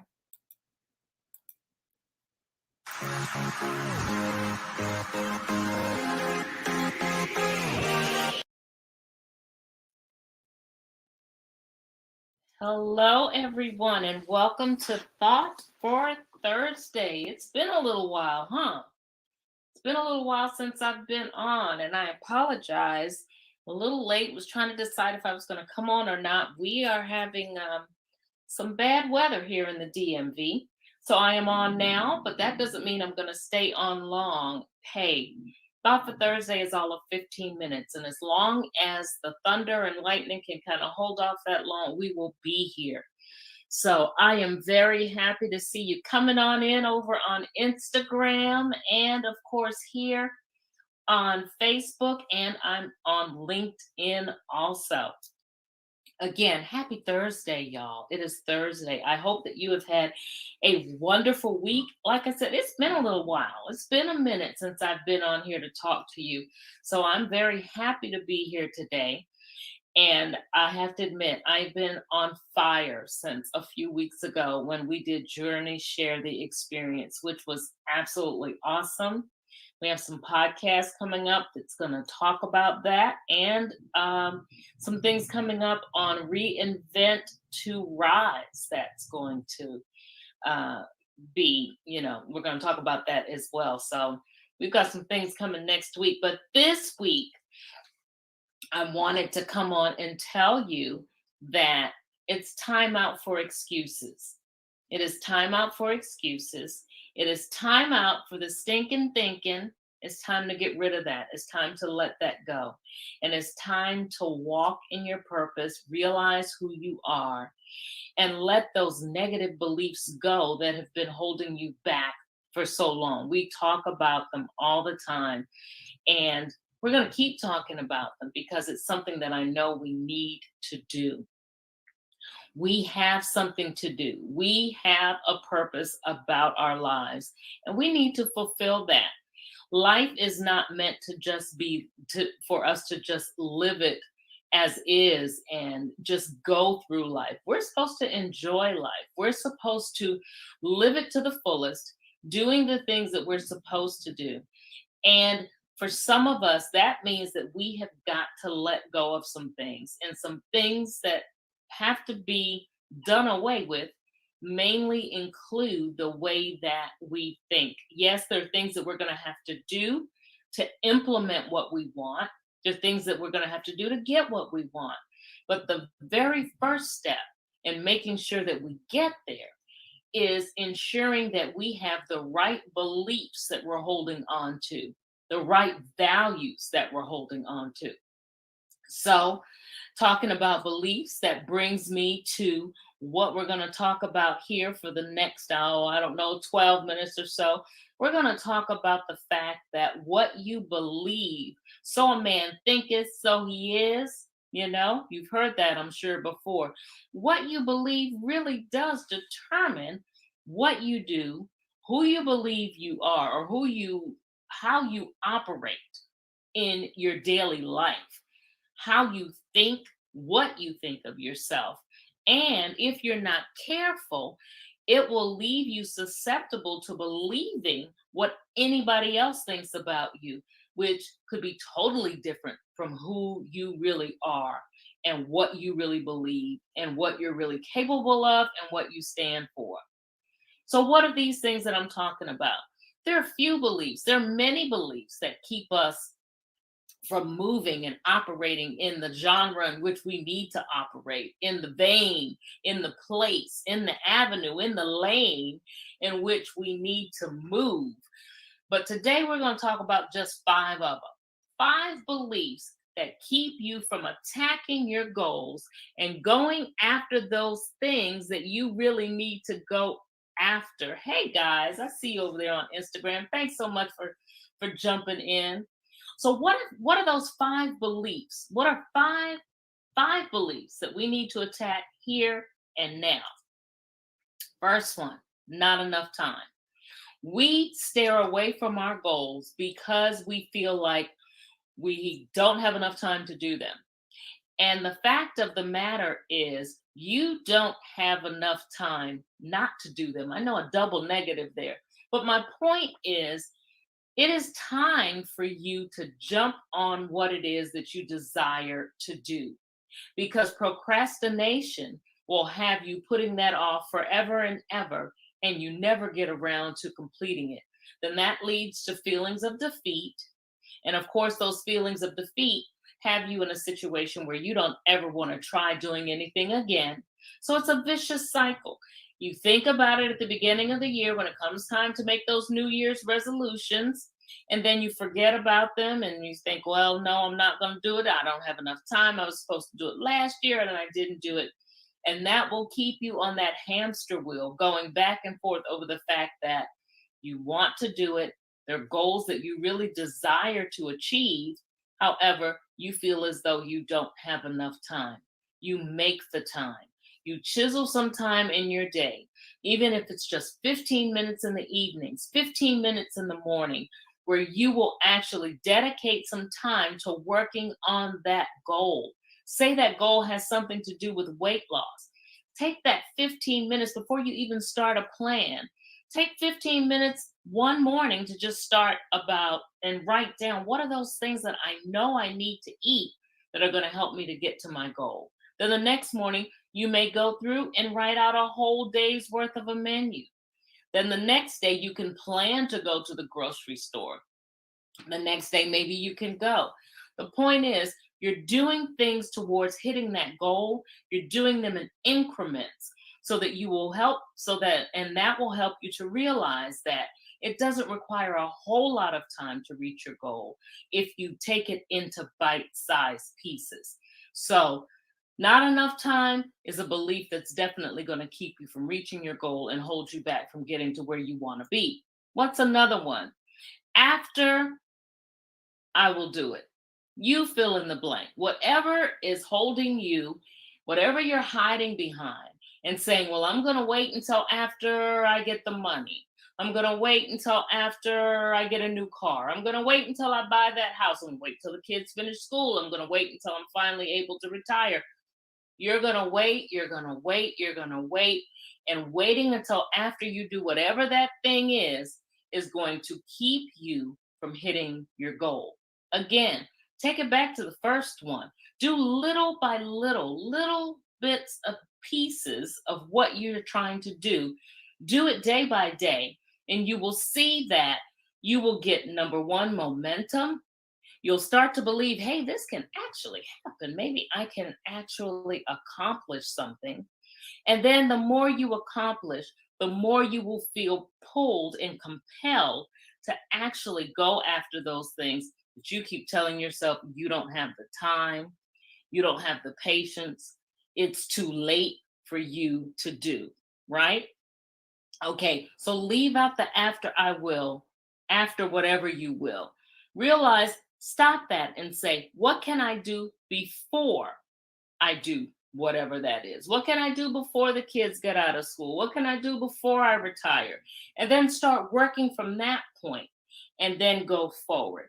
Don't let any particular situation or circumstance in your life dictate when you can work on your goal. You can work on your goal at any point. Again, even if it's in small increments. So what's another belief that holds us back? I'm not good enough. That whole comparison thing. We fall into that imposter syndrome too. Women do it a lot. I know men do it as well.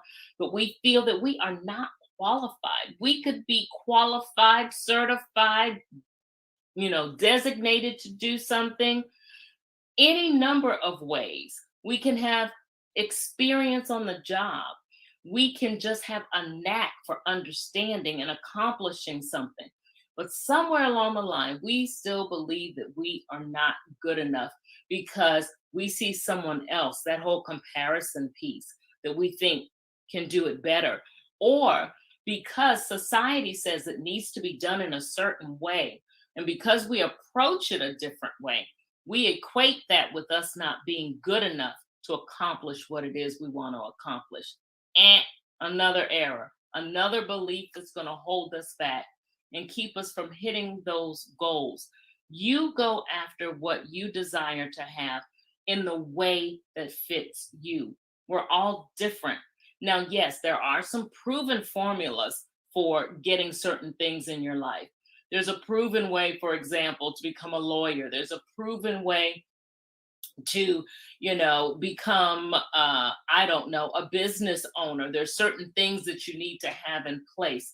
But that does not mean that the process that you have, because it may be a little different, because you may approach it differently, doesn't mean your process is not good enough. You pursue what it is that you're supposed to do in the way that you know to do it, and then go from there. Okay? So don't let anybody else's process hold you back from moving forward towards reaching your goal. So again, remember, time is not an obstacle for you. You don't have to wait until after a certain event occurs, and you're surely good enough to do what it is that you need to do. So what's another thing? I don't have whatever talent it is. I didn't go to the finest culinary school in the country. Therefore, I could never be a chef. I could never start my own catering business. I could never go out there and open that restaurant. Well, let me tell you something. I'm reminded of my great-grandmother who used to feed truckers and migrant workers as they drove through going to the next city. She had huge cannon pots, and she would do it right from the back of her house. She would feed hundreds of people. I found that out actually later as after I got older, that was one thing that she did early in her life. She didn't have a culinary school. She learned basically in the same way that many of my aunts cook right now. They learned to just take what they had, put it together, and make a meal. And not only does it make a meal, it will outdo anything you can find at your best restaurants, okay? You don't have to have formal training to start some of these things. If you have experience, if you have a gift at doing something, that's your training right there. God has already put it in you. All you have to do is actually cultivate that so that you can move forward and hit that goal. So don't let not having a particular talent hold you back, because you know what? Just as you don't necessarily have to go to a particular school to develop a particular craft all the time, there are situations where you can find the education that you need to do the things that you want to do. Perhaps it is something where you need to acquire a skill and you need some hands-on experience. That's one way to acquire it. Or you may have to go to a trade school or to a university or some type of curriculum. Don't let that hold you back. That's another goal that you need to try to put on your radar to hit. There is no excuse for not being able to go after the goal. And surely feeling that you don't have enough talent is not a viable one. So we're running down them again. Not enough time is not valuable. Waiting until after something is in place is not a good excuse. Saying you're not good enough surely doesn't qualify. And saying that you don't have a specific talent is not a good excuse at all. You can always gain the experience needed. You may already have it. It could be a gift, or you can go out there and seek that skill to make sure that you get what you need to get that goal. And the fifth thing, comparison once more. So-and-so has it easier. That's why they're able to hit their goals. That's why they're able to go out and buy the house. That is why they're able to develop that product that they seem to have developed so effortlessly. Nobody has it easier. Some people may have more resources than you, yes. Some people may even have an avenue for them to reach certain things already laid out for them. That's true. It may come to people in different ways, but you don't have to, and you don't need to hide behind the fact that it seems that it may have come a little easier to somebody else. So what if it did? That does not mean you can't attack it. Am I right? Hard work never hurt anybody.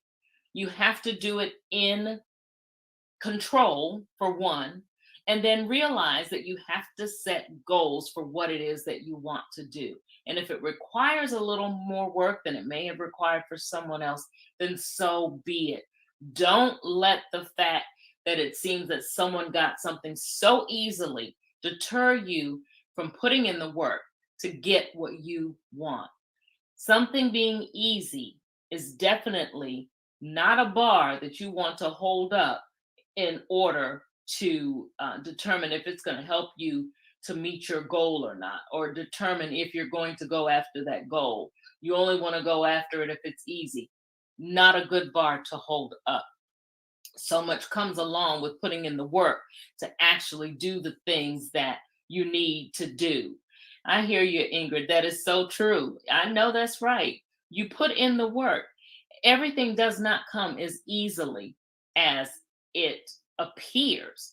That's another thing. You're sitting back and you're looking at something that somebody has done, and you're assuming that it came easily to them. Well, that may not be the case. You don't always know what goes into the development of a dream that someone else has. You don't know the work that they put in to get what they have.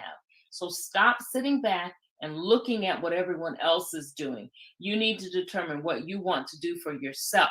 Set that goal, go for it. Don't worry about how it looked for someone else to get it.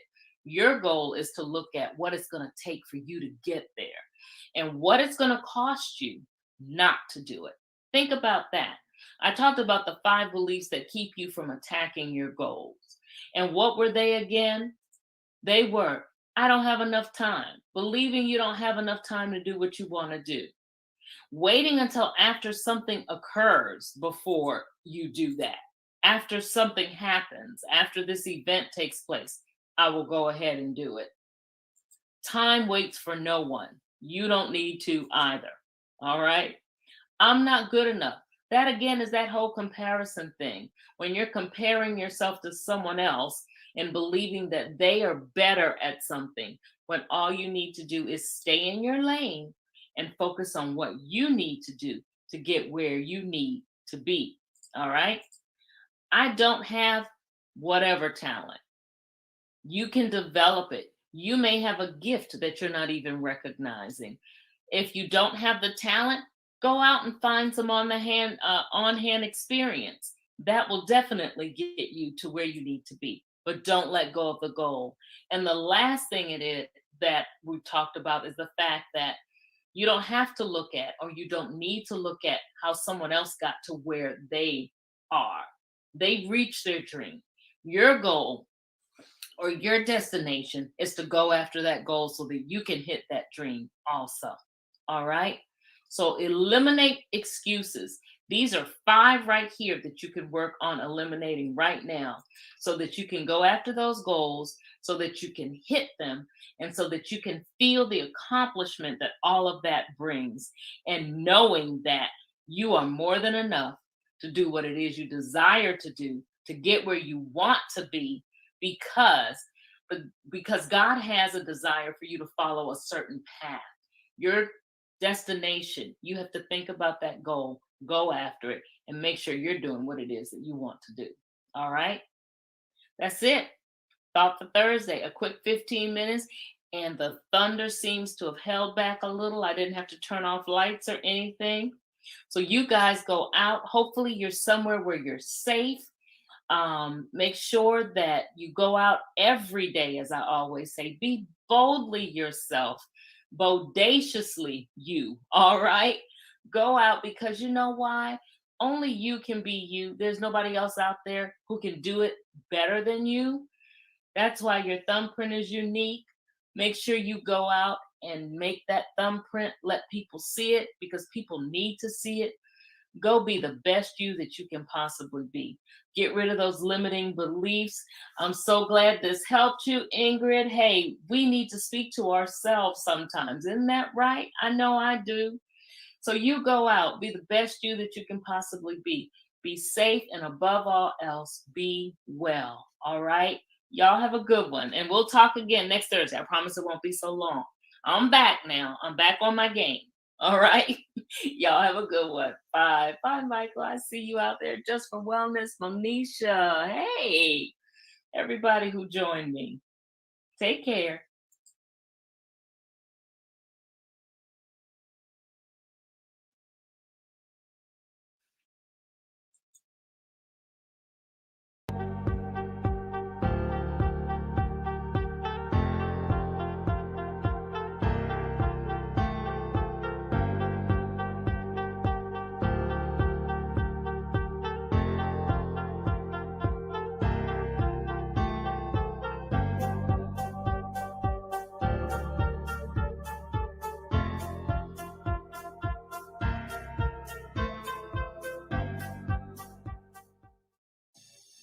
The Vera Thomas Show. The Vera Thomas Show. The Vera Thomas Show. The Vera Thomas Show. Let's talk about it. Let's talk about it. Let's talk about it. Let's talk about it. Let's talk about it. Let's talk about it. On the field. Hello, hello, hello. As usual, I am so excited.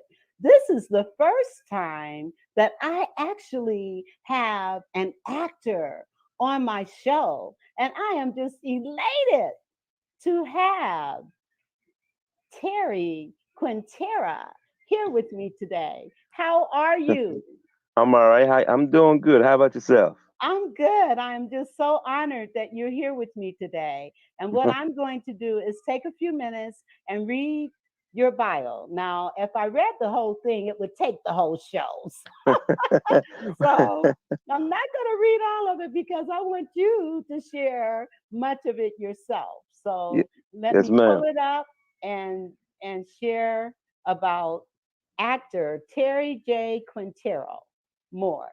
Got his 5 to 10 minutes of fame when he auditioned at the Sugar House Casino in Philadelphia for a role in The Young and the Restless casting call. To much of his surprise, after his audition, he must have done well enough to, in reenacting a small monologue, that he was approached by Philadelphia's CBS local station and who was watching him perform. Miss Alexandria Hawk, a reporter from CBS Eyewitness News, Channel 3, she asked Mr. Terry J. Quintero Moore to play a small role with her. And so Terry and Alexandria created their own monologue, and they were on live TV. No time to practice. Mr. Quintero Moore showed the world that he is an extraordinary actor who acts immediately on the spot by doing improv. With Terry humble, charismatic personality, he is definitely on his way to becoming a trailblazer who is acting skills is immediately recognized for his talent as an upcoming actor. Now, he is not only an actor, but he is also a model. And his debonair looks and humble ways can stop traffic from any nationality. Women who have shared this to him personally, like fans, friends, and loved ones, Terry, he would say. And then he's going to tell us how honored he is to be recognized. But not only is he an actor and a model, but he was crowned the Philly champ celebrity. What? I'll let you tell that too. So, without further ado, I am just so excited to have Terry Quintero Moore here with me today. And so I am going to give you the floor and let you just kind of share your journey from growing up to now. And how did you get into acting? And just tell us about you. Well, first of all, thank you for having me on this show. First and foremost, how I got into acting, and I don't want to say I got in it on accident, but it kind of seems that way. And what I mean by that is I grew up doing it. I was doing it in the church. My grandma used to put me in these plays. I used to hate the plays. If it wasn't church plays, it was a school play. And I always say to myself, maybe her and God had a vision, about me doing this. And how I got into it, actually started planting my feet down into it was I would have friends and family, even strangers would say, you're okay looking guy, you should try this, you should try that, and whoop de whoop. So I was like, you know what, maybe I should take a stab at it. And I started out doing a little extra work, just to get my feet wet. And kind of built just to build my confidence level up. Started doing local theater plays, and then as you said, I was doing the small independent films, and then once that when I did that audition for the Sugar House Casino for the Young and the Restless, things just kind of skyrocketed, and then that bled into me getting into the boxing and the martial arts, and everything kind of came fast all at once. And being that I was so hungry for this, and my gift, and as they say, God give you a gift. If you don't use it, He'll take it. So I just, what, and I was actually trying to get rid of this gift, believe it or not, to be honest with you, but it just kept coming back in my lap. So I was like, all right, you know what, this is what I'm destined to do. Why not do it?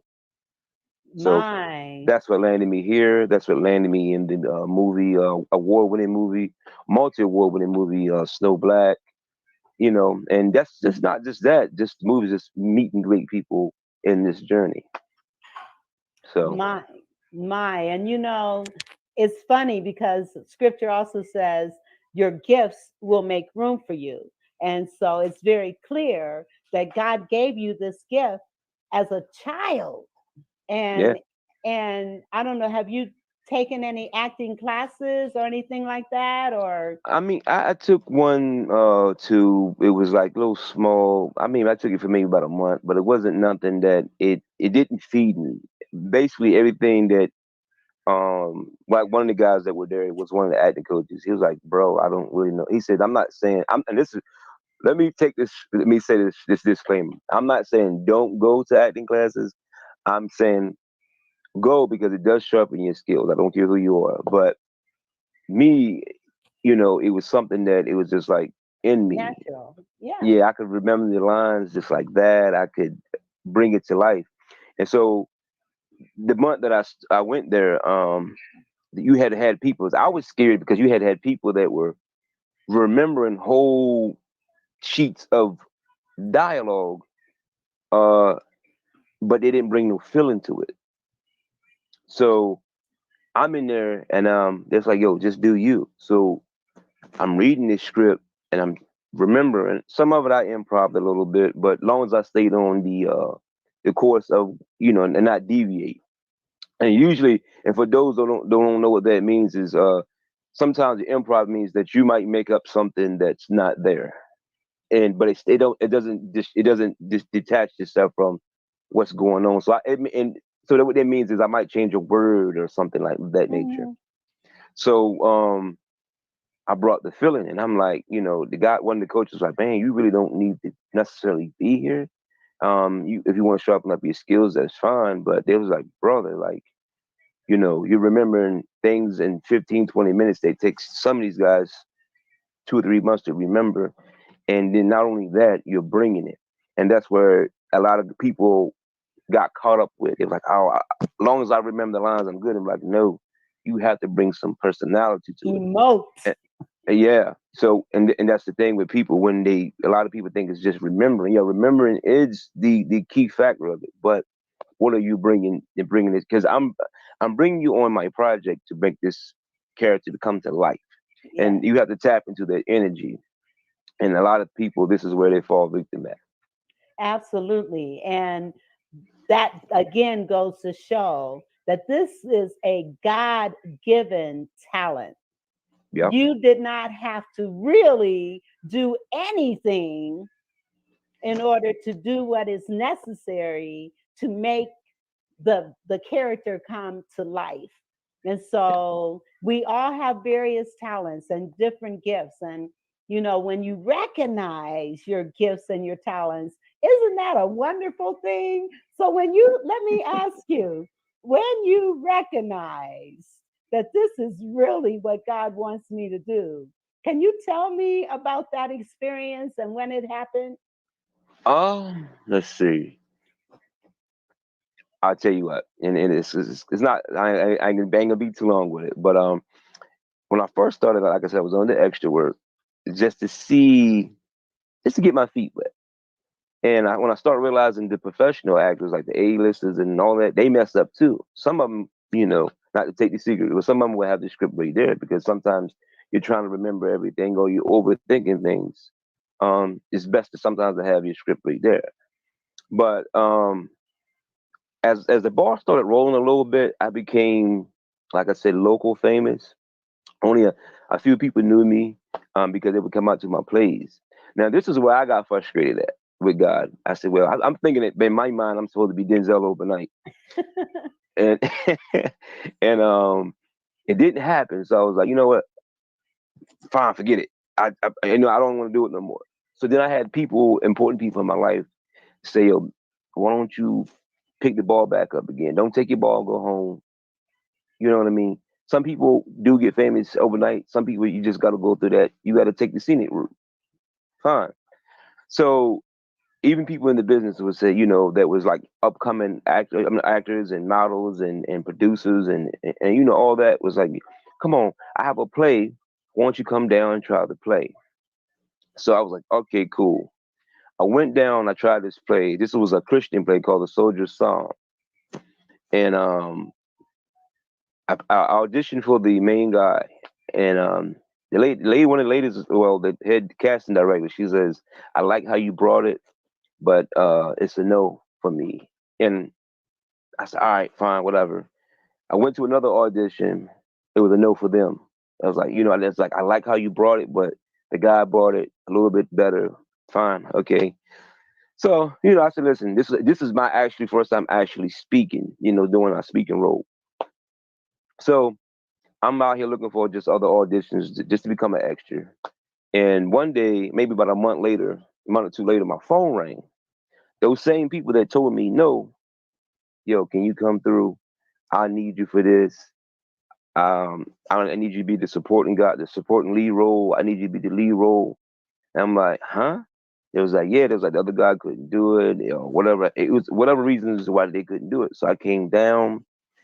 Um, didn't even have to audition this time. They just gave me the script. I read it. They was like, would you play this guy? I read the script because I always read the script in the characteristics of the character before I just say yeah. And I'm like, all right, yeah. You never know this is what I say, you never know who's watching you out there in the crowd, in the audience. One thing led to another. So this person was like, well, I got this guy. I saw him at this play, and then he did my play. Then it just kind of got word. It just became like just a chain reaction of things. Just this guy here, listen, I got a guy. My phone was just jumping off the hook, just boom.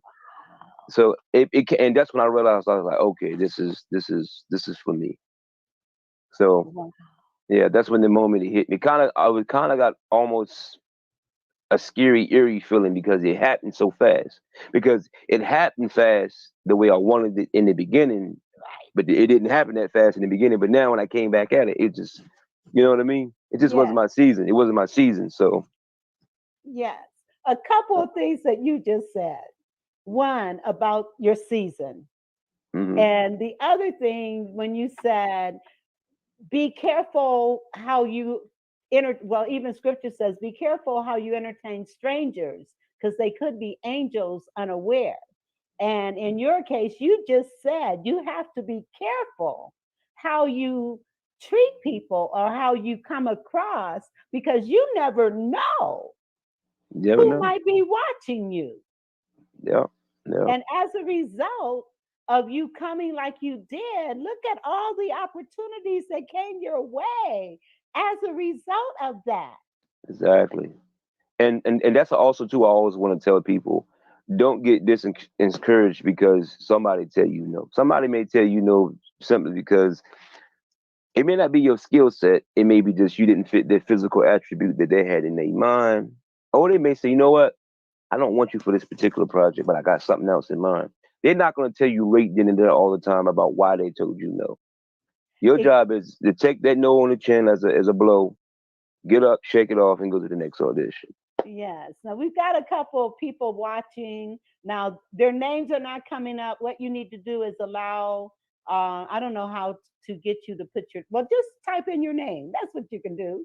All right. So one person is saying powerful. Yes. Then hello, everyone. And Geneva Patrick, she's saying, good evening. This is so good. Well, thank you. Thank you. Appreciate it. And then Dr. Tina Ramsey, she's on. Thank you for watching.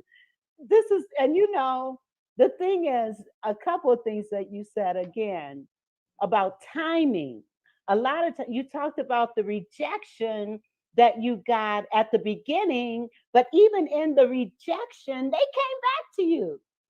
Yeah. They came back to you so I want people to understand, just because someone says no does not mean it's a complete no. Yeah. I mean, and that's the thing. I mean, if you listen to the backstories of people that are deep into the Hollywood, they've been told no over several hundred times. Some of them, and we don't get a lot of those backstories on it, but it's the truth. You're not gonna always land everything. Anybody tell you they land everything they touch, either lucky or they lying. But it builds character. That right there, the no builds character as well. Because even so, then you have to go back and reevaluate, what did I do wrong? You know what I mean? It's almost like a boxer or an athlete of some sort, or a football player or basketball player. If you lost the game or you lost the fight, you got to go back and watch those tapes and say, why did I lose that? And next time when I come back, how can I beat it? Now I got to find the weak points in this person or this team. So when I come back, I can come back and probably capitalize on that. What made them get that W over me? You know what I mean? So that's how I look at it. I go back, well, what did I do wrong? And I'm not to beat yourself up too. And I tell people, don't beat yourself up. Just go back and say, why did I get the no? And sometimes, like I said, they'll tell you right there. Sometimes they tell you. But now acting has been kind of, I can say easy, but it's been kind of far as the explaining of the roles they wanted. So granted, if they was looking for a guy that's 6'7" and you come in 5'7", you mean they might let you audition and they might even love your work, but it was like this role is particularly for this particular person. So sometimes you may do well, but the physical attribute of what they're looking for may not be what you may not fit that mold. Absolutely. And So, and then someone said that's a fact. No can just simply mean not right now. yeah, Not yeah. right now. It's not indefinite. It's only indefinite if you allow it. Yes, and I think that was Yeah. Dr. Tina Ramsey that said that. And you're absolutely correct. So we want to encourage people that may have dreams and things that they want to do with their lives. So what would you say to a person that is kind of sitting on the fence with their goals and their dreams and their desires and their abilities?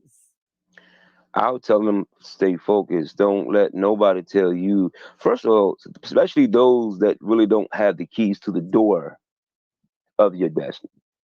You have a lot of people that'll tell you no be simply because they see it in you, but they don't see it in themselves. So they're gonna tell you no, and then maybe you may not pursue whatever it is that you need to pursue. So I just tell people just stay focused. I mean, and don't worry about it. If you have something in your dream, and that's your dream, that's your heart, that's your passion, do it. That's all I have to say. Just do it. Sometimes even your family would tell you no. Oh, you can't do that. And I think to a lot of people, that's your family and friends are always going to be your worst critics because they feel like they can give you a hard time because they know you. But outside of that, like I said, just stay focused. And I don't care who it is, even if it's your own mom and they say you can't do it. If it's in your heart to do it, and God gave that to you, do it. Yes. Do not be discouraged. Do Nah, not be dismayed. And do not allow other people to determine what it is that you're supposed to do for your life. If it that's hits you in your heart and in your spirit, go with it. exactly. Especially if they don't have the key to the door of that you need to get through. Wait a Yeah. minute. You know what I mean? No, you don't have the key to the door I need to get through. Nah. Yes. Yeah. Someone said, and I think it might be Dr. Ramsey. Yes, it is Dr. Ramsey. She says, "This is a great interview. Your I story think. is amazing. Thank you for sharing. Thank you for listening." Thank you for listening. Yeah. And okay, and then we have confirmation. Miss Vera, you told me that when I met you last Tuesday morning. Hi, Geneva. Yes, never give up. Never give up. No. Don't allow anyone to discourage you. And thank you for listening, Geneva. I I mean, appreciate it. even with now, like I just told you, with me, with my kids, I'm taking my oldest daughter's going to Morgan State. I'm running around tired. I might get 2 hours of sleep because of everything now. Like you might see it on my face, I'm tired, but I still got to keep pushing. Yeah. I may be tired, but I got to be a father. Then I got to go over here and be the actor. Then you got to go to the gym and make sure you're in shape. So it's a lot of things that Some days I was like, man, I could go sleep for 2 weeks straight and I wake up. I feel like that because that's how tired I am. But then when you realize, no, you got to do what you got to do first. Do the task at hand. And once you do what you got to do first, then you get the rest, rejuvenate. But right now, while you're on this journey, there's no straying off this path right now at this moment. So you got to do what you got to do. Well, first of all, you don't look tired. Second of all, knowing that you're tired and yet you took the time to come on my show, I am honored. Now, I'm honored to be on the show. So thank you for having me. Thank you. So let's talk about your children. Now, you Okay. told me you have 4 children, right? Yes, Let's ma'am. talk about, and your daughter is going to an HBCU. Yes. Yep. She's I going to wish be I had gone one. a neurosurgeon. That's Oh her. my Yeah. goodness. Yeah. Oh my goodness. That's awesome. So could you? She's that's have been her passion. Plastic surgeon, neurosurgeon, even fashion. So we say, well, listen, whatever you want to do, I got you. It's a long journey, and we knocked half of that off, that journey off, but we still got a couple, a little bit more ground to cover. But I'm here either way. You know what I mean? So yes, you made a point. You made a point. It's whatever it is that she wants to do. You are going to encourage that. You're going to nurture that. You're going to support that. There are a lot of parents, because a child may not want to do what the parent wants them to do, that they are not supportive of what it is that child wants to do. So you have and are an example of what would be called an authoritative parent, the parent that is nurturing, encouraging, supportive, and allowing your children to make decisions about what it is they want to do. That is so important. Now, and even if I don't agree with it, it's you. I may not agree with it, but I'm not gonna knock it down because it may be their calling. My calling, my calling, their calling, their calling. Yes. So, yes. Okay, so. and we've got another listener. Hello, Lenora. It's been a long time. Hello, sis. How are you? I'm great. How are you? Thank you for being on here today. And so we talked about your oldest daughter, and you have 3 more. You want to tell us a little bit about your other children? Yeah, I mean, one's into sports, one's into video games. My youngest daughter, she's 5. She's getting ready to go to kindergarten. Like you said, like I told you earlier, I try to cater to each of them according to the personalities. And I tell people this, and I'm still learning things as a father and as an individual. You cannot give each child the same medicine, if that makes sense. This child's illness or this whatever this child is, whatever they need to be nurtured is going to be different from the other one. Yeah. One likes sports. Okay. One is into she's very into science, and the other one's into video games. So it's kind of like, you know what? I see your personality. I gotta kind of guide it and make sure you stay on this track here. But like I said, and the boys, I ain't gonna lie to you. I'm not gonna sit here and tell you they're angels, but they get on my nerves. But at the same time, it's at the same time I love them dearly though. It's just like, oh my God, But that's the thing. You just have to as a parent, I say this too. You have to step outside your own ego. You're gonna make mistakes, but you gotta step outside your own ego. You like, because some things they do, I'm like, but then you know what? Let me address this or approach this in a different way. Yes. So it's all about putting down your ego as a parent. I love that. Putting down your ego as a parent. I love that. And working with your kids, disciplining your kids, engaging your kids based on them as individuals. And we had talked about love languages of kids. And so I want to encourage parents out there, to do the love languages for your children, because it will help you better understand the best way to approach them based on their love language. And so it's an awesome tool for parents to use. Now, okay, so you got 2 boys and 2 girls. Mm-hmm. Yep. 2 boys, 2 girls, and the youngest one, the baby, she's the boss. We call her the boss. Like she's daddy's girl. Like she's up under me 24/7. Like I go to the bathroom. Like I left her in the bed sleep, and as soon as I go to the bathroom, she's right there. I'm like, I thought you were asleep. Like I go out the door, Daddy, where you going? I'm going to the store. Yeah, she's my shot. Yeah. That's beautiful. Yeah, Daddy, you Daddy. She look out for Daddy. Daddy hungry, and then oh, that's beautiful. So, yeah. That's beautiful. And I'm going to pause for a minute because I do have a couple of sponsors that I need to acknowledge. So we will be right back. If you are a business owner or entrepreneur and you're looking for a way to share your mission, your purpose, your products and services literally with the world faster, safer, and easier, making your brand accessible to millions from the comfort of your home, well, I want to encourage you to join our Learn How to Start a Podcast and Monetize It class. Why? Is because this was designed for entrepreneurs like yourself as a platform to provide you with the knowledge in order to not only start a podcast, but successfully launch it. And then the third key, which is helping you to understand how you can monetize your podcast as you are impacting the world with good. You can also build multiple streams of income from this one podcast and share your story, mission, and purpose literally with the world. So on today, I want you to go ahead and click CoachTinaRamsey.com to join our podcast class today. Yes, CoachTinaRamsey.com. If you're interested in having a podcast and you don't know how to start, contact CoachTinaRamsey.com. And now a word from one of our other sponsors.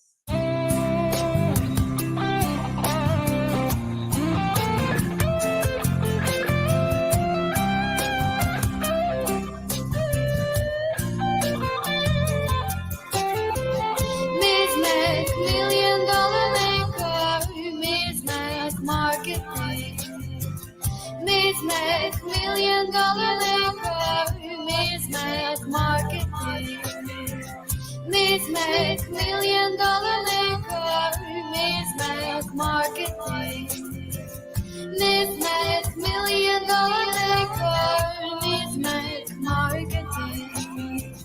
Midlife, $1 million maker, Midlife marketing. Midlife, $1 million maker, Midlife marketing. Make your dreams become reality today with Midlife Marketing. 848-236-5026. Ms. Mac Marketing. And let me tell you that my guest is here as a result of Ms. Mac Marketing. So I am just honored and pleased. You're going to say something? Yes, ma'am. I was ready to say, let me take my hat off dearly to Miss Yolanda Mack. Miss Yolanda Mack is like my second mother. She gave me the do's and don'ts about this business. She gave me visions. She is great. I mean, she gets me a line too a couple of times. When we had a little bit of a rough start. You know, that was one of those complexes I had because I thought I was supposed to be famous overnight. And she was like, "Oh no, it don't really work that way. And you know, it can, but you trust me. If you follow my formula, you would be where you need to be at when you need to be there." And you found that to be true. Yeah, I had to kind of let Mr. Mack and God take the wheel because I was taking the wheel and kept driving myself into the wall. So I was like, "All right, I'm gonna let you guys drive." And when I started doing that, I was like, okay, now these doors and certain things opened up for me. So that is awesome. So you hear that? If you want visibility and you want opportunity, you need to see Ms. Mac Marketing. Good people. She is. She really is. Now, let me ask you, because the boxing thing, let's talk about this boxing thing. How did you get involved in that?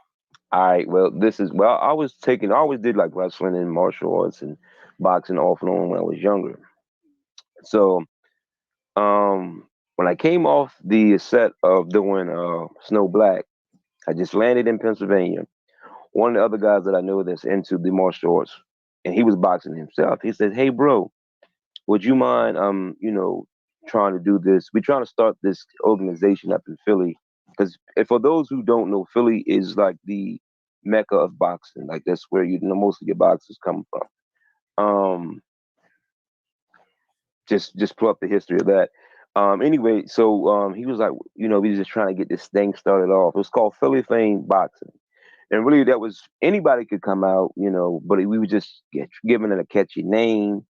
You could have been famous or something upcoming, or you could have been the average Joe person. Whatever it was, you that came through. So I was like, yeah, sure. You know what? Fine. I'll do it. Why not? It's something extra added to my belt. So he got my one of my friends I consider a little brother. He got connections with the people in the organization. I say, fine, I do it, and I became the face. When I became the face, I had a couple of fights, became undefeated, became champion that fast. It just like I said, it just kind of happened almost overnight, so to speak. So that's why it's great to know people in the line type of work that you're doing, because you never know who's going to bless you. So it went on for about a year, and due to unfortunate events, the organization has to discontinue. But I left undefeated, left a champion, and I left being the face of the organization. That's So amazing. That's amazing. And you're also a model. How did you get into modeling? I started doing that first. I had a friend that she was doing fashion, and she said, "Well, you should try it." I always had people always telling me I should be doing comedy. I tell people that still today they still tell me, "Yo, why don't you be a comedian?" And I'm like, I don't want to overstep my boundaries too much. I'm funny far as be around in the settings, but being a comedian, it takes more than just go up there and telling some jokes. So I would never disrespect the comedian unless I had that skill set, that know how to go up there and tell jokes. But anyway, people's like, well, maybe you should model. I mean, you have like a kind of unique look. You can pass as this, or you could pass as that. So I was like, all right, I started doing that. I started doing some runway shows. I did a couple of fitness projects. And then I said, you know what? I want to try acting. So this is when I started doing the plays. And I tell people this, if you do plays, and there's a difference between theater acting and film acting. And a lot of people's like that. That's to me, that is one of the basics you should know. And the reason why I say that, because theater acting, for one, if you can perform live in front of thousands of people, your fear of anything, you done conquered all of it, Yes. because it's right there. It's live. If you can't mess up. If you do, you can't say, "Oops." You gotta go. You gotta go with the flow. You know.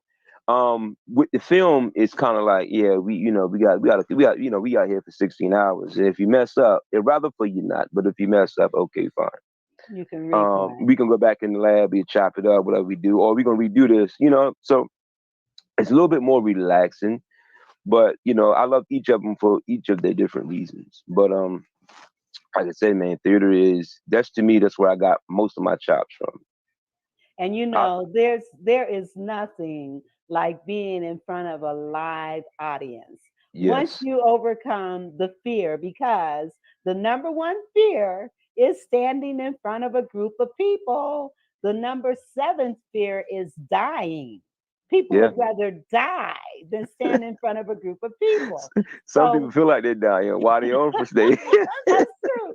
That's true. So once you overcome that and you get involved in, because I've done a little bit of acting stuff, but nothing on your scale, not even close.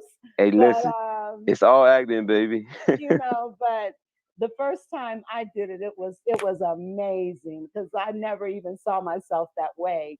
But back to you, because I'm not the star. You are. And but being able to stand in front of a group, emote, and show those feelings, and to get that kind of feedback that you get back from them, It's it is instant such a feedback. charge. Yes, it does charge your battery a bit different. It's instant feedback, because if you do a movie, you gotta wait till a year or whenever it comes out to get the feedback. Um, that instant gratification or whatever you're looking for, it's right there in the moment. It's like, you know what I mean? It's like, whether you messed up or not. This is how actually I know I was doing good when I played. I always get these roles where I play a womanizer or a Latino mob boss or a crazy boyfriend. But this role that I had to play, I played a boyfriend that had split personalities.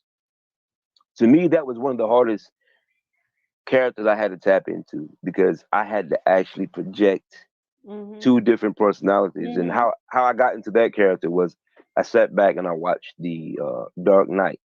So when the casting people was like, well, I said, what do you want? Do you want me to be like Ike Turner or Dark Knight? They was like, be a little bit of both. I said, I gotta be the Joker from the Dark Knight, and I gotta be Ike Turner. I'm trying to put that in there. So it is it's like, don't be over the top, don't be too, don't be too weak with it, but just be in between. So how do I be in between Ike and the Joker? So I figured it out, and I played that. We had 3 nights and did like 4 shows, 3 nights. Those who caught the AM show and the afternoon show and the late night show, like it was a great performance. But this is how I know I did so well. When I got off stage to greet the fans and whatnot, each and every time, it was like, I like you, but I don't like that character. There was a little bit. One guy said, and because when it was a pastor, his daughter was in the play. Actually, his daughter was my girlfriend in the play. He said, "Man, you did that so well. You made me want to go out to my car and get my gun." so, and what's crazy though, I remember watching stories and Lifetime movies with my grandma, God rest her soul, and like younger Blair Underwood, you see them on those movies, and they would act so well being the bad guy. My grandma would be like, I don't like him. I said, Grandma, it's just acting. He's got to act. She said, I don't like it now. And then when I came to this where I'm at, I realize now why she's saying it. She said, because it does seem so surreal. Yeah. When you're good at what you do, you get that kind of response back. And I've gotten that on a couple of theater projects I've been on. And I had to play the bad guy, but like, I like you, but I don't like it. But yeah, so And let me ask you, how does it make you feel when you are portraying these unsavory people? And well, that's the question. Okay, well, I mean, I always say this for me personally. I watch out what roles I take. Believe it or not, because I tell people you're tapping into energy. Now, the reason why some of these roles that I get come natural because either I've done that or once been around it. I can easily tap to what once was. I always say this: if you get a role where that you can't shake the energy off, so to speak, that becomes dangerous. Like it's almost like prime example when you hear people in Hollywood say where they can't break the character, like they'll come home and bring the character home. Sometimes it's hard to break because especially if you're a method actor, because you're so invested in this character, it might take you some time to shake that character off. But depending on who you are, like if it's just acting, sometimes I have done it. I have still been in character. But wait a minute, why am I still doing this? So, but nothing crazy over the top. But I'm like, why am I still doing this?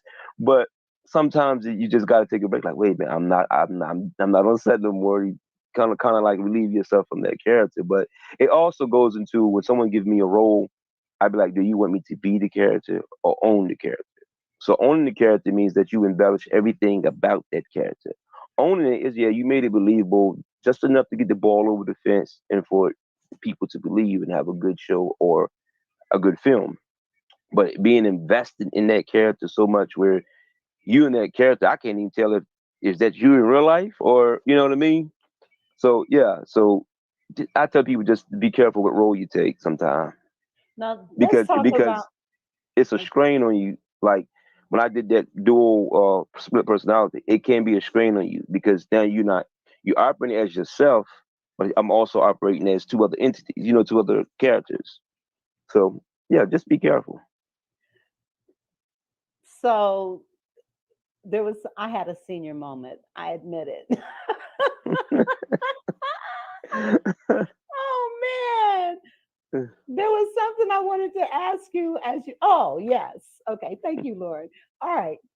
Can you explain to the audience the different, because you talked about method acting and then investing and not being so invested. Can you talk about the various different types of acting to kind of give our audience a little bit of education? Well, basically, what I mean by that, being invested in your character, is like I said. So let's say you play, I don't know. Let's say you had to play a serial killer that was based on a true story. All right, see, I'm gonna try to describe it the best way I can for those that you understand. You would have to go do your homework on that serial killer, and then you have to do his every nuances, every little thing about that serial killer. You have to invest everything about that person's that you learn about that person. So, like when, prime example, like when Denzel did American Gangster, he had to hang around Frank Lucas. Jamie Foxx had to hang around Ray Charles. So that's why he played Ray Charles so well, because I'm around Ray Charles, and every little nuances, even when he was scratching and doing like this, it's now I'm taking this energy that he's allowed me to take from him, and now I gotta project it in front of the world. And that's called method. Is that what is method? It's method. Basically, that's what that is. Your method acting is really what that is. I mean, because you have people that can act, and sometimes your acting will fit just your personality. So, like, you might see someone that says, why is this person always in fighting movies, or he's not, or he's always in love movies, or she's in love movies. 9 times out of 10, believe it or not, that's personality. It says art mimics life. So it's kind of that some of that might be that person, or had been that person. So that's why it might come so natural to certain people. And are there some things that come natural to you as a result of your own experiences as well? And would you mind sharing that? Yeah, I mean, yeah. Like I said, being a bad guy. Well, I can say I kind of like being the bad guy sometimes, because I always get looked at as not being the bad guy. I was like, you sure you're the bad guy? Yes, I'm the bad guy. But I fit that because when you were young, out there being wild, you've been around people that you can say, oh, I remember this guy acting like this when I was growing up. So this character, I can easily tap into that character. So you was around it, so it's easier to go back in your files and remember. Oh, if you was around, as a prime example. So if you was around a pimp and they asked you to be a pimp, it'll come to you naturally because you was around it. So, or they ask you, well, were you a drug dealer or were you a fighter? You could play a fighter. Hey, I'm a fighter. I've done that. I fought. You know what I mean? So that'll come naturally. So like I said, all that it's all about just training your skill set and just be able to zone in on what you have. Now, some people that may not have that, it comes naturally. It might take them a little bit of time to zone in on that character. But I always think like those. You always see those movies where the guys play those certain characters, like I was talking about the thug role or the bad guy role, is because they lived it. It's some of that's not acting.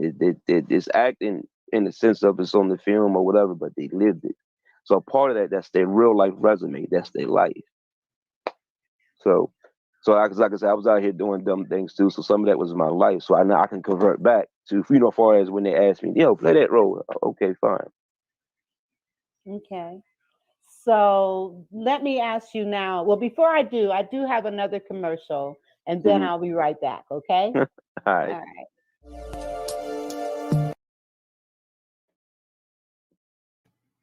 All right. In media service business. Oh, why isn't it showing? In media service.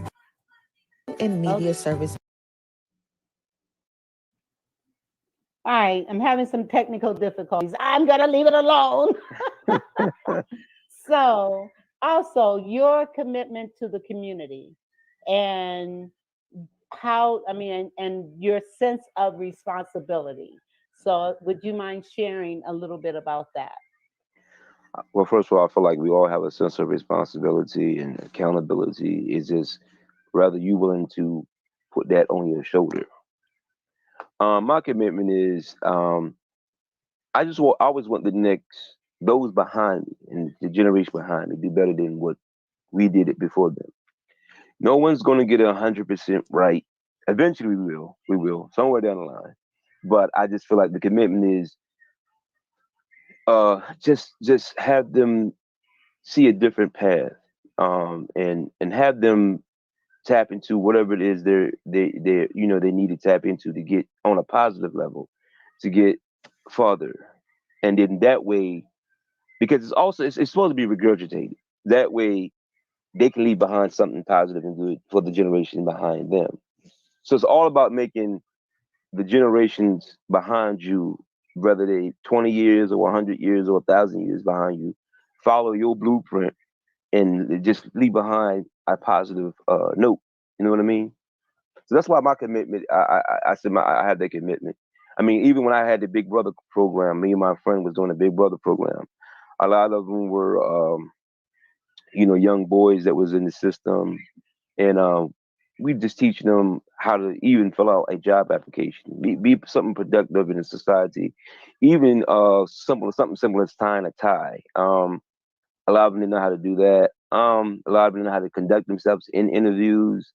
And granted, a lot of them was like anywhere between 14 and 16, but still there was something that they could carry into the Yes. adulthood. So teaching them, believe it or not, some of them didn't even know how to properly put on a belt or tie shoes. And you're like, wait a minute, you know, but that's because they had nobody in their life to show them otherwise. Yes.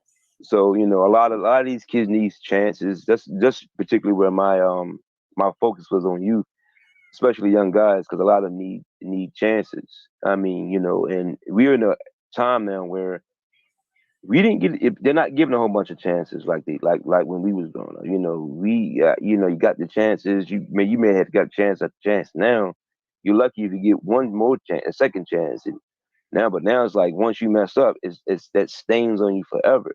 Yeah. So even with my sons, I try to tell them like, listen, you got to go that route. You don't have to go that route, but like I tell my daughter, you're 18 now, you're grown. I can't tell you to do nothing. My what I'm giving you now is an advice. So move accordingly, and just watch all your all around your sizes, because people are not giving those breaks no more. Absolutely. And one of the things, and I just want your opinion of this. Hmm. So, but we've got another comment here. The question is, how do you get into acting without taking? You gotta have the gift. He's got the gift. I mean, there are shortcuts. I mean, I will always say to you. I mean, first of all, you have. I don't want to give away the secrets, but first of all, you have it right here on your device. You see these people making up YouTube videos, Facebook videos, IG.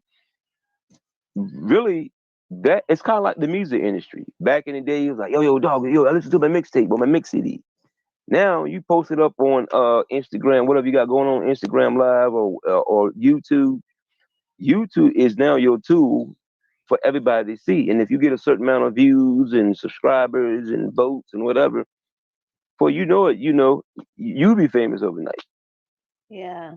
You know what I mean? So it's Yeah. all about really your fan base at this particular point. I know back in the days, especially the generations before me, they say, man, dog, man, I had to come in and stand on this square here and say my name and say the role I'm acting for. And, so that things are different. You know what I mean? Sometimes, like, I know a lot of my friends, they're like, that's in it. Or just now I'm coming in it. They was like, well, I had an audition. I said, it's like, do you audition? I said, very rare. I said, but most of the time I just get stuff word off of mouth. They already know my resume. They know how I move. They just want me on. Awesome. But yeah, it's possible though. It is possible though. But like I said, if you got content and you want to get into it, I always tell people first, don't think it's easy though, but it's not easy because you got to bring something of substance to life. So my advice to you is find a movie that you like, see if you can remember the scripts, try to mimic the character, go in the mirror, do the facial expressions, the little nuances, little things like that that's going to bring you, to the forefront out of everybody when you audition. Because at some point in time you're going to have to audition. You really can't get around that too much. But like me like my personal, one of my favorite guys is Denzel. I walk around and intimidate Denzel all the time. Let me see a little bit of it. I do it for you. Okay. It's not perfect. Like sometimes like my sons do something crazy. I'm like, ha, ha, ha, ha, all right, my boy, all right. Huh? Oh wow! So, okay, yeah. awesome.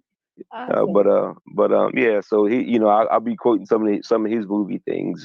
So just find that target or someone that you want to be like, or and just kind of don't 100% mimic them, but take little bits and pieces here and there, and like Sidney Poitier, I like him, and then I like Will Smith, I like Martin Lawrence. So you take a little bit, then you make your own concoction.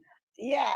Yeah. Yeah, I remember I have a great nephew, and as a little boy, he would literally memorize movies he would memorize the whole movie.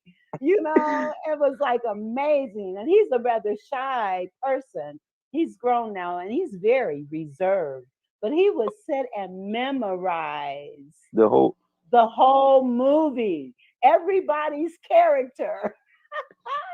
That's the thing. Oh, and you know what? You remind me of something. That's the thing too about acting too.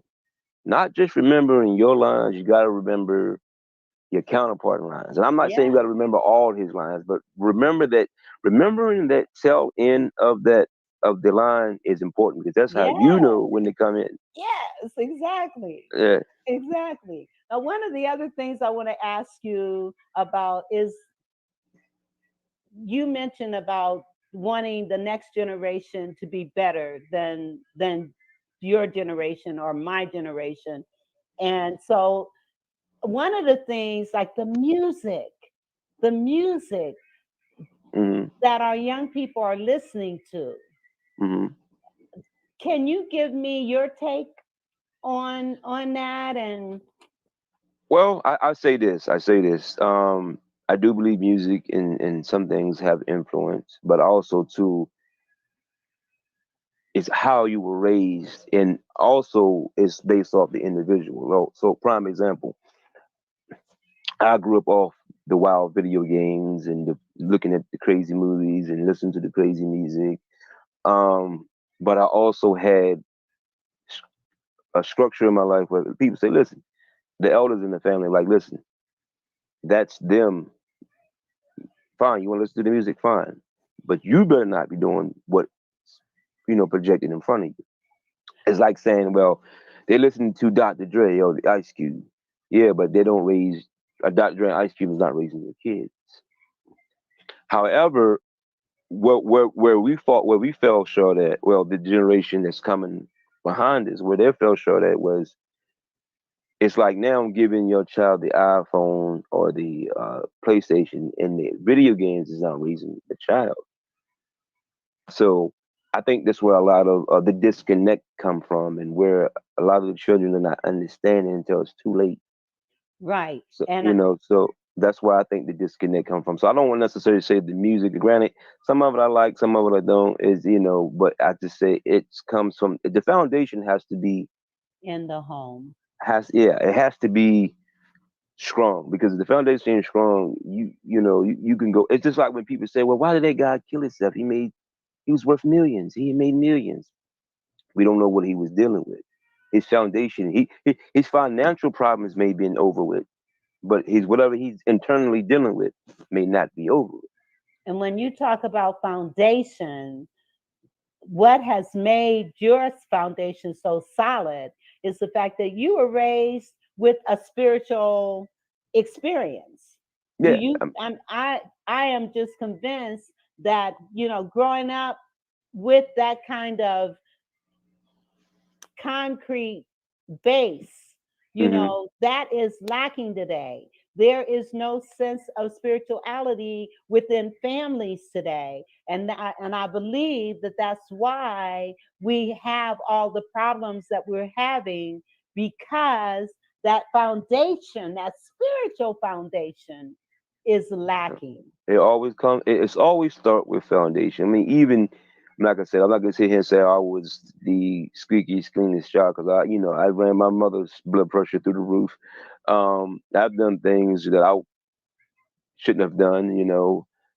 Been places where I shouldn't have been, but I learned from that. Like my mom would call me like, so and so back in jail. How old is he again? He 35, 40. Oh man, he ain't learned any lesson by then. Then I don't know what to tell him. And it usually be for the same thing. So I was like, well, whatever you're doing, obviously you're not good at it. I would stop. It's just stop. Stop. Just stop. Clearly. It's like I said, it's foundation. I've even had uncles, right? They may not have been in the church, but even aunties, they may not have been in the church, but one thing they had was you're not going to disrespect your mama, your grandmama. They'll pop you in the mouth. I had an uncle, nephew, pop, hit you in the mouth because you was disrespectful. So I came up under that I'm not saying beating your kids, you should, but I'm just saying that I came up under that umbrella where, they didn't play with you. They're not going to talk to you 17 different times.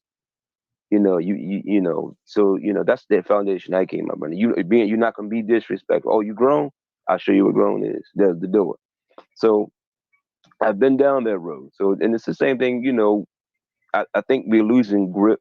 Well, we have lost grip to a certain degree with that because now it's kind of like you can't. It's almost to the point where you can't correct the child. It seems that way. Well, but there's a way to do whatever it is that we do, and hitting. Even though we all grew up, with that going on. But there's got to be a better way because that teaches a child that's how you deal with conflict. I put it like this to you. I said, I really don't have to, beat my kids. I mean, they first of all, they know they listen. When dad says something that it's golden. It ain't a whole lot of lip service with it, but I don't have them they do dumb things, but I don't have it to the point where I gotta beat you. Like my daughters, even like the oldest one, if they do something, I just look at them and say something. They already in tears. I'm like, I didn't even yell at you, right? But you're already in tears. But I'm just like, it's because you knew you messed up. I don't believe in spanking your child unless it has to be way, way out of pocket for you to go there. But a lot of times you notice putting them on punishment, taking something from them, is just as effective. Yes, that's what I'm saying. I mean, but we pull from the scriptures. They say, "Spoil the rod, spare the rod, spoil the child." So I think that's where. Okay, go ahead. I'm sorry. I think that's where a lot of our people, our elders, because you got to realize what we learn is regurgitated from the elders before and that. So we just going off what was given to us, coming up. Right. But when we know better, we do better. Not necessarily, because you can know all you want, but if you don't apply what you know, it means nothing. That's true. So a lot of people know a lot of things, but you just gotta apply what you know. You gotta apply, absolutely. Yeah. And when you apply, then you do better. Exactly. So you know what? I can't believe we ran out of time. Lenore, she says, I agree. Felicia, she says she's agreed. And that's when we were talking about the spirituality being left out. You know what? Oh my God. Would you be willing to come back at another time? Yes, ma'am. You schedule the date, the time, and because I know you was having technical difficulties, so that took some of the time. But hey, I'm willing to come back. We finish this up, whatever y'all want to do.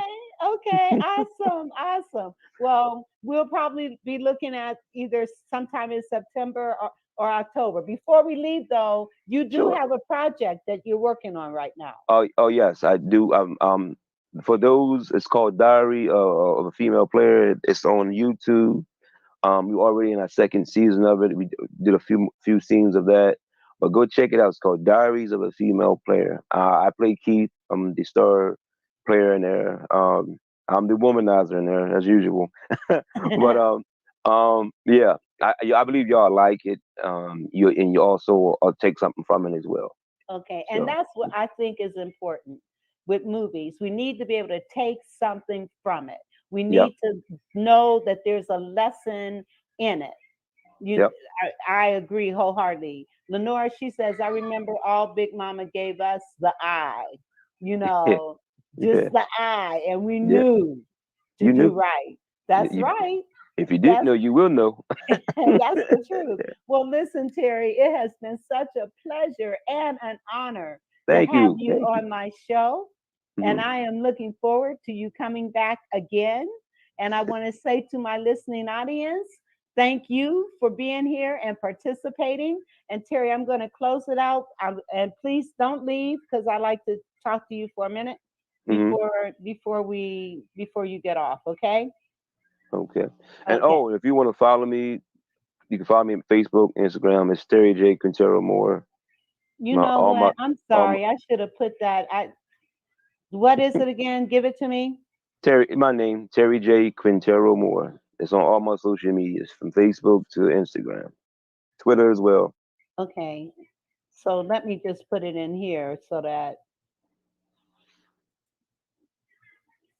that people can go ahead and On TikTok, the same thing. okay. So I'm just going to make a banner and run it so that people can see it. And it's all lowercase. Yeah, it's all, yeah. It's no matter how you type it, it'll jump up. I got a unique last name, but so many people in the world got that. Terry J. Quintero Moore. Quintero Moore, yeah. And that's on all platforms. Okay, well, before we go, let me put that up.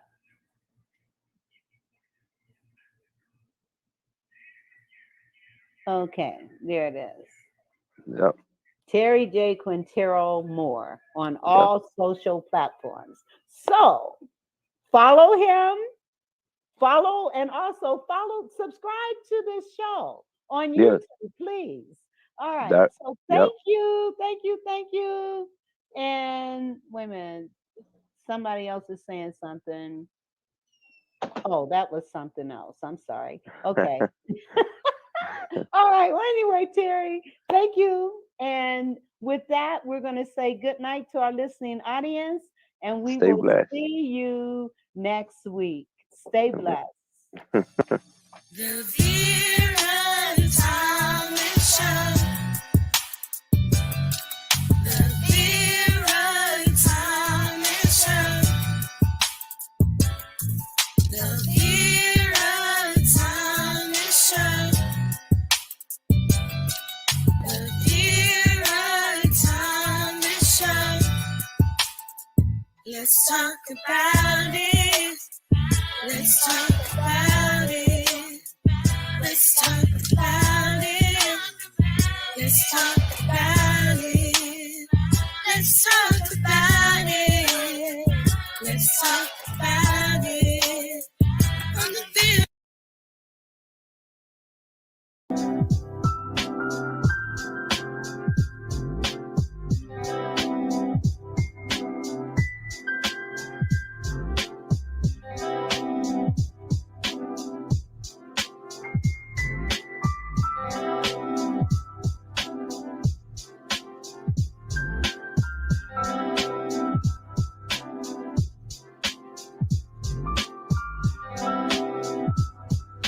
Hello and welcome to the Love Channel Members Show, where I show much love, elevate, and shout out my wonderful channel members.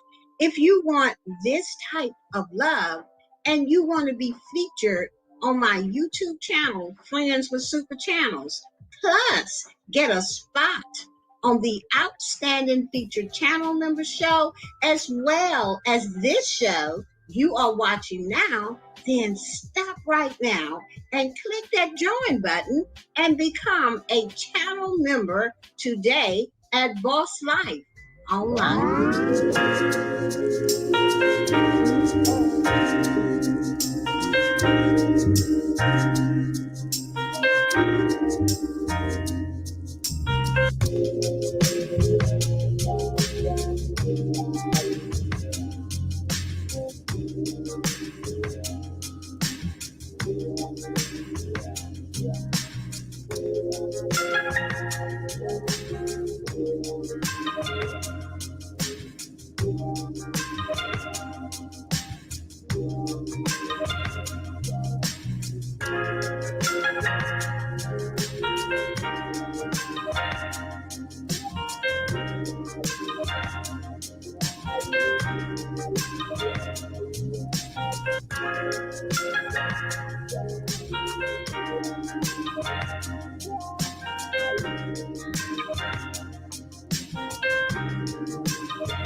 Hello,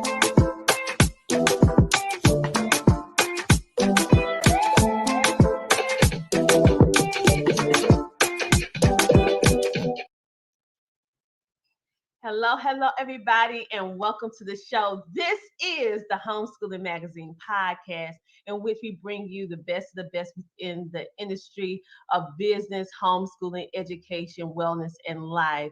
And today we have such an amazing guest backstage.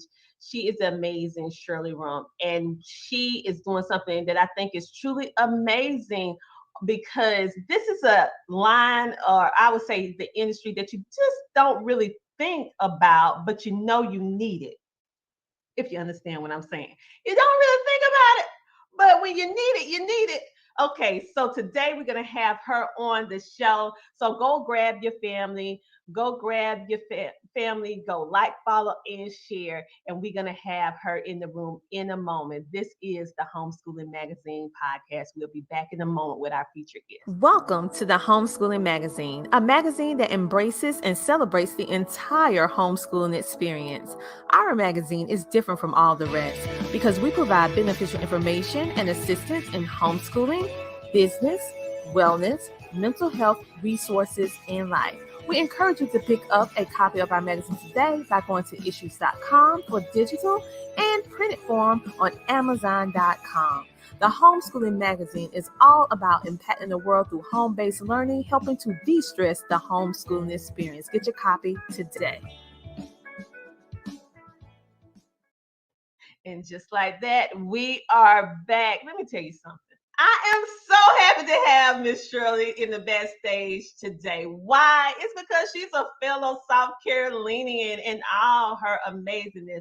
You know, I interview a lot of people, but not too many South Carolinians. So this is near and dear to my heart because we are one and the same. So let me bring on the amazing Shirley Rump. Welcome to the show. You. Absolutely. It's a pleasure. I am thrilled to be on your homeschool show today. Oh, I am more excited than you because, especially during the times that we're living in now, this topic, even though sometimes we may not want to discuss it, but it's something that we need to discuss because it's so prevalent today. And the fact that you're not only speaking on this issue, but you're also passionate, and you're mission driven, and you are helping us protect our families. But before we go into it, we have someone from our virtual studio audience in the house. Hello, Muhammad. How you doing? She is also an amazing podcaster as well. Check her out on CTR MEDIA NETWORK.com. That is the Queen Candy podcast. All right, so let's talk for a little bit, or I should say discuss. You are on a mission to empower women, children, and men with safety. What made you decide to go into this area of business, and why is this so important to you? Absolutely. And that's a great question, Tina. My passion for Denzel in Defense was I was an individual, independent representative for another company. And I was in and out of people's home. And I didn't have any protection. Nothing but me, the Lord. At that time, a bag phone that didn't work in rural areas. And I had nothing to protect myself in the event that if the unforeknown had to happen. My second reason was I had two sons. And it was hard having the conversation with them about who they were, the do's and the don'ts all the time. So Denzel in Defense was just like right on point because we have some amazing books that's called Safe Heart. And Safe Heart makes the conversation much easier to talk about. And then thirdly, Denzel in Defense has a Denzel home where they help protect young ladies that are being sex trafficking. the different states. And so that was dear to my heart as well. And I said, you know what? I can be a part of this to help this mission. So that's what drew me in to Denzel in Defense for myself, my family, and to help others. I wanted to, pass it forward, Yeah, well, I want to just tell you thank you because, like I said, this is a topic that we normally don't discuss about sex trafficking, what to do in the case of an event, and you need to protect yourself. Having those much needed conversations with our children about which involves safety because child abduction is on the rise, and bringing the awareness, but bringing it in a way that is easy to digest. The way that your company actually presents the information is not intrusive, it's not overbearing, and it's not overwhelming, which will make people run away. It's very inviting, and it's also providing you that confidence that if an unforeseen occurrence occurs, that you are prepared. Absolutely. And that's exactly what we're about. It's not all about sales. It's about having that awareness because, like you said, we don't think about it until it happens. Yeah. You need to always have a plan. And I know concealed weapon is also high on the rise right now, but we have to understand we can't always take a concealed. Oh, we lost her for a moment. We'll be back. Yeah, all right. That's okay. We can't take a concealed weapon everywhere we go. That's true. So you have to have that extra layer of protection. It's just like our officers. People don't think about them. They have more than just a concealed weapon. They have a flashlight. They have a stun gun. They have pepper spray. They have a flashlight. They have layers. And so we have to understand too, we have to have layers of protection. And with that said, our college age women. Yes. Okay. So she is getting an incoming call right now. So Ash, giving her time to come back on and piggyback off of what she was saying. We need layers of protection, especially now in the times in which we are living in. And we have to have these conversations. So before she had to step away for a moment, this is what really pulled me towards her business is because it's actually talking about what they call the safe hearts. And this is her company's educational products in regards to safety. Okay, sometimes it's difficult for us as a parent to figure out the right words to say to our children to help them be self-aware and self-assured, but not overly afraid. And so they made these products, board games, they made these bags, they made multiple different things that's cost effective so that it will make the process of speaking about safety and child abduction and what to do in the case of a stranger trying to do this or that. What can you do? And as women, it actually helps us because who want to carry a bulky, cumbersome, let's keep it real, ugly contraption with our ensembles? When we dressed up, we want to we don't want anything to clash with our outfits, right?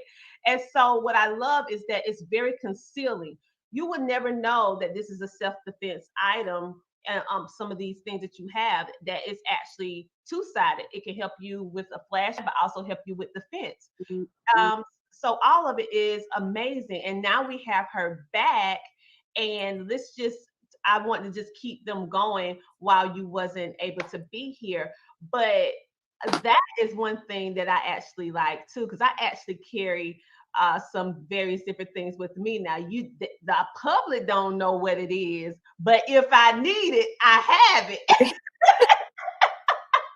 That is wonderful. And thank you, Tina, for stepping right in. You're just amazing. And you did a fabulous job in explaining the product. I heard you talked about the concealed weapon purse. And you're absolutely right. It is a purse, and it allows you to carry your firearm in the back of it, and no one will ever know that you have it. So that's an amazing product as well. But like you stated earlier, the Safe Heart products, and that is why I wanted to be a part of your homeschooling network, because the 8 books that we have, they are phenomenal. They're very easily read, very easy to explain. Your sons and daughters could possibly read them on their own, and then you ask them questions about how they felt about the topic that they read. And that just kind of opens up the conversation, because also, I'll say 15 years ago, I worked in a legal office, and it was heartbreaking to see so many parents bringing their children in for just a pat on the hand, trying to help them get out of a situation. So those books are just phenomenal. We have a game that you can play with them, like a Monopoly, that they actually go through the different steps and ask questions about them as well. And then for those, because you're homeschooling, we have the lunch pail box for them, and the little stickers, and those items as well are in the group. Yeah. But for the parents, you're showing the other items that I have, which is the pepper spray, the socket to me. It also has I think you're showing one of the stun gun, but also amazing, Tina, in your audience, we also, which I want to give everybody tonight, a free app. And the free app is actually called Shield Community, and you can download it from your Apple Store or Google, and it allows you to put in 5 contacts. And within those 5 contacts, in the event that if you have an emergency and you hit that alarm, it will alarm all 5 of those individuals, letting them know that you need help. It's no charge, but it does connect to one of our pepper sprays. Also, you can download that to that. So if you disarm that pepper spray, that too will set off the alert of that alarm and let somebody know that you need help. And then you have the option of turning it off when you're safe. So it's just a phenomenal tool as well. And our pepper spray is actually better than our officers. It is, no one needs to be within 16 feet of your space. Wow. Okay. So just imagine if you're shooting your pepper spray, it will arm 16 feet away from you. And it has a UDI in it, where if you spray somebody with it, it actually stays on them for 5 days. They can bathe, shower, whatever. So in the event that if they have to go, they're caught and they have to go under the blue light, that dye will still be on their skin. So, the police know, okay, well, you were involved in some form of a crime, And so, like I said, we as individuals need to have just another level of thinking, an exit plan. Granted, be at home with our children, spouses. Everybody needs to have an assignment of what I want you to do in the event if we have an intruder in our home or whatever. If you're out with your friends or whatever, everybody needs to know what we're going to do if something should happen. Who's going to be responsible for calling the policeman? Who's going to be responsible for saying you need to get out? Just have some form of a game plan so that you can exit safe. Because what's more important, when we leave our homes in the morning, we have 2 goals in mind. We want to get back home to our loved ones. And in the event that if we have to have that defense, adult and we have to defend ourselves. We want to be able to tell our own story. We don't want someone else to have to explain what happened to us. That is so true. And I want to say hello to our virtual audience. We have Adrian Riley in the virtual audience. Hey, she said, hey, my sister. I'm assuming speaking to you. Yes, hello. All right. So welcome to the show. So what we're going to do right now, we're going to take this commercial break. And then after that, we're going to speak a little bit more about these, just elaborate more on the importance of this safety and having these helpful, or I would say healthy conversations, not only with our children, but with fellow relatives and friends and family, because sometimes as adults, we don't do what we need to do because we don't want to even think about the unthinkable. And so this episode is all about having that self-awareness and also just talking about this and discussing this. We hope we never have to deal with it, but if we do, then you have this available. So we'll be back in a moment. Thank you. Hi, my name is Tom Anderson, and I'm the owner of the Potter's Computer System. What we do is we build computers, repair computers, and upgrade computers. Where? In Lugoff, Camden, Elgin, and in Richland County. Now, since we're going through the COVID epidemic right now, our goal is to pick up your computers, repair them, upgrade them, and return them back to you. Sometimes you don't like us coming into your house, so we can meet you at a separate location and get your computer from you and get it done for you. My telephone number is 803-667-5348, and we've been serving the community out here in Lugoff, Camden, and Elgin for about 7 years, and Richland County for about another 7 years. So, if you have any needs, please give us a call. Once again, my name is Tom Anderson, Potter's Computer Systems. My website is www.potters, P-O-T-T-E-R-S, computers, COMPUTERS.com. And remember, most of all, you'll have a positive day. Thank you. Bye-bye.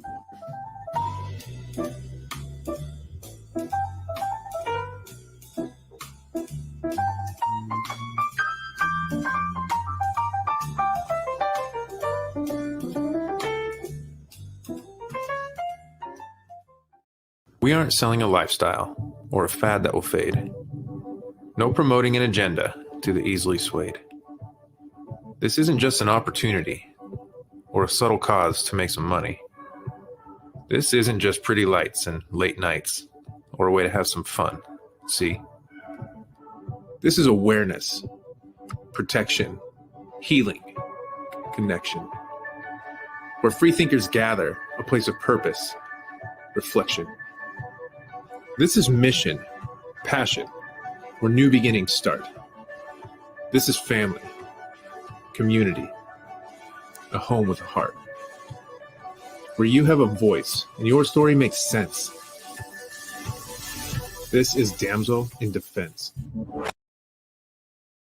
This is Damsel in Defense, and we have one of the most amazing independent representatives inside with her business, the amazing South Carolinian Shirley Rump, and we are going to bring her back on because before the commercial break, we was actually discussing the multiple layers of not only defense, but education and how her mission is to protect the families, okay? We know that this topic is not always easy, but especially today, we need to have these healthy conversations that in light of a situation that may possibly happen, you and your families will be protected.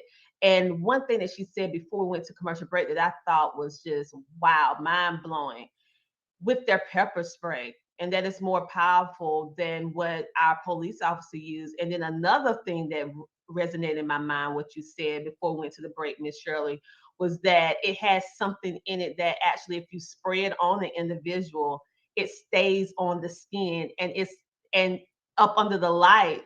If they're looking for the assailant, they can see that, hey, you was there because wow, that was a great idea. Yes, it really is. And the thing is, Miss Tina, they don't know. Yeah. They don't realize that it is still within their skin. So that's a real amazing thing. But what I want the audience also to know, Miss Tina, is that we are not trying to frighten them.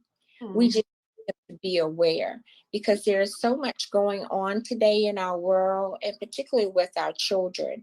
Now, the pepper spray and the socket to me, of course, is not items that our children can use or carry with them, because you have to be 18 years or older to have those devices.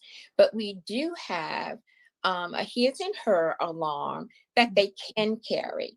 And of course, it is extremely loud and it is acceptable. But what I didn't bring some products with me because I didn't know we would have time. But what I do want to share is one of the products I did bring. I don't know if you can see it.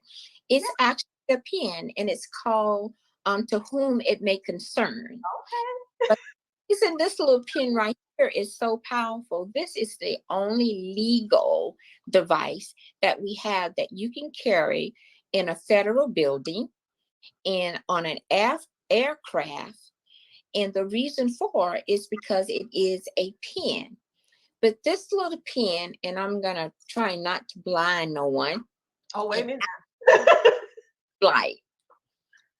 It's a flashlight, and it's a little beacon light as well. But the other good part about it is, if you can see those little ridges around there, probably can. It can be used as a striking tool. But the little ridges, if you were to scrape an individual with it, it actually collects their DNA. Wow. So that is very prevalent for, and for the police, because it has their DNA in it that they can test. But and it's actually a pen. You actually can write with it daily, and it's a good tool for college students.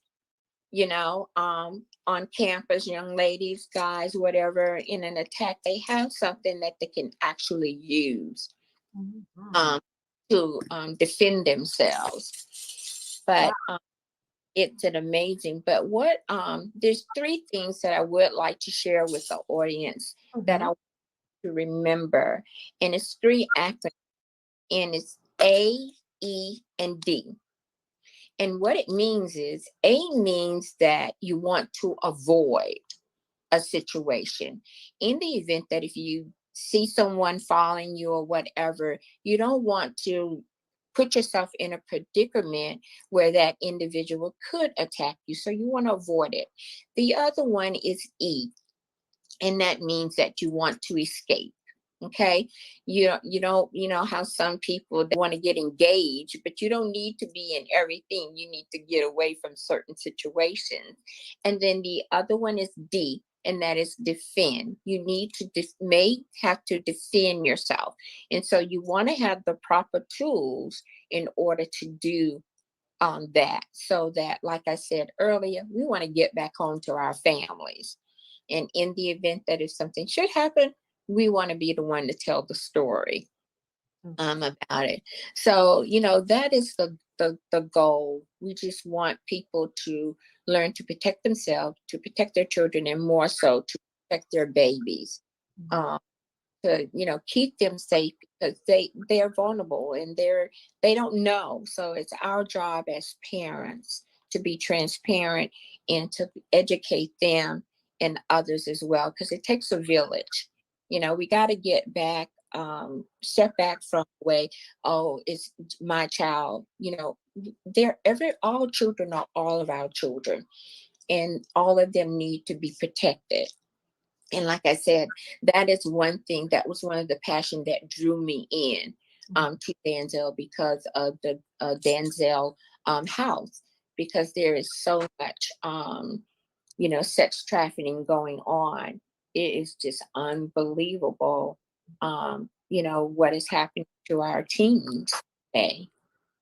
Oh, yes. Oh, yes. And so again, I want to thank you for your advocacy, for you speaking and educating on this topic and doing it so eloquently.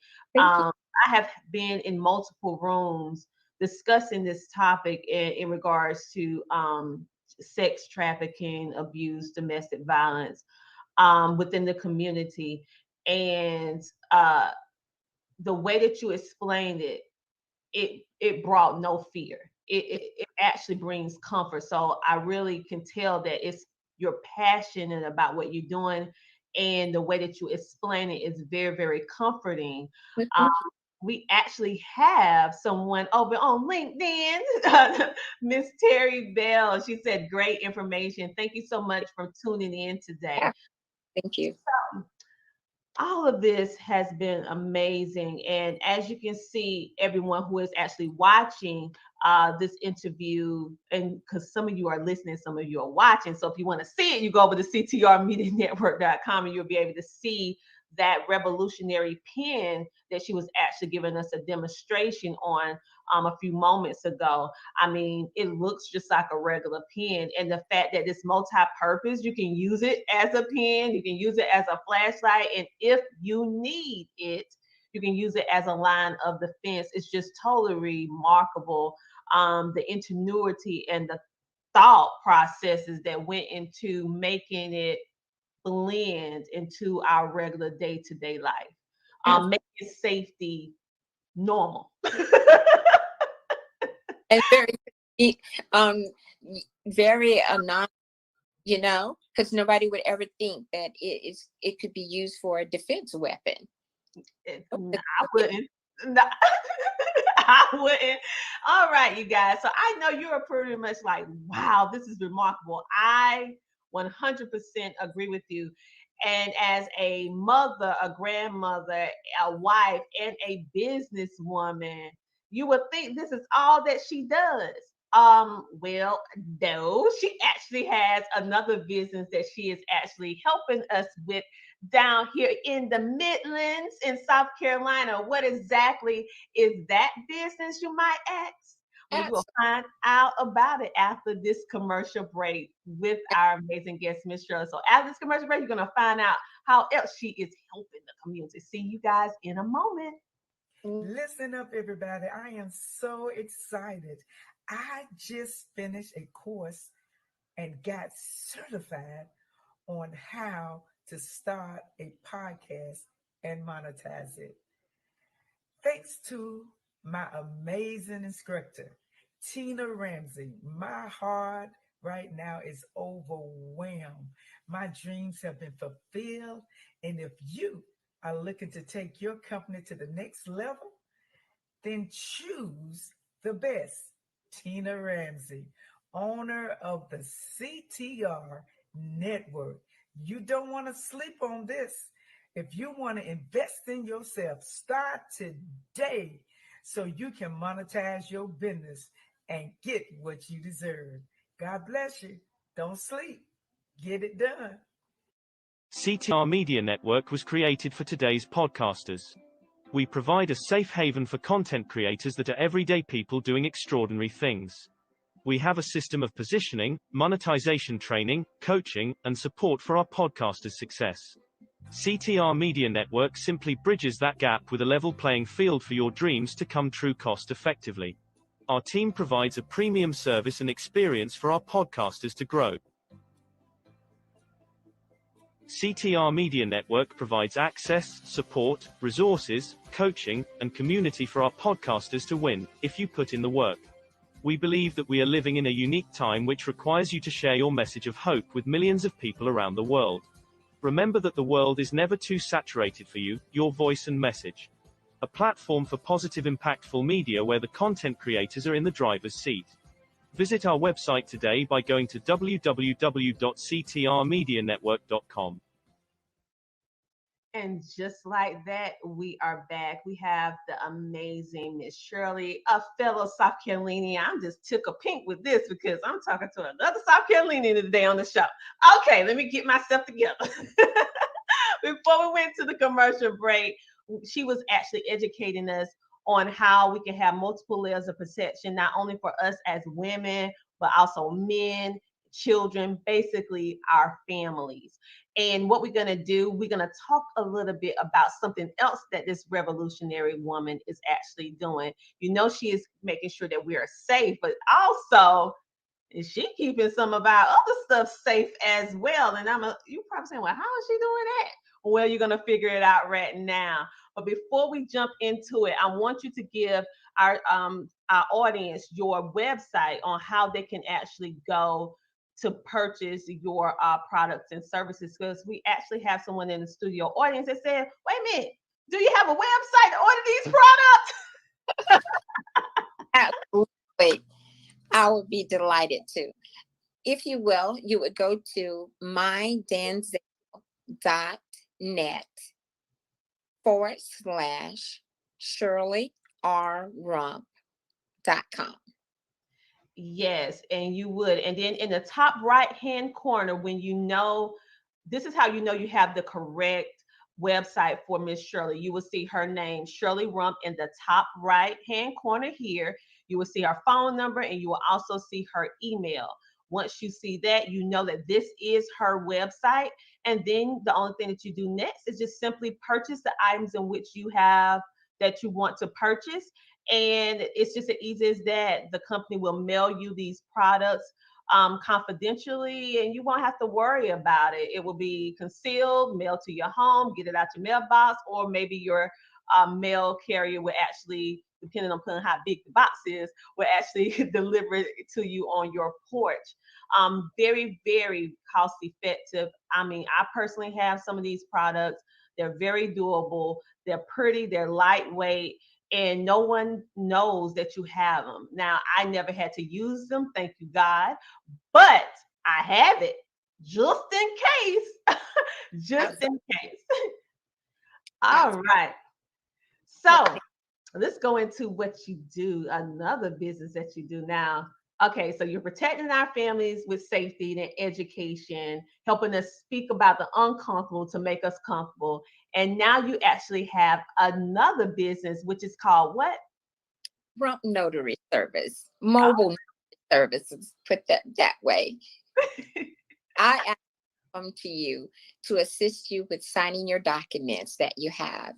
And I'm so excited about this mission because we are just not as knowledgeable as we should be or where we should be in making sure that we have our legal documents in place for our family in the event that if the unbeknown should happen as well. So I have incorporated Rump Notary Services along with Denzel in Defense, along with an amazing attorney to assist me with your documents that you need prepared. And we'll be happy to make sure that you're on the right track. To have, so that your family, if need, not have to make those uncomfortable decisions. So you guys, as you can see from the website, so give them the website out so that they can actually go to it. For the notary. Okay. My notary website is http rumpnotaryservices.business.site. Yes.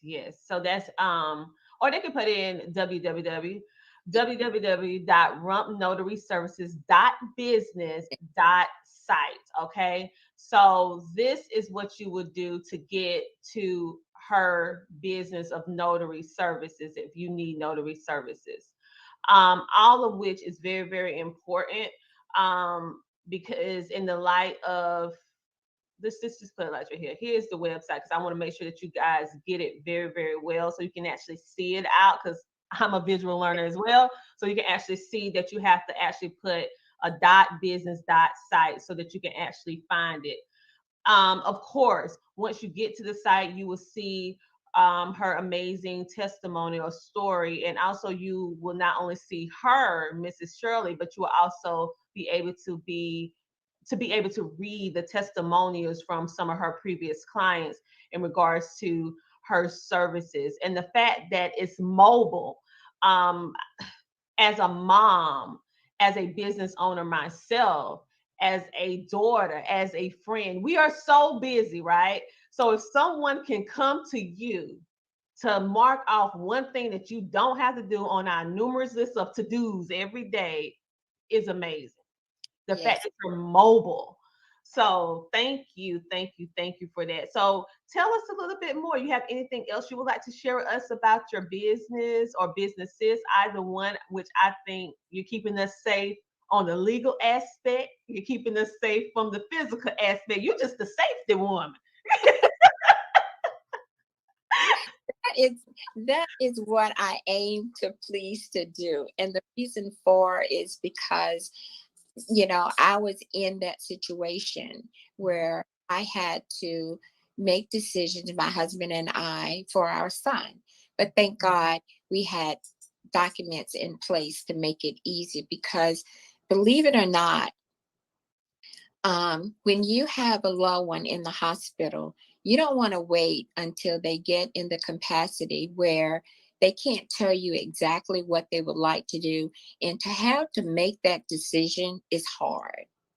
So having that conversation with your mom, your dad, even your children, because my children at the time, we ended up getting POA for them, which is power of attorney for them, when they turned 18. And the reason for it, because they're teenagers and things can happen. And unfortunately, that's what happened to my younger son. And I just thank God that those documents were in place for him.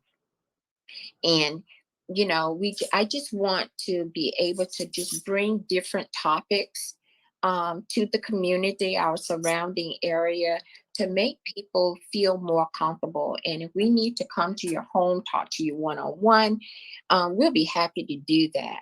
And of course, we are still in a COVID state, so we're masked when we visit your home. If it's not comfortable for you there, we do have an office space that you can come to as well. We just want it to be convenient and the information get out to the people to make them aware. We don't want the situation to happen and then you need that service and then you have to go through court in order to try to get it, because it's costly to do it that way. So we want to try to prevent that if all possible for you. I appreciate that. And I appreciate you bringing up that topic. Having basically your last will and testament in place, your power of attorney, your medical health care, all of that in line, because these are topics that we know we need to discuss, but we don't want to discuss, but we wish we had if we get into that situation. Okay. And so I know personally I had to do a lot of that, and it takes you to a place that you're like, oh, I don't really want to think about it, but you want to make sure that your family, in unforeseen occurrence, they're not left with added stress. Exactly. Because you're with the stress of them being in that situation anyway. Yeah. So that you want to make it more convenient. You want to have power of attorney. And now, as soon as you go into the hospital or the ER, they ask you, do you have a health power of attorney? Yeah. For your loved one or even yourself. And please, well, at least for the state of South Carolina, other states are different. So please check with your states. Even if you're married and wives and husband think, oh, you automatically have the right to make certain decisions, but you don't. You need to have a health power of attorney for your spouses, for one another, and vice versa. It makes things so much easier by doing that. You just want your will to be carried out as much as possible. And particularly, if you have a large family, or meaning siblings, and you don't want anybody fussing about things, materialistic things, once you're gone, or think you have more than you have. And everybody is surprised that, oh, mom or dad didn't have X, Y, Z. But if you put it in writing, everybody can get what it is that you would like for them to have or what you do have. And just don't spend so much money in court. And giving court money because families are bickering or arguing about materialistic stuff. It doesn't have to be that way. Yeah. Because as we know, financial things can really put a rip in a family. Yes. So the more things that are written out in your own words, and basically it's allowing you, even in a time where you can't speak for yourself, to speak for yourself, and this person get this person get that. It won't be any confusion. And even if it is, though, it's written down when you was in a sound mind, and so they would carry it through. You won't have to worry about your family being tied up in probate court for years and years and years and years and years, running up a bill at the end of the day. And taking access that you do have, going forward, and then you'll end up with nothing. So it's extremely important. And then, of course, like I said, power of attorney is key, but the key too is that you want to make sure that you have the right person that you want to be over your and also in mind, power of attorney is only valid while you're living. Once that person expires, Lord forbid, that becomes null and void. But in the meantime, that little piece of paper gives that individual a lot of power. And so you want to be careful too as to whom you choose to be your POA. So it takes some thinking, but we just need to do it, Exactly. I agree with you. We definitely need to do it. Hello, and welcome to the show. These are topics. First of all, I want to thank you again for coming on the show, taking the time. Thank you for helping us in the Midlands get ourselves together legally and also physically. And again, I want to reiterate the eloquence of how you speak about a topic that is very uncomfortable. You made it very comfortable. You made it just a regular staple that should be in every family household. This should be a regular conversation. This should be something that we discuss. And thank you for, I'm just going to call you the safety one, because you just making sure we just safe all the way around. Thank you for all that you do, because I feel that everyone on this earth has a special gift, a purpose of why they're here. And definitely this is purpose driven, because everybody can't do this. I tell you, it is definitely a thrill, and it is definitely a passion. Helping people has always been what I love to do. And I've done a lot of things, but this has really been home for me. Like I said, I've been doing Denzel and Defense for almost 6 years. Been in the legal field, but got out, always been a notary, but now I just want to take it to another level, because I see the need and I want to help with that need. I want to bless as many people as I can. Well, you're definitely doing that. So everyone, make sure to go check out her website for any self-defense items or products or services, even more so for our homeschoolers and also the public schoolers that actually watch our show as well, and their parents. Make sure to pick up those board games. That's help us with the game schooling. Also, you can add those books and resources into your homeschool curriculum, because that is a great course that you don't have to create. It's already done for you. Already done for you. Already done for you. So that's one less thing you have to do.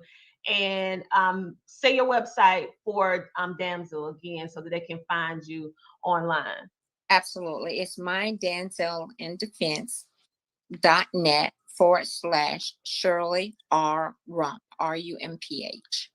Okay, so make sure to find her. And like I said before, on all the websites that we're actually giving you, make sure that you see her name in either the top right-hand corner or the top left-hand corner, so that you'll know that you are having the right representative, independent representative for her services. She's very, very meticulous on what she does, very educated on what she does. And you can also shoot her an email if you need any further, services, because she had, as you can see, excellent customer service. So make sure that you're with her, not somebody else, because I can't validate them. I can't give my stamp of approval on that person. Well, and two, is there a way that you can see if the audience? I would like to give the parents a proactive parent guide, and it gives you steps in order to be able to have that conversation that goes along with the books. I would like to donate this to someone. So if someone could put in the chat for us the 3 acronyms that I mentioned, will be the person who win the book. What you think? Oh, that'll be good. Okay, for those of you who may have missed that was in the first part of this interview. You're going to have to go back and watch it again, or re-listen to it if you're on the radio or on the podcast side of our show. Absolutely. It was, I remember, but I'm not going to say it. Okay, so everyone go back. That's going to be a fun giveaway. We're actually going to create a blog. And within that blog, I have something, a link or something that it can go directly to your website from that particular blog, to make it easier for them just to be able to click and go. But you're going to have to listen to it. And so you guys be looking for that about a week after this goes up everywhere. About a week up after it goes everywhere. So, I think it's not necessary. Fabulous. Terry won. Well, people, you snooze, you lose. That's the end of that. She won. All right, Terry. So we need you to get in contact with the amazing Shirley Rump. So where do you want her to go? You want her to get your email? Yes. You can email it to srumph99@gmail.com. So that's srumph, rumph99@gmail.com. All right. Name and address. I'll make sure you get it. You heard it, Terry. You heard it here. So reach out to her, email her with your name and address, and she is going to send you that amazing giveaway. Thank you for blessing our audience on today. Listen, I thought we was going to have a chance to like give it all out, but I mean, Terry was like, no, not today. This is my good. All the way over there on LinkedIn. See, LinkedIn don't mess around. The people, the guests over there, they're like, I got my notes. Here it is. Those are business people. They ready. LinkedIn, stay ready. Well, don't y'all forget to download the free app now also. Oh, yes. Tell them about the free app one more time, and then we're going to close out the show. So tell them about it again. All right. The free app you can download is called Shield Community. And it allows you to put in 5 contacts and an emergency message. So, and in the event that if you're in a situation and you need assistance, if you match that alert, it'll broadcast out to those 5 individuals or a family member, whomever you choose.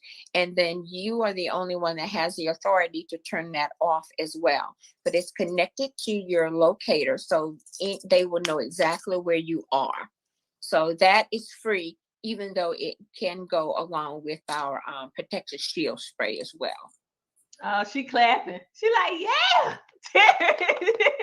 Congratulations, Terryville. And thank you so much for tuning in and engaging. And thank you so much for all the other, I call you our virtual studio audience. We have people on YouTube watching that's sounding in, people on LinkedIn, and also people on Facebook. Thank you guys so much for tuning in to the show.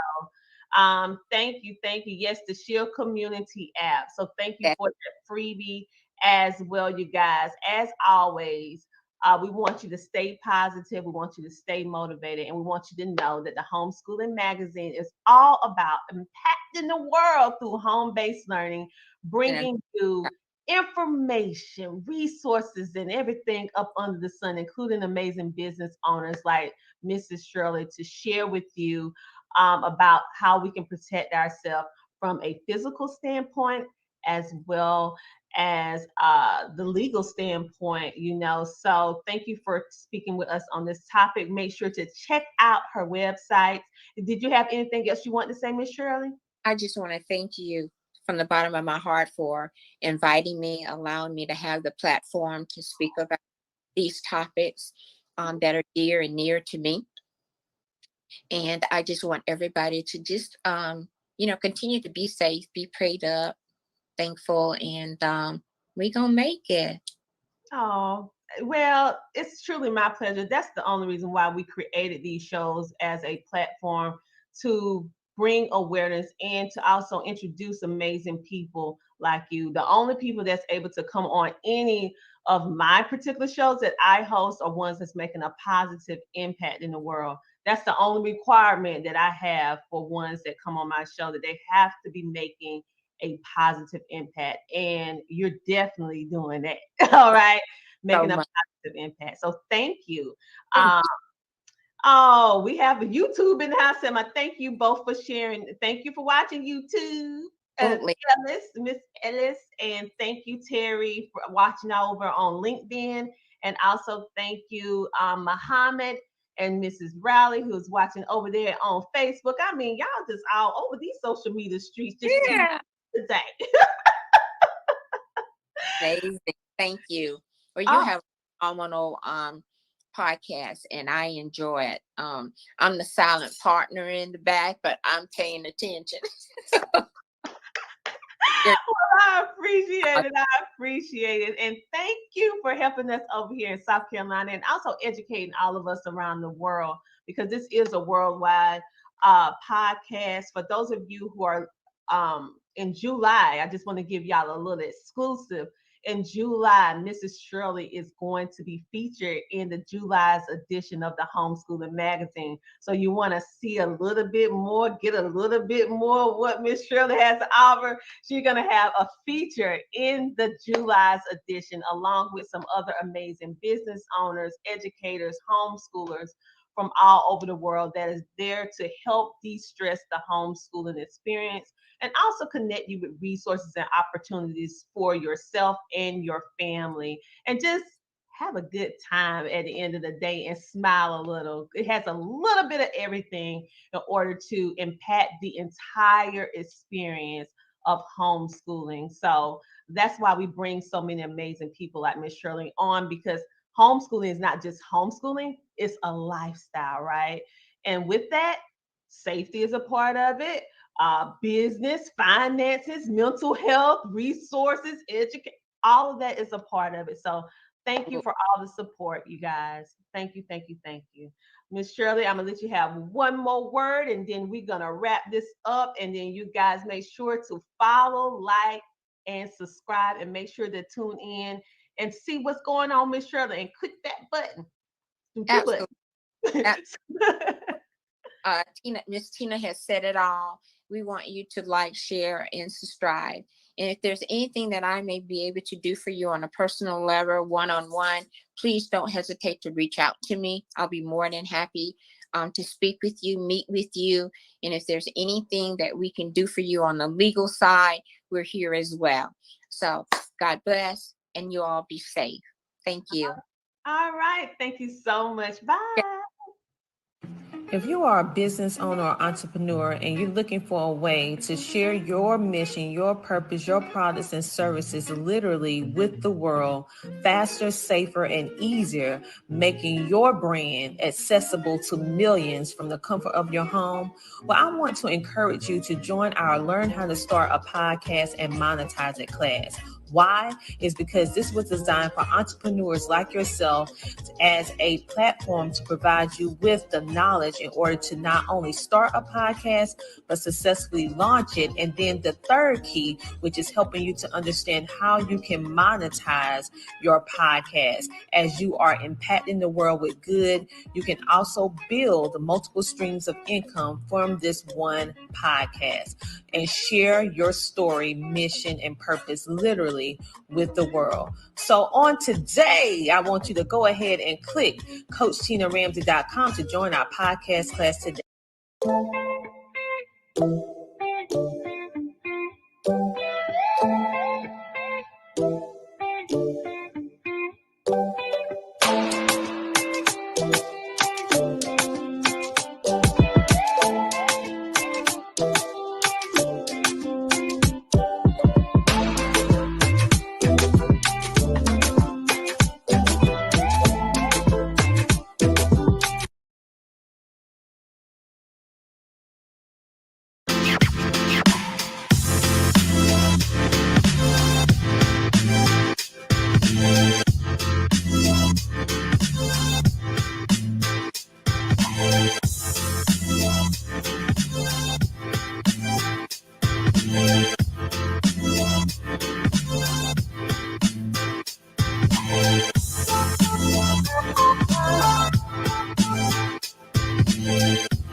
Hello and welcome to Reinvent and Rise.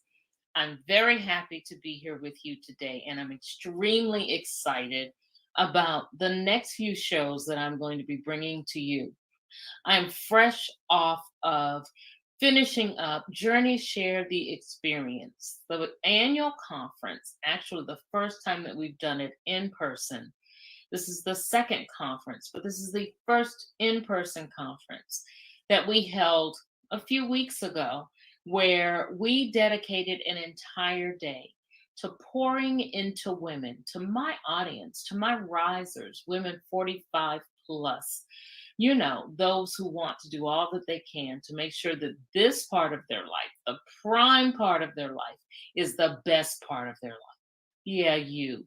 We took an entire day to pour into the risers so that they could do things and experience things and hear from women who look a lot like them, who have been able to conquer what seems to be the unimaginable for many of them, to be able to conquer that through perseverance, courage, determination, and faith. Be able to conquer things, to go for those dreams that they desire to have. And these women have not let age hold them back in any way. So I'm excited because today I'm bringing to you a part of what occurred on that day. And the part that I'm bringing you today is the panel that was made up of women who are authors from the anthology Reinvented to Rise.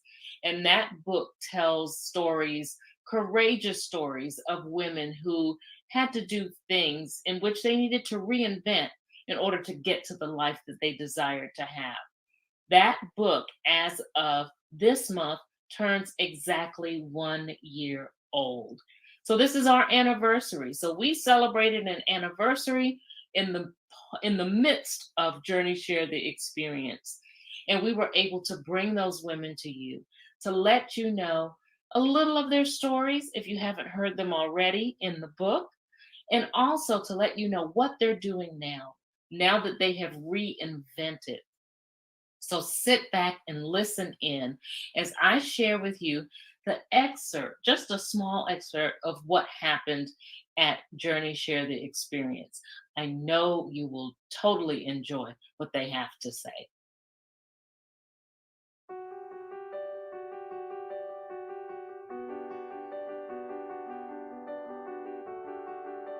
These women have powerful stories in that book. I highly, highly recommend the book, not just because I'm a visionary, but because what has happened in the last year is we have all connected by reinventing, and we've been support for one another. We've also been able to share our stories. And so today I wanted to talk to these ladies so that you can hear a little bit of their stories and hear what has happened on the 1-year anniversary of them authoring Reinvented to Rise. So actually, I lost my script because I wanted to introduce them to let you know what they do. So hold on just a second.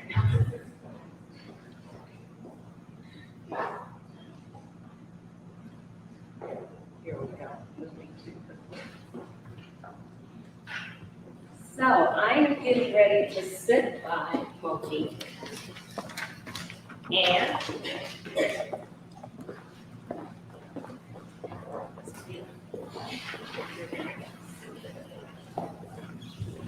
so Monique has worked as a licensed therapist and life coach for over 20 years. She holds a master's degree in social work from Howard University. She has a heart for helping people reach their full potential and helping them to gain the tools needed to be successful in all aspects of their life. She utilizes a holistic approach in therapy that encompasses aligning the mind, body, and soul. She is a wife, mother, and minister. In her spare time, she enjoys reading and traveling and spending time with her family. Again, this is Monique.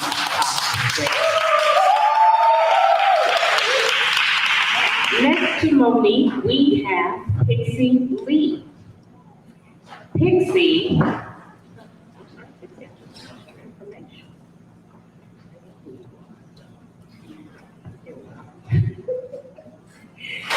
Pixie hails from the Big A, okay? She was born and raised in Atlanta, Georgia, and educated in the Cobb County school systems. Always being the go-to person for advice, it was only natural that she pursued certification and become a licensed life coach. After writing her first book, The Power of Purpose, doors opened in a tremendous way. Pixie connected her with people who have been instrumental in assisting her to building a life coaching business. Tapping into her writing skills, she became a ghostwriter. And in 2020, she released her second book, Forgiveness is Key, and started her publishing company. She published her first collaboration project as well, titled An Anchor for Ages. It's her goal to publish 50 new Black authors. She lives by the mantra, if she takes care of God's people, God will take care of her. Pixie Lee. And next we have Cavette Minor Kane over here on my far right. And she is a financial liberation expert, an ambassador for self-worth and gratitude, and a proponent for women's empowerment. She guides women on their journey to self-sufficiency by educating them to take back their financial power and supporting them in gaining the confidence to fulfill their purpose in life. As CEO and founder of Marimore Life LLC, her mission is to elevate women worldwide to a greater quality of life. As an educator, a public speaker, and an author, she shares her message of financial liberation through a transformational process, which incorporates emotional, mental well-being with improved financial habits for continued success. Cavette Minor Kane. I'm sorry, do you ladies mind helping me with the mics? I think we need 3 mics. Yeah. I want them to hear what you have to say. I'm so happy to see you. Now, we have been working together for a long time, but this is my first time meeting Pixie and Cavette in person. So it was reunion time earlier today.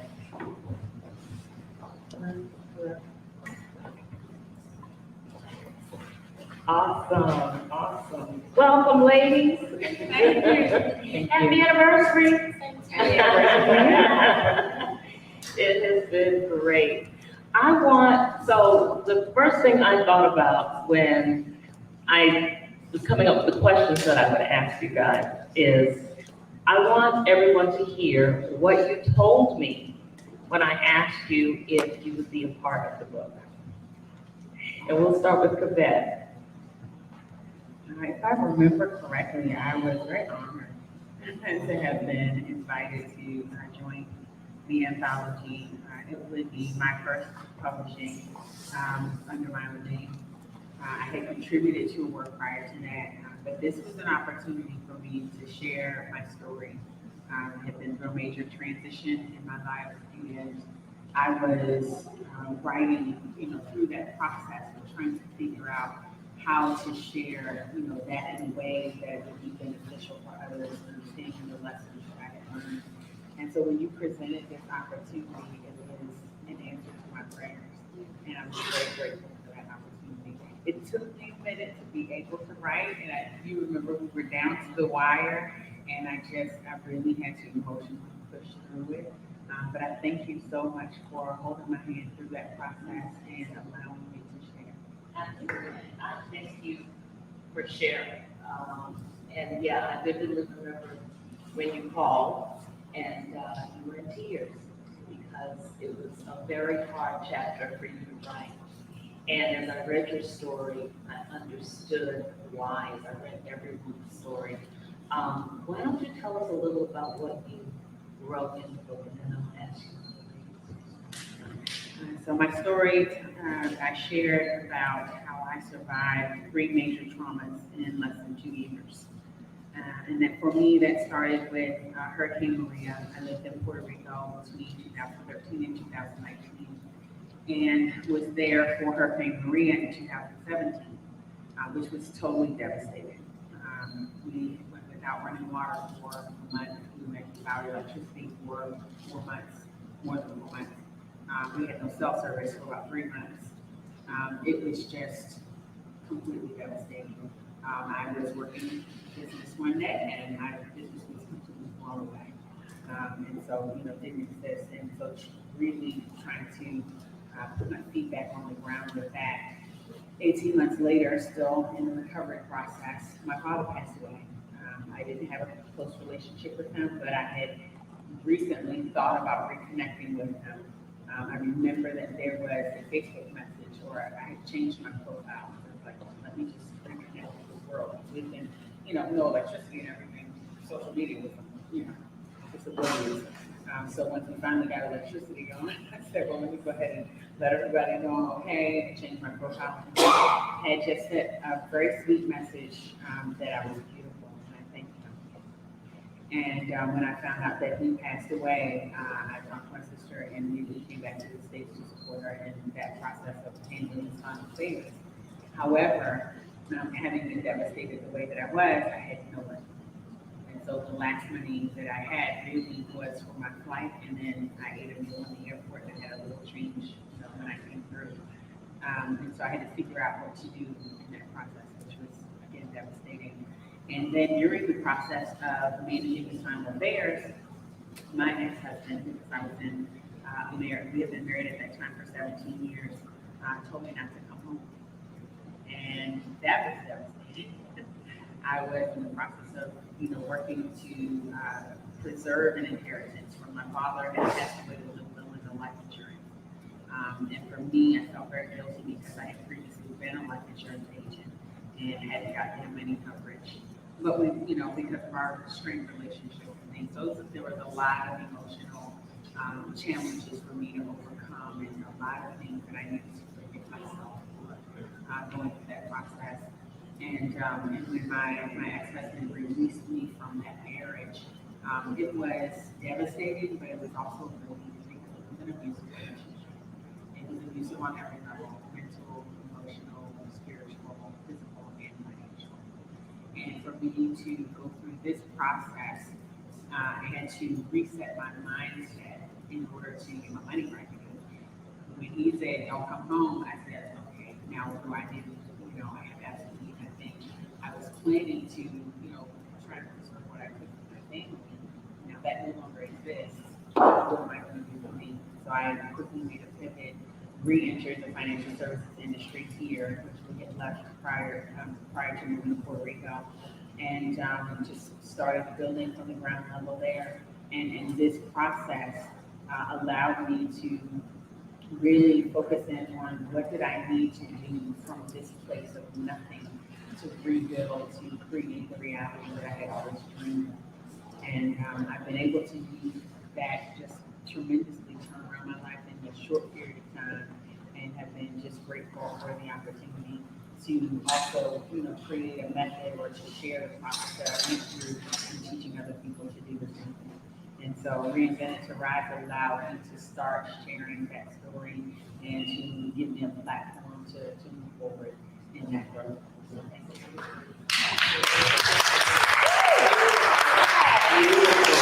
I'm telling you, these stories are powerful. And she's just kind of summarizing. You have to read the book.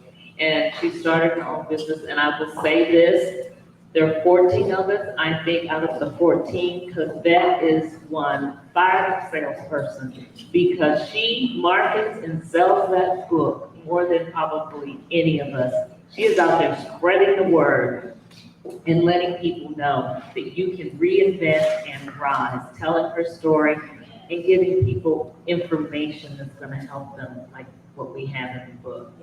So I'm so grateful for you. I am. As I am for you, Miss Dixie. So tell me, what did you say when I asked about you being a part of the book?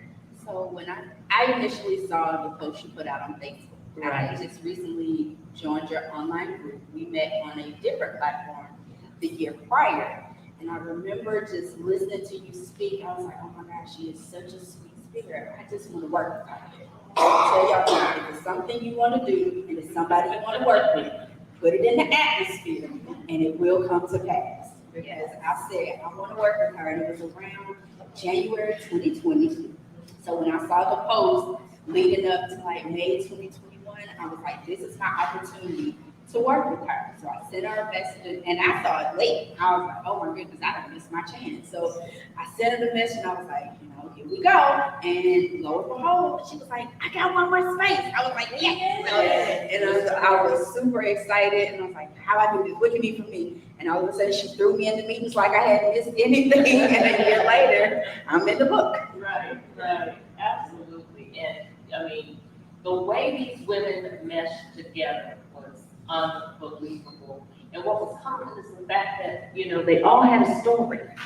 They all had a story, and they knew that their story needed to be told, and they were on fire to do it. And they were excited because they knew that they had things that had happened in their lives that caused them to pivot. And they wanted to talk about that. So that's what I saw in your story. That's what I saw in everybody's story. It's just the excitement of it all and the need to share the journey, the need to share the experiences that they had been through and were able to overcome, persevere. They had the confidence to do the work and to get to where they wanted to be. And, documenting it was a huge piece of that process for them, a huge piece. And then there's Monique. Now, I recall your response was just a little different. Right. When Olivia actually, reached out to me, my response was kind of like, who, me? You want me to write? The only thing I've ever written is in my journal. But I had a desire to write, and I know there is a story that I need to tell.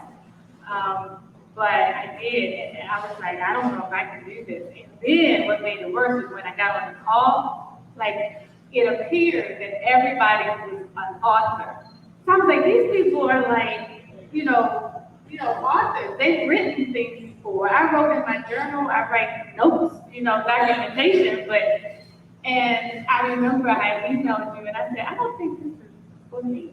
And Alicia said, no, you have a story to tell. It's your story.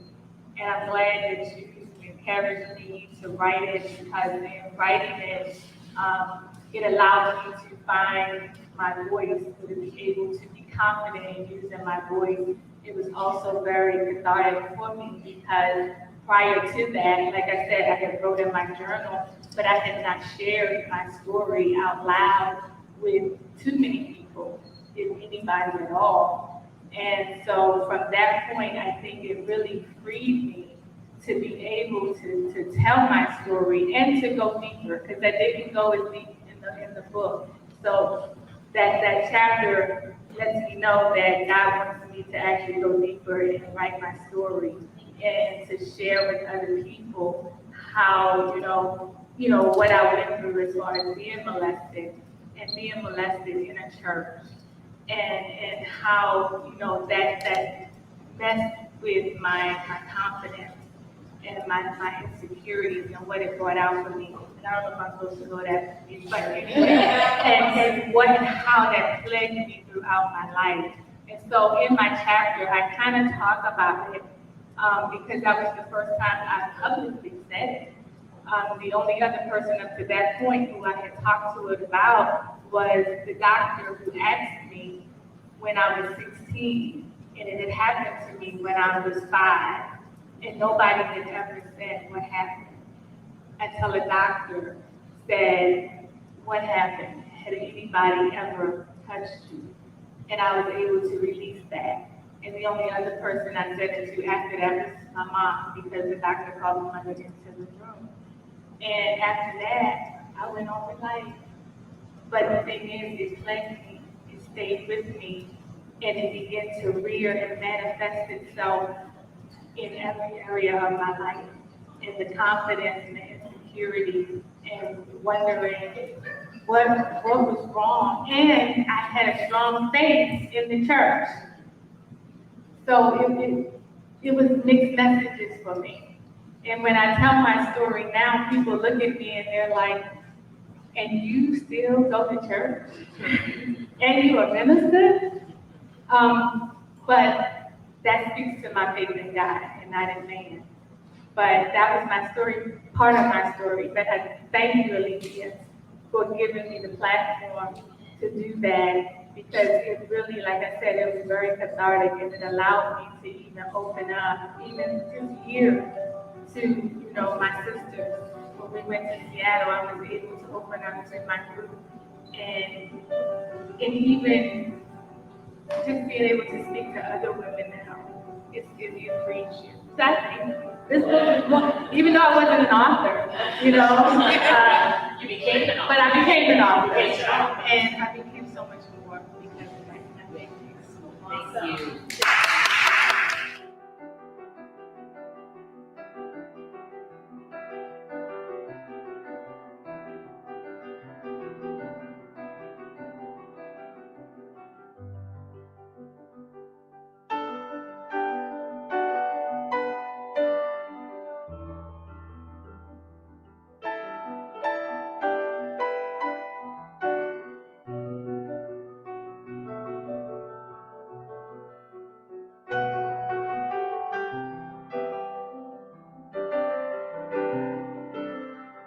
Wow, how powerful was that? And that is just the beginning. The wonderful news is there's part 2. So our next episode, you will be able to hear the remainder of the conversation I had with these authors who reinvented to rise. So as we sign off for here today, I encourage you, as I always do, to go out and be boldly yourself, boldly and authentically you. Reinvent if need be. Reinvent so that you can rise. Plug into your journey, because the answer to what you need and where you need to go can be found there. Be determined to do all that you can do right here in your prime to live the best part of your life ever. Go out with the thumbprint that is unique to you, the thumbprint that only you have, and the mark that the world is waiting for. Until next time, be safe and be well.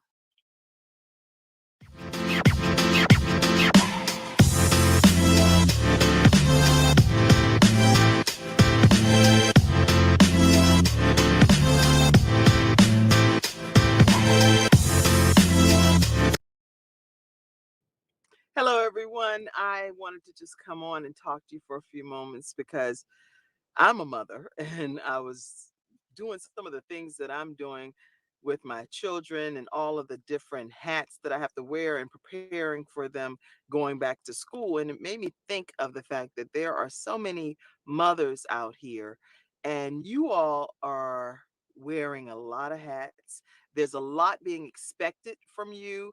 Your children need you, and they need you when they need you. So it's like you can't just be in off mode. You have to be like, I am available to help you the way that you need to be helped when you need to be helped.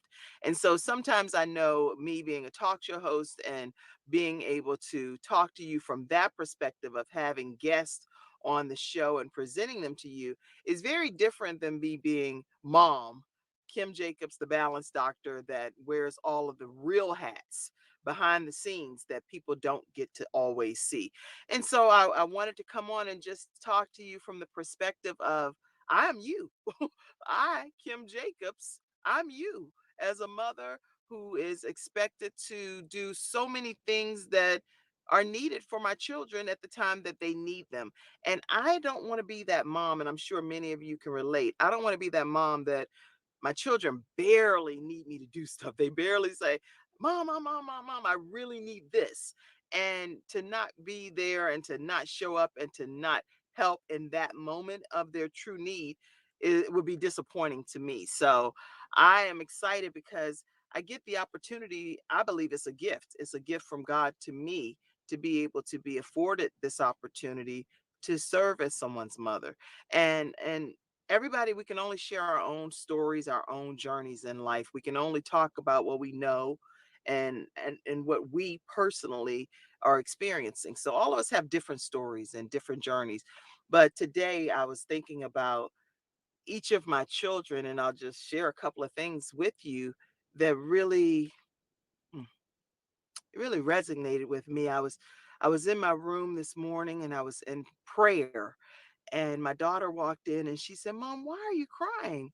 I said, you know what, Jayla, I'm crying because I'm just so grateful. I'm so incredibly grateful that God would even choose me for some of the things that He has chosen me to be: a vessel, a conduit, a mouthpiece, an example, a servant, whatever fill in the blank word it is. I'm just so honored and humbled that God even saw fit for me to be the person that He would use to help cultivate and to develop and to help become productive citizens, my children. I know, you can see me in a lot of different lights, okay? But when it comes to my children, I am so grateful. I'm so grateful to God that He assigned these individuals to me. And I don't take that lightly. So I know that you, as mothers out there that are watching, I see some men on as well. So maybe some fathers that are watching, you know how important it is to be able to pour into somebody that God has assigned to your hands, whether you're a mother or father, whether you are aunt, uncle, grandma, and granddad, whatever, a cousin, sister. You know what it means for someone to be assigned to you. And I believe my children are assigned to me. They're my ministry. I have to give them what God has given me to be able to pour into their lives. And so, as my children, I'll probably go ahead and just tell you a couple of things. My son, Frank Jr., many years ago, he was already in college at UNC Chapel Hill, and he took a sabbatical and he had did some things with his business, quite exciting things that had happened in his younger years, and decided now to go back. So this year he's finishing out at UNC Chapel Hill. And I say that specific thing because here, packed in the back of the car, is all of the stuff that we're getting ready to take some vehicles and make sure he gets situated into his new apartment. Quite exciting times. But for those that are moms of children that are in college, let me give you this, just something to chew on here. These young people at this phase, they're pretty much adults. Some of them, I don't want to say the younger years, because I believe I'll tell you that story next. But at this age, Frankie's 25 years old. He's a grown man, right? And he had made a decision to take about a year or so off. And at the time that he made that decision, I didn't even agree with the decision. And as his mom, I voiced my opinion and I said, no, you need to stay in school no matter what victory you've accomplished. Go ahead and get that degree, get that piece of paper. But he didn't agree with what I was saying at that time. So guess what? we came to an agreement that you're going to take the time that you're going to take. And then if it's God's will for your life, you'll go back and pick back up. Well, ultimately, he is going to pick back up, and this is going to be his final year. And I say that to say to you all that are watching today, if your adult children don't always agree with what it is that you think is the vision for their lives, don't disconnect from them. Don't separate from them to the point where you no longer have that relationship as mom and child, or mom and young adult child, or dad and young adult child, because they still need you. They need your guidance, they need your input, they need your love, they need your prayers. So don't be so quick to be like, well, if it's not my way and I told you I want you to do it this way and you don't do it, see you later. Don't do that. Please don't do that to your children, because it puts a major wedge. And when they really do need you and need that advice from you, you may not have that relationship for you to be able to cling to, for them to turn to you honestly and ask you for the feedback that they need from you as a parent. So anyway, Frankie, we call him Frankie. I'm sure he wants to be called Frank now, Frank Jr. Anyway, we call him Frankie. He is now going to finish out his final year by choice. And I'm grateful for that decision that he made. But even if he didn't do that, I still love him the same. That's the point. Okay. Love your children the same, regardless of what their choices are in life. They may be making some choices that are not the ones you would make. Does not mean that we all have the same path, and God is not working with them and giving them goals and dreams and visions. Okay, let me move on to my next child. I'm just sharing some nuggets. I don't have any notes or anything, but things that I personally believe has helped me on this journey of raising my children. And so again, I say, I'm you. You're a mom watching. You're a busy mom. You wear a lot of hats. Lots expected from you. I'm you. That's why I have the Kim Jacobs show. It's because I want people to tune in every day at 11 o'clock a.m. Eastern Standard Time, because I want to bring people on that are overcoming so many odds and obstacles and things that they're personally balancing, things that they've had to do to become who they are today.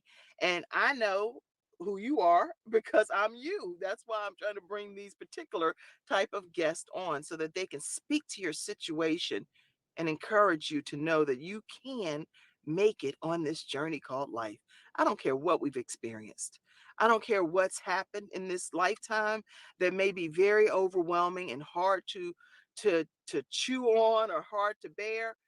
God knows what you're capable of, and he knows what you can handle. He's not going to put more on us than we can bear. So if for some reason it's on my shoulders, guess what? I must be able to bear it. All right, let me tell you about Ivan. Ivan, 21 years old. He is a student, a junior at UNC Charlotte, and I'm super excited about his journey as well. Now, he came from being at playing football at another college and is in the transfer portal right now. And so I am excited. That's me. Lots of stuff happening on this phone, but I'm excited about him and his journey. And the thing is with Ivan, he has lost 100 pounds, right? So he's lost 100 pounds, no surgery, and there's no slight to any surgery. So if you go surgery route, great, it's fine. Whatever God's will is for your life is perfectly fine. I'm only saying that he did not choose the surgery path and has lost 100 pounds. And he does it through his protein and diet and exercise and things that he's doing. And he shares a lot of that on his TikTok and on his Instagram pages.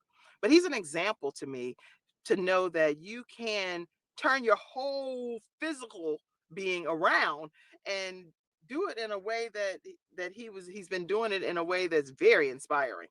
Anyway, he's a student at UNC Charlotte, and some of the things that he's going through are things like his financial needs with his school. Sometimes I'll have to get on the phone and I'll talk to the financial aid department, or I'll talk to the admissions department, or to the athletic department, whatever. So when I say that you have adult children, but they may still need you, don't feel like just because your children are in college that you can't be their advocate anymore, because that makes no sense to me. When a parent is not able to go ahead and speak on their adult child's behalf, every adult does not mean that they need to just be, go do it, go figure it out, you on your own now. when they have a very capable mom or dad that can still advocate for them. So, yes, you have to get certain permissions. These are tips. You still have to get certain permissions because, yes, they are adults. And so, unless you have a certain form that's filled out saying that you can speak to the school on your child's behalf, your adult child's behalf, then you will not be allowed to do it because they feel like this is an adult and he hasn't or she hasn't given permission for you to speak on their behalf. So, have your adult college children sign whatever waivers that authorizes you as the mom or the dad to speak on their behalf. That's going to be important because whenever I call UNC Charlotte, they want to know what the parent code is. They want to know, is Ivan nearby or has he given permission? And the answer is yes. I have Ivan right here beside me, and I have the code for me to speak as mom. So I'm only saying that to you all, especially as you have children that may be freshmen, sophomores, going into college right from the beginning, and you're like, no, I don't care what their age is. They still need some assistance because you're not going to be hemming them up, asking them questions, and they don't know those all of those answers whenever they've been dealing with their mom or dad helping them along the journey. So don't feel so quick to have to cut the strings or cut the ties. You don't have to do that so quickly. It can be a gradual process. And hopefully, yes, everything that you've trained them and taught them to do along the years, that they apply that as their own parent. And they will apply. They're going to apply what you've instilled in them. So don't stress. Know that whatever it is that you've already put down on the inside of them, that they are going to, God's going to bring it back to their remembrance. Okay. He's going to bring it back to their remembrance. All of the things that mommy or daddy was fussing about or saying, don't do that. Be careful. Blah, blah, blah. Watch out for that. Oh, don't drink anything after you set your cup down. Blah, blah, blah, blah, blah. All of that stuff that we do as parents, it'll come back to their memory whenever it's time for it to surface. Okay. All right, let's see. Let's see who Ernetta said your son is 26. I know you have such a handsome son, and I know you're so proud of him and your story. Ernetta Caldwell, you guys, she has a podcast called Reinvented. If you have not checked out her podcast on Anchor, make sure you go and support her podcast and subscribe to it and listen to all of her shows because she is a dynamic speaker and a wonderful mother and a wife. She talks to you about healing from a broken heart and all of that good stuff and how true love can find you again. So, hey, Ernetta. And I see you, Miana. Miana is actually a new author. So make sure you go and check out her book, Miana Hilliard. And if you want to know how to get to her, you can definitely go to her mom, Carrie Ann Hilliard, who's also on here. And so Carrie Ann helps single moms, single parents overcome single parenting obstacles. And she also helps adolescents speak out. So you want to follow all of these people that are looking at this live right now. If you don't know about them, get to know about them because they have some dynamic things that they're offering. Let me tell you about Jeremiah. My son Jeremiah is 17 years old, right? I know as I'm talking to you, remember, I'm you. I'm Kim Jacobs, the balance doctor. So whenever I tell you that life can be managed and you can wear a lot of different hats, all kinds of hats, whether it's ministry, school, working a job, being an entrepreneur, being a great daughter or son, or caring for an aging parent, all of these different things that I tell you, these are things too that I personally do. I'm Kim Jacobs, the balance doctor. It's not made up. It's because that's this thing called life that I really am living. And I'm balancing all of these different pieces of the puzzle. Okay. My son, Jeremiah, he's 17 years old. And Jeremiah, oh my goodness, he's my adventurous one. When I say adventurous, I'm saying stuff like, seriously, y'all, Frankie, Ivan, Gabe, all of them, none of them went and stayed at people's houses and did like overnight things and stuff because I was just really paranoid. That's really the big reason why. I just decided, no, we're not. Me and Frank had decided at the time when we were together there that we are not going to be doing that, right? So they have plenty of siblings. Play with your siblings or have people come over here. That was our philosophy, right? So they never did all of that stuff. Jeremiah, He has me hopping and popping, y'all. I'm talking about like hopping and popping, hopping and popping. He got me. Woo, Lord. That boy right there, he is into everything. He has an electric skateboard and he has his helmet and all this stuff. He's all throughout the neighborhood. Oh my goodness, my nerves be torn down. And then, but guess what? My neighbors, they're like, we love seeing Jeremiah come through. And then I see all of these little children and they're out on skateboards for the first time. And when I'm walking in the neighborhood, they'll say, your son inspired us to do this to allow our child to start learning how to use a skateboard. So you don't know what your children are doing to be able to inspire and motivate other people on this journey called life. So here I'm like, oh, be careful. What? He's inspiring the neighbors to allow their children to do some new things. Anyway, Jeremiah, he loves fishing. He loves swimming. He loves biking. He loves being able to do that electric skateboard. But fishing, you guys, takes me over the top. We are out at all of these natural bodies of water, and he's blowing up an inflatable boat, and him and Jayla on this big boat thing are going out into the water, and they have on their life vests. I'm like, oh my goodness. They are having a ball in life, okay? So much so that it almost makes me feel like, wow, this is really a serene, tranquil environment. Kim, just go with it. Enjoy it for a moment. Even though it's something different for out of my comfort zone as a mother, guess what? I do it. So I'm saying this to say Jeremiah just became a lifeguard and he is now a lifeguard. I, I would have never even thought about him being a lifeguard. But he has this beautiful physique and he can swim very well. So I'm like, okay. And that's how he's making his money. He wants to go and be a lifeguard. So there you have it. I'm only saying these things to tell you about my personal children, to just encourage you as you're dealing with your adventurous child, as you are as you're going on throughout this journey and you have a child that's pushing you way out of your comfort zone. Don't be so quick to say, no, no, no, no. We don't do that around here. We don't do no swimming. And we don't do no fishing. Don't be so quick to just shut it down. Let them explore some of the things that may become their true gifts and their true passions and talents. I hope that this is encouraging you because I'm speaking from my heart to just tell you that God has a purpose for all of us. That includes our children. So let them be able to identify what God's purpose is in their lives too. Now, all of our purpose, in my opinion, is to magnify and to uplift the Lord and to edify and to give honor and praise and glory and to be able to be his mouthpiece. That's the overall purpose in my opinion. But there are some additional things on this earth while we're walking this thing out that we should be able to still enjoy and do. And our children have those rights too. So let's not deprive them of exploring what it is that they may be gifted at doing. Is this helping anybody today?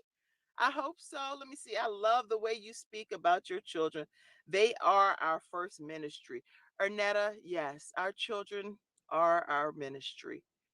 And I cannot imagine being out here trying to help everybody else. But when it comes time to having to help move my son or to be able to be where I'm getting ready to tell you about my next child, that I can't do that for them, but I'm available for everybody else. The devil is a liar. I can tell you that's not the case here with Kim Jacobs, the balance doctor. Not at all. Ministry at home is my first ministry, my first responsibility. And even in marriage, it was my first responsibility too. So I never, ever took that for granted because I believe that husbands and wives should be united as one and that the family unit should be the first ministry outside of being any ministry of helping anybody else.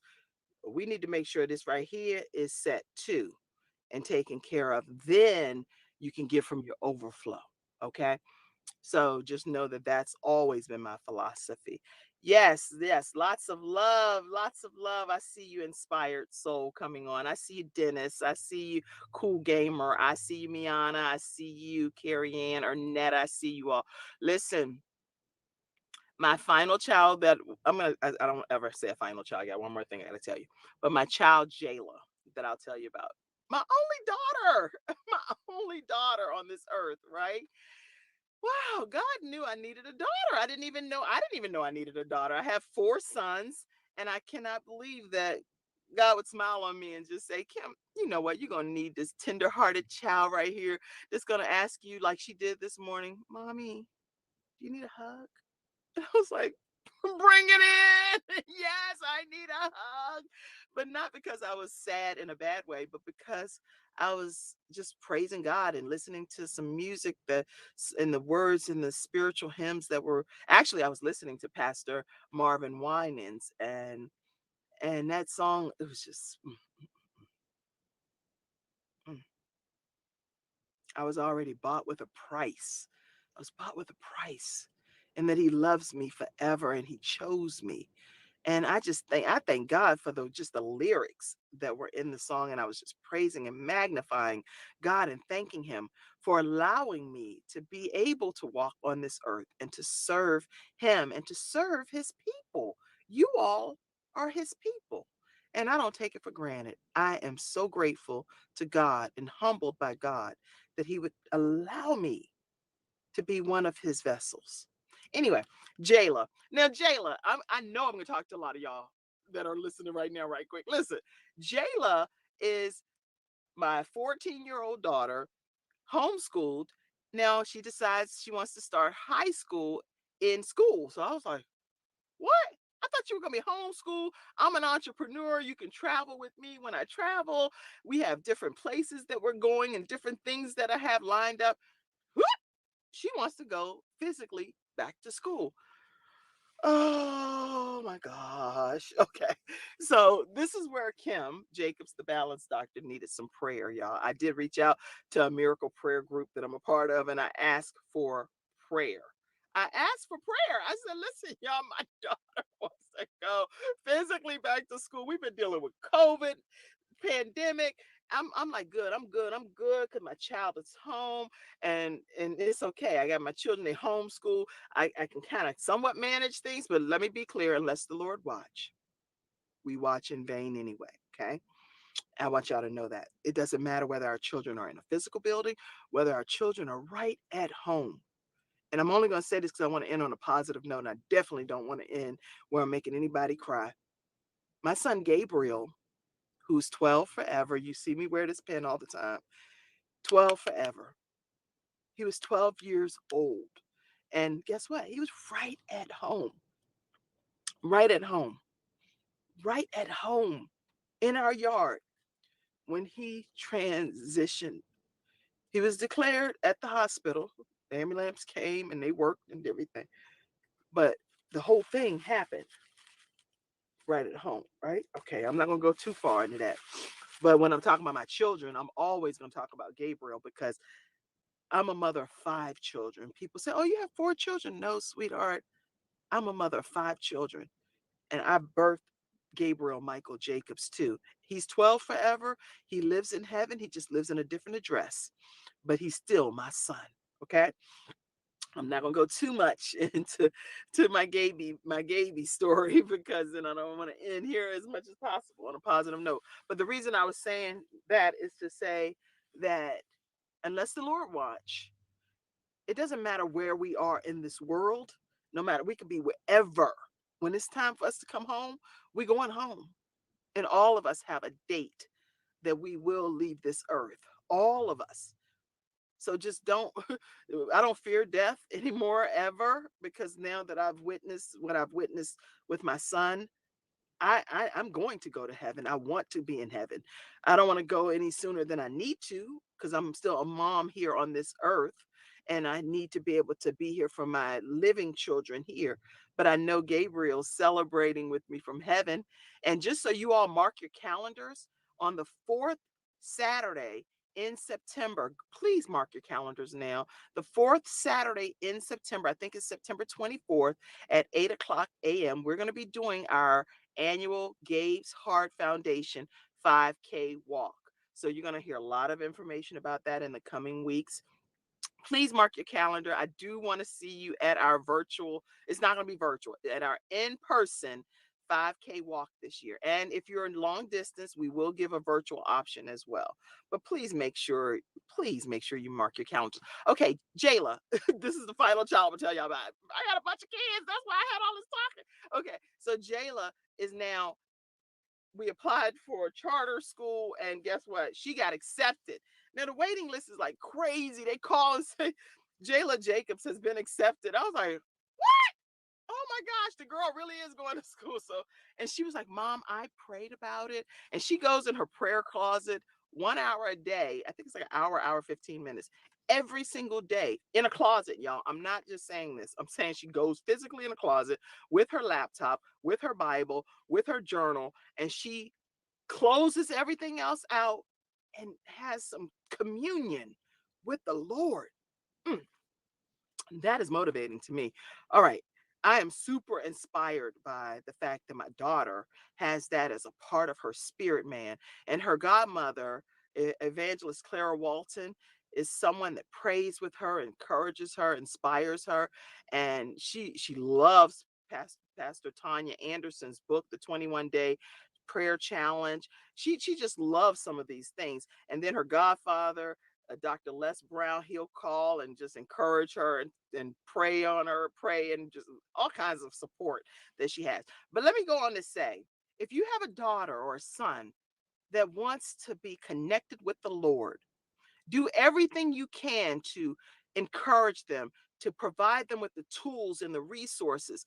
Make sure they're in church. Make sure that they are connected with spiritual leaders, that they are a part of different programs. Encourage your young people to stay connected with the Lord. And even those that don't want to and that kick against it, encourage them too, because you don't know what God's going to do to soften their hearts and to allow them to have that one-on-one time to learn who God is. Okay. Jayla, now she's at a charter school. She actually tried out for her volleyball team. And guess what? She made the team. I was like, oh my goodness. Okay. So I had to notify the soccer team that she's not going to play soccer for the community soccer league this year because she's now going to be playing volleyball for her school. She also works at Chick-fil-A. So at 14 years old, this girl is like hopping and popping and doing all of these things. I say this to say, I am you. I'm a mom of a very busy young person that has a lot on their plate. And my advice to you is to encourage your young people to pick whatever sport they're going to play, because they can't do everything at one time, so that you're able to manage the schedule. You're able to decide what you can do, and whatever you can't do, get the other parent involved. Her dad is very involved, and get her siblings or whoever, aunt, grandma, and granddad. Ask for help. Ask for the help that you need.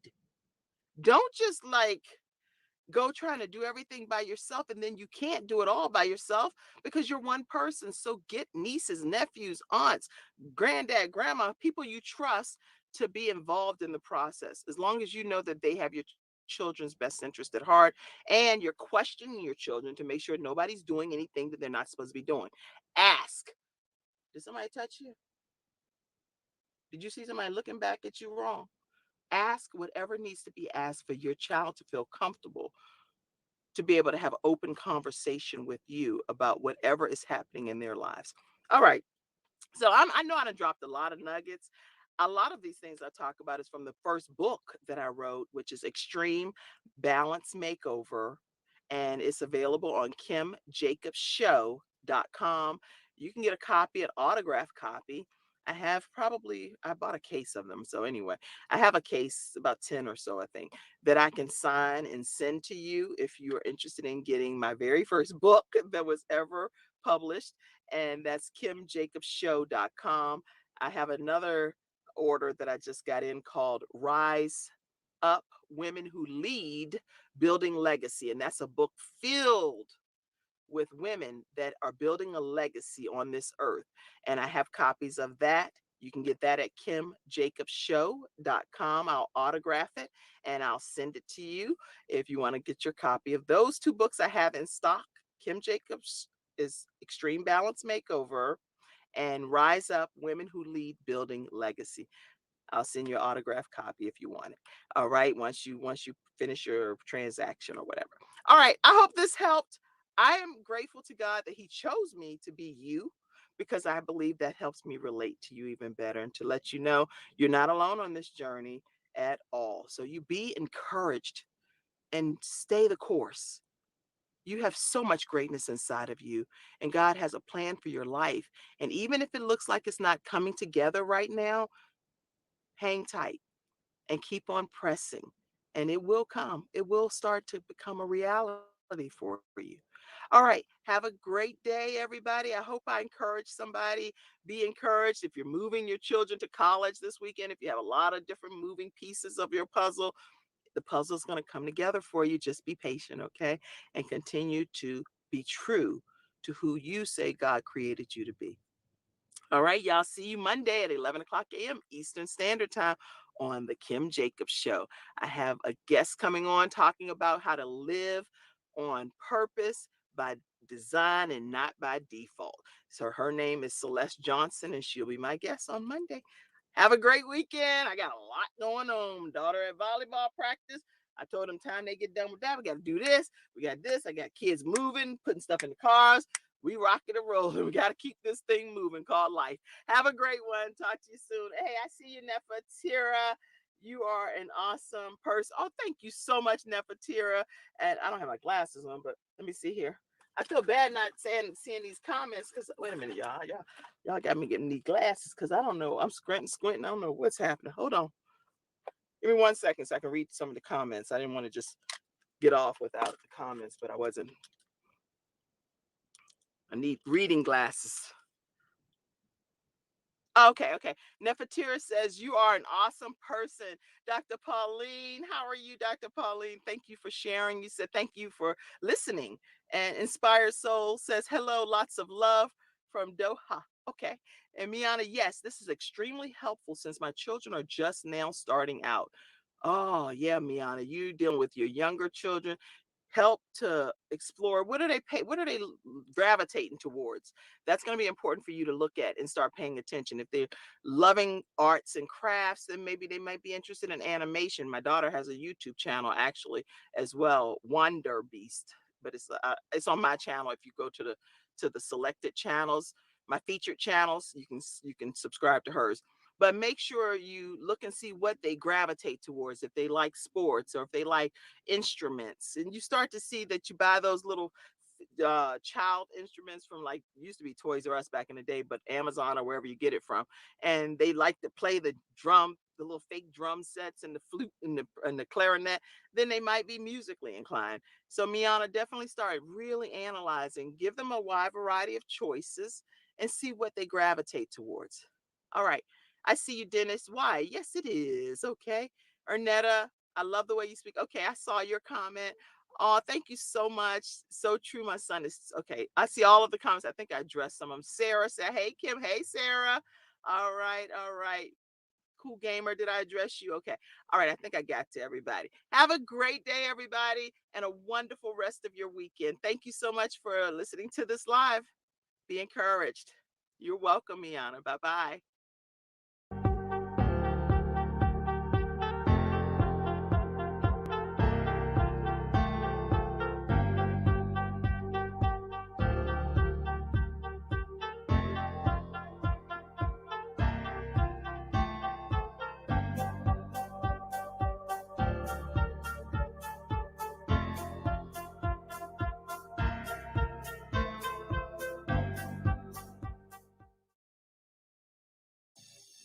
The Vera Tomlin Show. The Vera Tomlin Show. The Vera Tomlin Show. The Vera Let's talk about it. Let's talk about it. Let's talk about it. Let's talk about it. Let's talk about it. Let's talk about it. On the field. Hello, hello, hello. And as always, I am excited. I'm excited about my guests because we are here to embark upon a very, very important, critical, crucial topic. And I don't know what happened to her. We're okay. Hi, Rita, Dr. Rita. How are you? Let me unmute you. Let's see. Unmute yourself.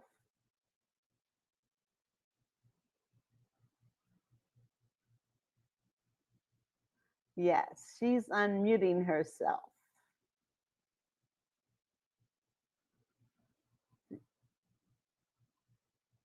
All right. Well, Dr. Rita, you need to unmute yourself. And while you're trying to figure out how to unmute yourself, let me go ahead and read your bio. Yes. Oh, what happened? Okay, let me get her. Dr. Rita, her bio. Dr. Rita, Senator Rita Fierro. For 30 years, Dr. Rita Fierro has guided the unpicking of patterns of systemic inequalities.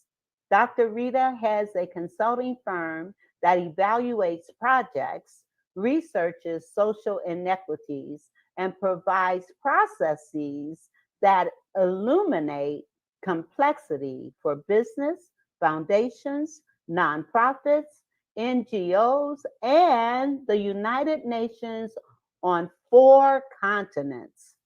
Dr. Rita facilitates conversations below the surface while honoring deep human longings, sitting face to face with the personal pain of hundreds of people. Dr. Rita has a PhD in African American Studies from Temple University and a master's in sociology from the University of Rome, Italy. Dr. Rita co-founded Home for Good Coalition as to transform systemic racism in our country. So how are you today? Now that I sorted out how to unmute myself, I'm doing much better. Good. Thank you for having me, Vera. It's great to be here. Yes, I am so happy to have you here because this topic is so necessary. And before we go any further, I would like for you to take a few minutes and just share your journey and share your story and how did we get to you being having such a passion for equity. So I'm going to give you the floor now. So I have there's a lot here, and the story I tell most often is that I remember being 5 years old under the table at a family dinner when I heard racial hatred spoken for the first time. And it was the 80s, and it was a person who was speaking out against a person that they believed had been promoted above them. And it was the person speaking was white. And I remember the vehemence with which this person was saying black, black, black. And every time they said black, it felt like someone had hit me in the stomach. I could feel that there was something profoundly wrong. And I remember being 5 and feeling this is wrong. He should not be speaking this way. So I was a kid in the 80s in New York, and I didn't really have close Black friends, but I had Black classmates. There was this peculiar closeness and distance for which we shared classrooms. It was the busing era. But I had never invited the Black children in my class to stay at my home, or had they invited me to theirs. And so there's this whole reflection that I later did about those years. But at the time, while I'm 5 years old on their table, I felt, I know Black people, they're fine, they're human, they're great, they're my friends, and he shouldn't be speaking that way. Fast forward to 19, another family event, another like extended family gathering, and I heard another person speak, in this case against, we were in Italy, against Moroccans. It was very racist commentary that I don't care to repeat. But at that point, by 19, what I had learned how to do was to hide. So while at 5, my discomfort was released the moment in which someone else at the table said to that man, well, if you want to make advance in your career, you need to go get yourself a degree. And that person has a degree. That's why they promoted over you. At 19, I hadn't heard another person hold this person accountable for the fakeness of what they were saying. And instead, I internalized the pain that I felt in witnessing the racist speech, and very much did what I did many times thereafter and before, which was go to the bathroom, cry, and have this just very nauseous feeling in my body and trying to expel it.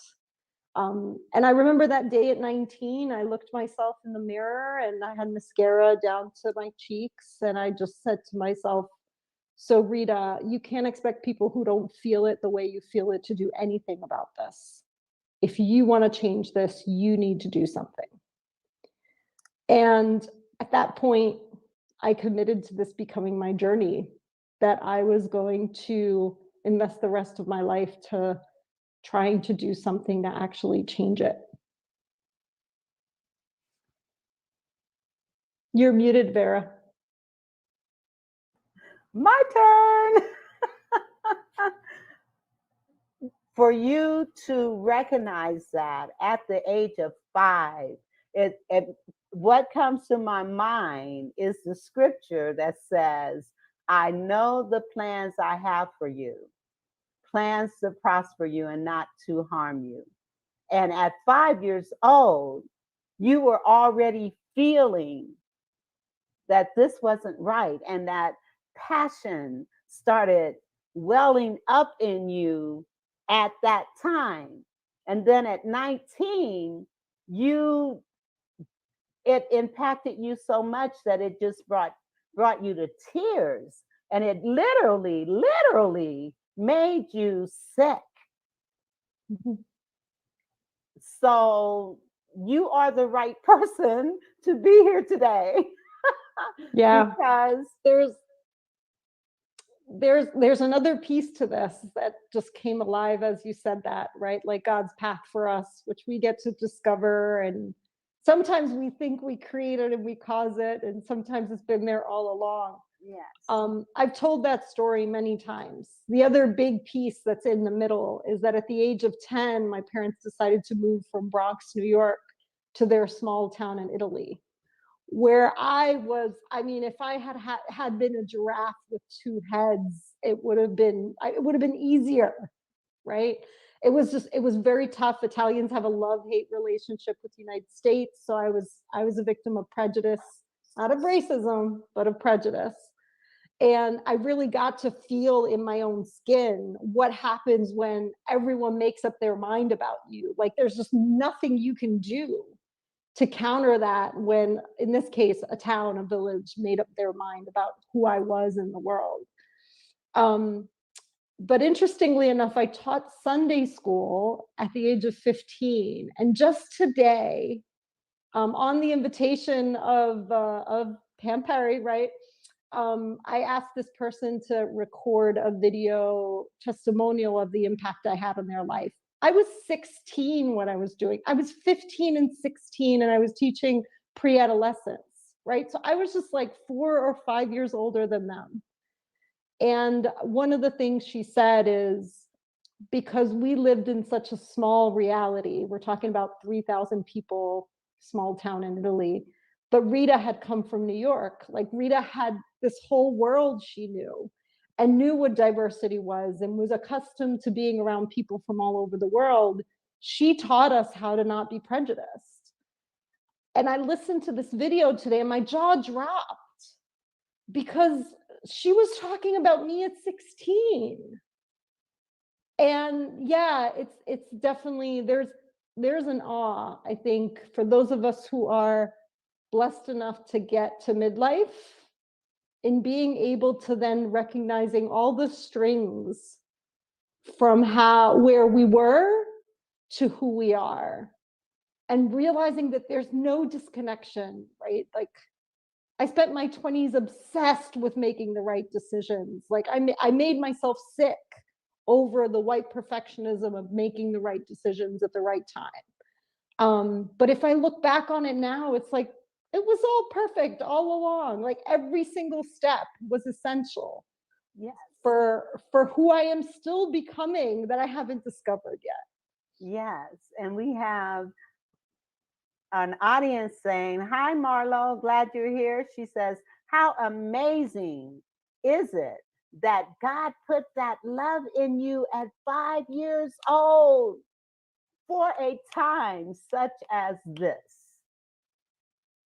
We are living in a critical time right now. Our democracy is truly at stake because of all the hate and all of the injustices and inequality that is going on across the board. And so you mentioned, and for clarification, just to educate the audience, just in case, now this may be elementary, but let's dissect the differences between racism, bigotry, and prejudice. Sure.